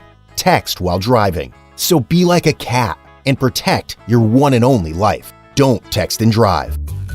Don't drive distracted. A message brought to you by the National Highway Traffic Safety Administration, Project Yellow Light, and the Ad Council. Talk sports here. 888-808-1019. Powered by Paramount Plus. Count on Paramount Plus to stream every NFL on CBS playoff game. We are down to 3 NFL games, the 2 championship games next weekend. Of course, the Super Bowl. We do have the national championship tonight with the U taking on Indiana. And the Knicks are in action a little bit later on. This Fan Focus is sponsored by Chef IQ, precision cooking, effortless results, chefiq.com. Evan just mentioned, obviously, national championship game. If you're really feeling frisky late night tonight, the Rangers are in Anaheim, the Isles are in Vancouver. But as part of NBC and Peacock's new MLK Day NBA celebration, national TV all day, the Knicks will host the Mavericks for an early 5 p.m. tip at the Garden, and an important one to get the stank off the New York Knicks. They have been awful. It was concerning on Saturday against Phoenix. This is a get-well spot against a Dallas team whose injury report is as long as the Constitution. Anthony Davis out, Dante Exum out, Daniel Gafford out, Kyrie Irving out, Derek Lively out, D'Angelo Russell out, P.J. Washington out. They're banged up, to say the least. So this is a get-well spot for the Knicks, who have been awful recently. Mitchell Robinson made a little bit of news yesterday because Mitch is very active on social media and is mostly very entertaining. Yeah. And I'll play you something very entertaining in a few minutes, but we'll start with the serious stuff. Yesterday, at some point, he just Instagrammed out farewell. And that caught a lot of Knicks fans off guard. Like, what does that mean? Are they trading him? They're not trading him. And then Mitch went on Facebook a little bit later and said, "Thank you for everyone checking in on me. I feel 1,000,000 times better. I just had a mental breakdown realization check, which I really needed. After talking to most of you, really made me think and gain confidence in myself. So I say that to say this: no matter what life throws at you, remember who you really are without you being a big-hearted person. The ones that turned on you wouldn't be able to do what they're doing right now if it wasn't for you, and that's a fact. Be proud of yourself, because not everybody in the world want to see you win in life. Yeah. Show them." Was he talking about getting off of social media, or is he talking about deeper, darker things? I don't know, because Mitch is very entertaining on social media. He tweeted out recently, "I need a date." So he talks about life. And I think that what we need to do is not assume that everything that's posted is about sports. Right. So when he says farewell, it didn't mean the Knicks were trading him.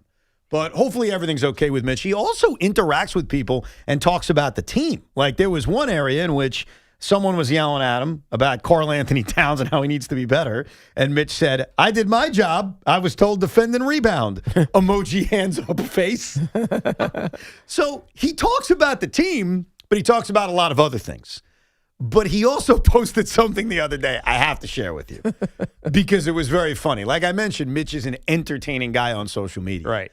This is a video, and you're going to hear the audio, of him outside of, I guess, a restaurant diner in Connecticut in which somebody put a bumper sticker on his car, and he wanted to talk about it. So, ladies and gentlemen, Mitchell Robinson. We had a long road trip, and tonight I wanted to go eat with my friends at Longhorn in Danbury, Connecticut. And that's, a couple fans came in there, asked for pictures, stuff like that. All cool vibes. But one of them brought this thing, I guess someone put on my truck when I parked it, I guess. And this is what it said. This is actually it, I believe. I guess they spun the block. It says big truck, small peen. Can't be talking about me. Because, hey, I'm packed. But anyway, it was just, kind of weird. I guess that's how, northern people get down. We don't do this in the country. This is why I love Mitch. Wow.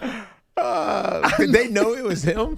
Did they know it was his truck? I mean, his truck is very identifiable on social media all the time leaving the garden. So you think somebody went to Mitchell Robinson's truck in Danbury, Connecticut, and put big truck, small, look, you know what? It might have just been somebody who hates these people that drive trucks, but Mitch has like one of the most if you follow the Knicks on social media. He's a very identifiable truck. So what is his truck? I don't know what his truck is. It's raised up on these big monster wheels, and it has all this illuminated lighting going on around it. It is like you cannot miss this thing if it's on the road. You know it's Mitchell Robinson. Right. So they may not have known it was Mitchell Robinson. Right, but it was they just thought it was some obnoxious dude driving some souped up truck.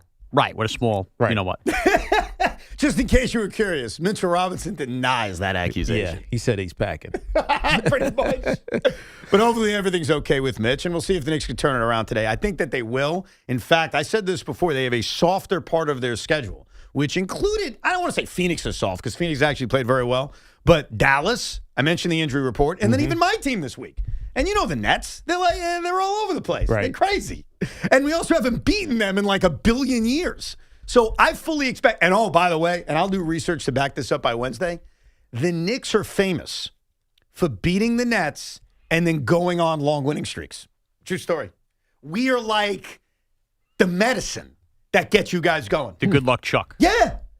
It started with Linsanity many years ago. It actually started in a Knicks-Nets game. So that's the good news for Wednesday night's game at Madison Square Garden, which I'm convincing my wife she should allow me to go to. It's a big game. It's a big to be determined? It's the NBA Finals for me. Is this to be determined for you? If I'm going to the game? Yes. Well, I mean, not because of you, because of your wife. No, she's sweet. She's concerned about my back issues and driving in and out of the city and what that does to me. So she's putting my health first, which she's smart to do. But I want to see the Nets beat the Knicks in a bad way. And they could, the way the Knicks are playing right now. And they could. Not every year the Nets could take out a cup champ. Well said, sir. Let's get back to your phone calls, 888-808-1019. Bill is in Rockland County. Good afternoon, Bill. Well, boy, how do I follow that? Talking about our wives, my wife is very happy you guys are on today. I called about a month ago telling you guys we talk about the two of you like you're our sons. Nice. And I just want to bring up, one of the guys called earlier and said he has no faith in the Mets ownership. What move have they done this year that you can say absolutely was wrong? Maybe the Diaz move, but everything they're doing, I agree with 100%. We don't know what was going on in the clubhouse, but obviously something had to change. And even the players that they picked up, I agree with everything they're doing, and I think a lot more is coming down the road, and I have complete faith in the ownership. I have a tough time signing off with you, and I hate to do this, but you bring it up. I have a very tough time just signing off on, let's let Pete Alonso walk without an offer. I have a tough time buying that. I have a tough time assuming that the locker room issues, if there were serious issues, had a lot to do with Pete. And I have a tough time just being okay with it and assuming that because it's a 5-year deal, he's going to age terribly when he plays every single game and he's shown no signs of wearing down. Like that one, I have a tough time signing off on. But hey, let's keep track. Let's see how this works out. Right. Let's see what the next 5 years look like. But I am still having a difficult time just being okay with that when the guys that you've added are short-term solutions. They didn't add a long-term solution. Now, in the short term, are the Mets going to be better in 2026? They have a chance. They're very different. I'll start with that. They're a very different lineup. But I can't just sign off and say, everything they're doing is fan-freaking-tastic.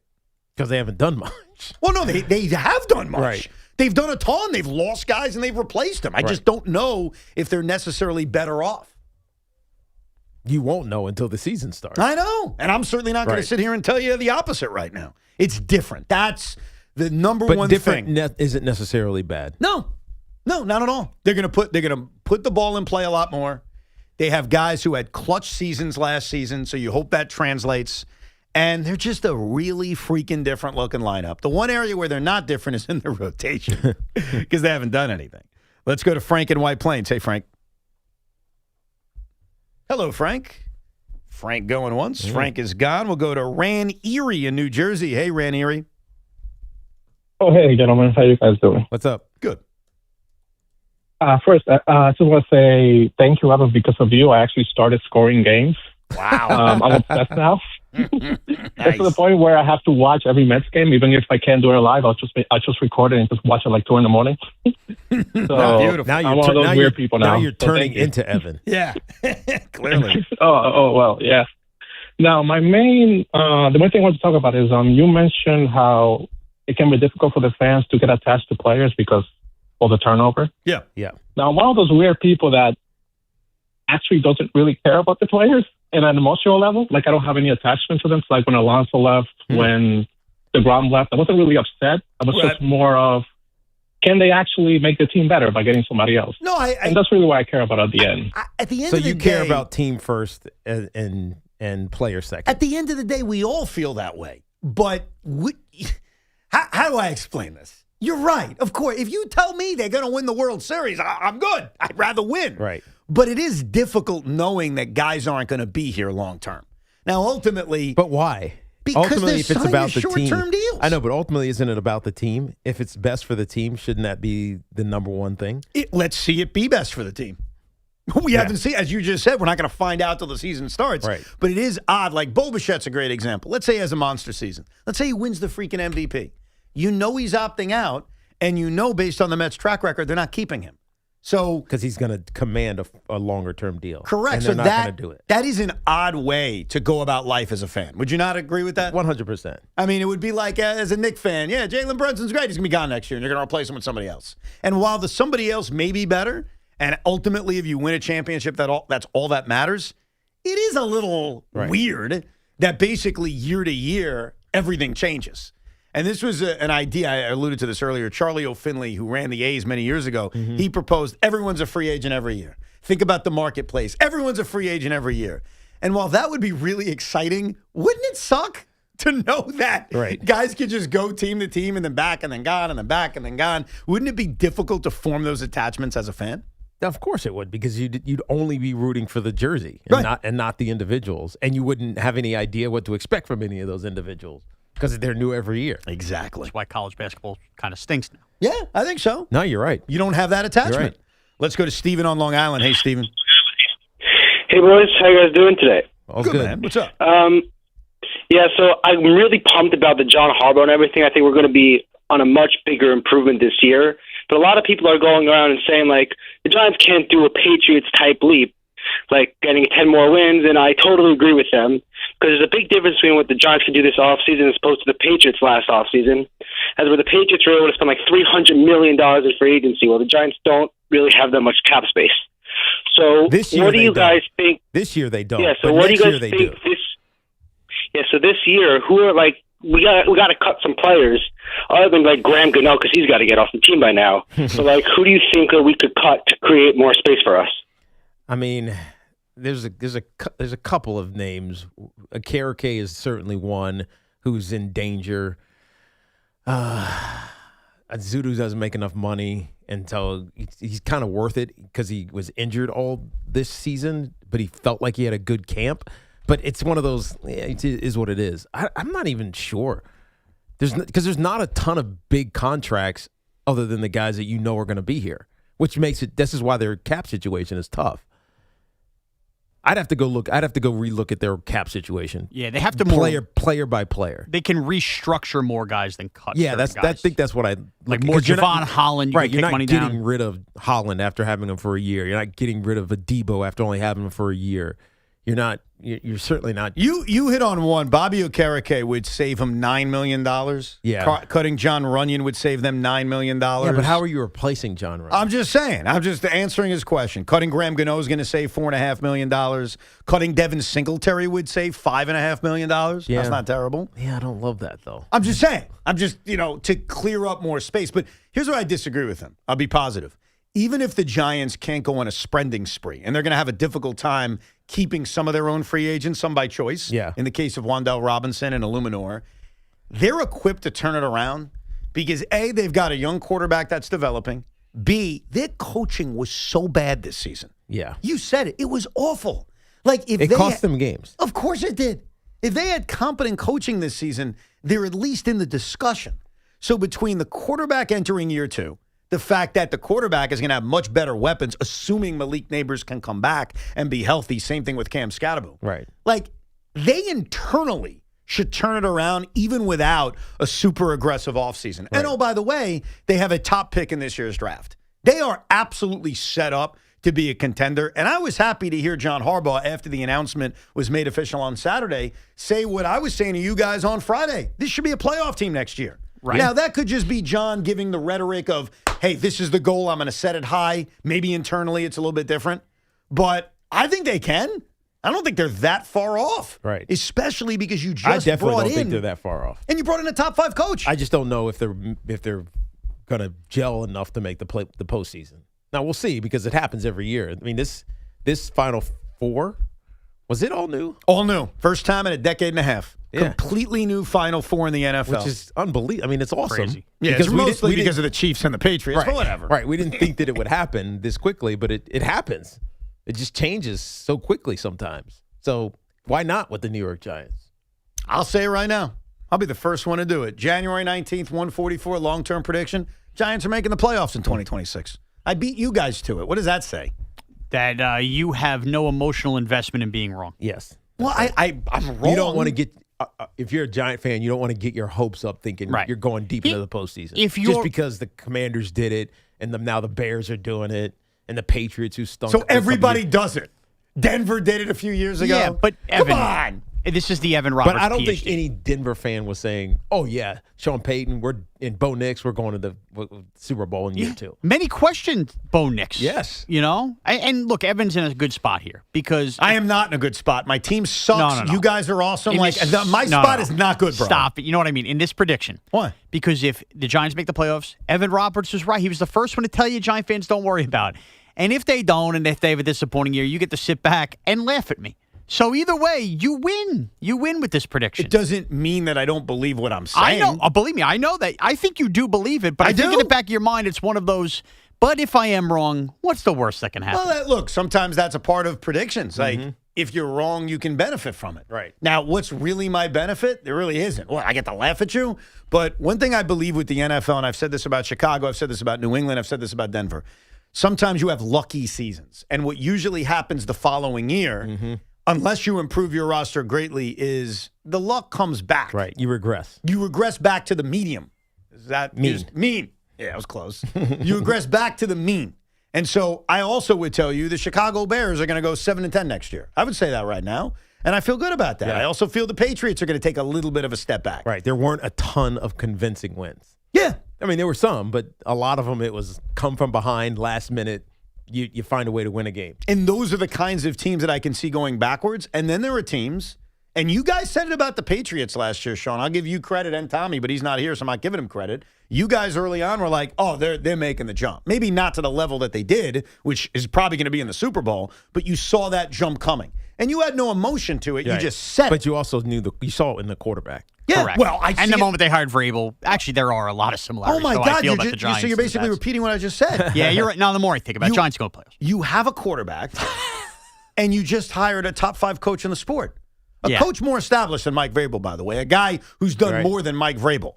No, it's true. Mike Vrabel, I mean, he had success at Tennessee, but he wasn't like he was compete for Super Bowls. No, he lost in the. Now he took Ryan Tannehill probably as far as he could go. Yeah, but nevertheless, you guys are set up to be a playoff team. Now I'm not going all the way and doing your hokey pokey stuff that you're going to win a Super Bowl. Is Ryan I'm not Tannehill saying that. still in the league? No, but he's considered for Sunday with Denver. He's one of the names being brought up. He just signed him. It just ended for him. I know. And the best part about signing Ryan Tannehill, if you're the Denver Broncos, is that he has a chance to stick it to Mike Vrabel, who coached him in Tennessee. Yeah, but I don't think he has ill will towards Mike Vrabel. Yeah, you create ill will. You put it in your head, you convince yourself of it. Mike Vrabel gave him a career, basically, after Miami. Whatever. The point is, the story comes full circle. I would love to see that. And the truth is, we're just going to get Jarrett Stidham. And we're going to like it, even if we hate it. How about Jake Delhomme? What is he up to lately? Jake Delhomme's he's my age, isn't he? Yeah. I don't think he's available. That wasn't a good example. I don't think so. That wasn't good at all. All right. How about Matt Castle? What's he up to? Another good one. Yeah, he's Russell's age. Matt right? Flynn, what's he doing these days? No, Matt Flynn, I'm thinking about. He's Russell's age. There is another practice squad guy whose team is eliminated. Go ahead. Mike White. I know. I thought about Mike White, but that only matters to me and like 5 Jet fans. Yeah. Like, I don't think Mike White does anything. Most people that would be across the country. Who? Yeah. If he wasn't in the legal trouble he was in, I'd say Mark Sanchez. Oh, God. Hey, give him a third crack in a championship game. Why not? Let's go to Ross in Gramercy Park. What's up, Ross? Hey, guys. How you doing? We're good. What's up, dude? What's going on?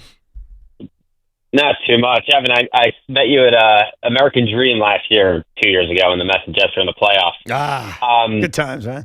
Yeah, right. Well, playoffs are good times, but that's not why I'm calling today. I usually like to call with positive takes. As a diehard Jets fan, I can't do that right now.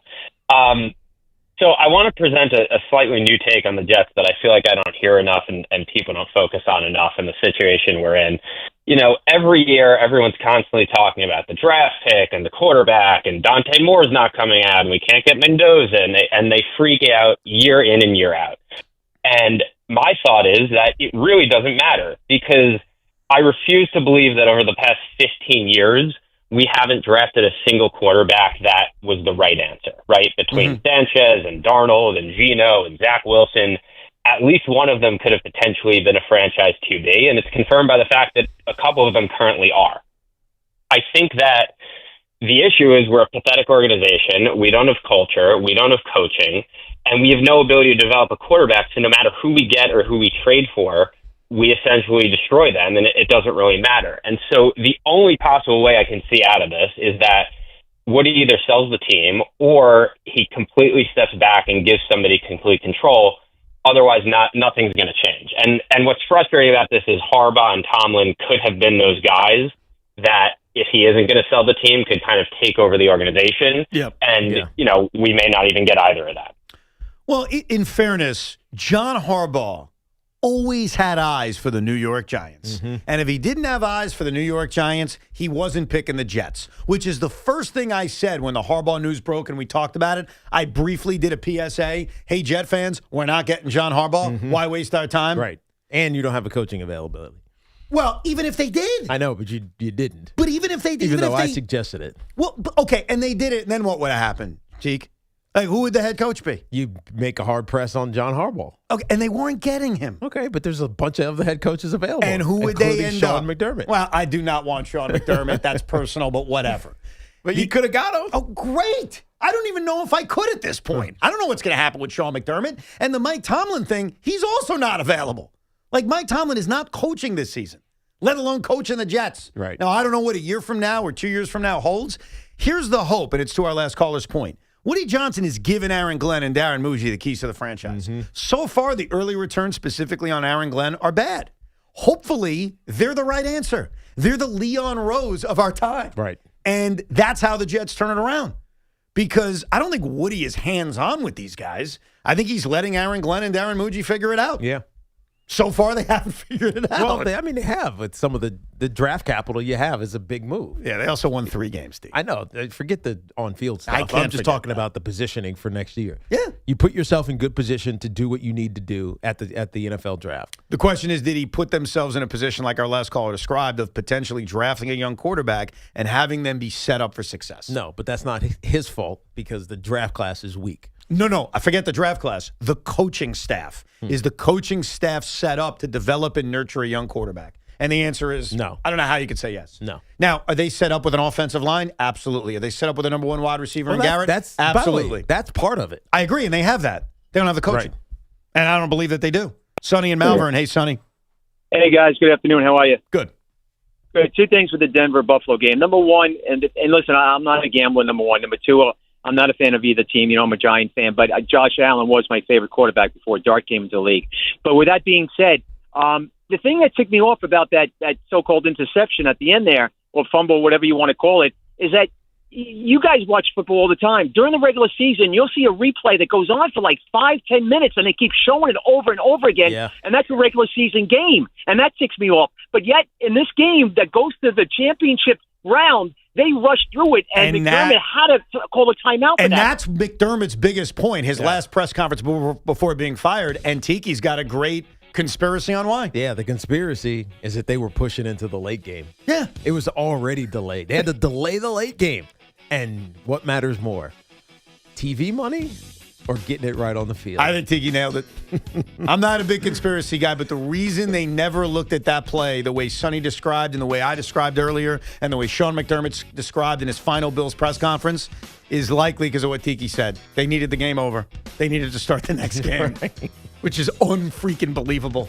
We'll be at the Giants facility tomorrow. You'll get to hear the entire John Harbaugh press conference, all the pomp and the circumstance. We will be in the building, so make sure you have it locked in here. If you've missed any of the show, you can rewind it on the Odyssey app or download the podcast.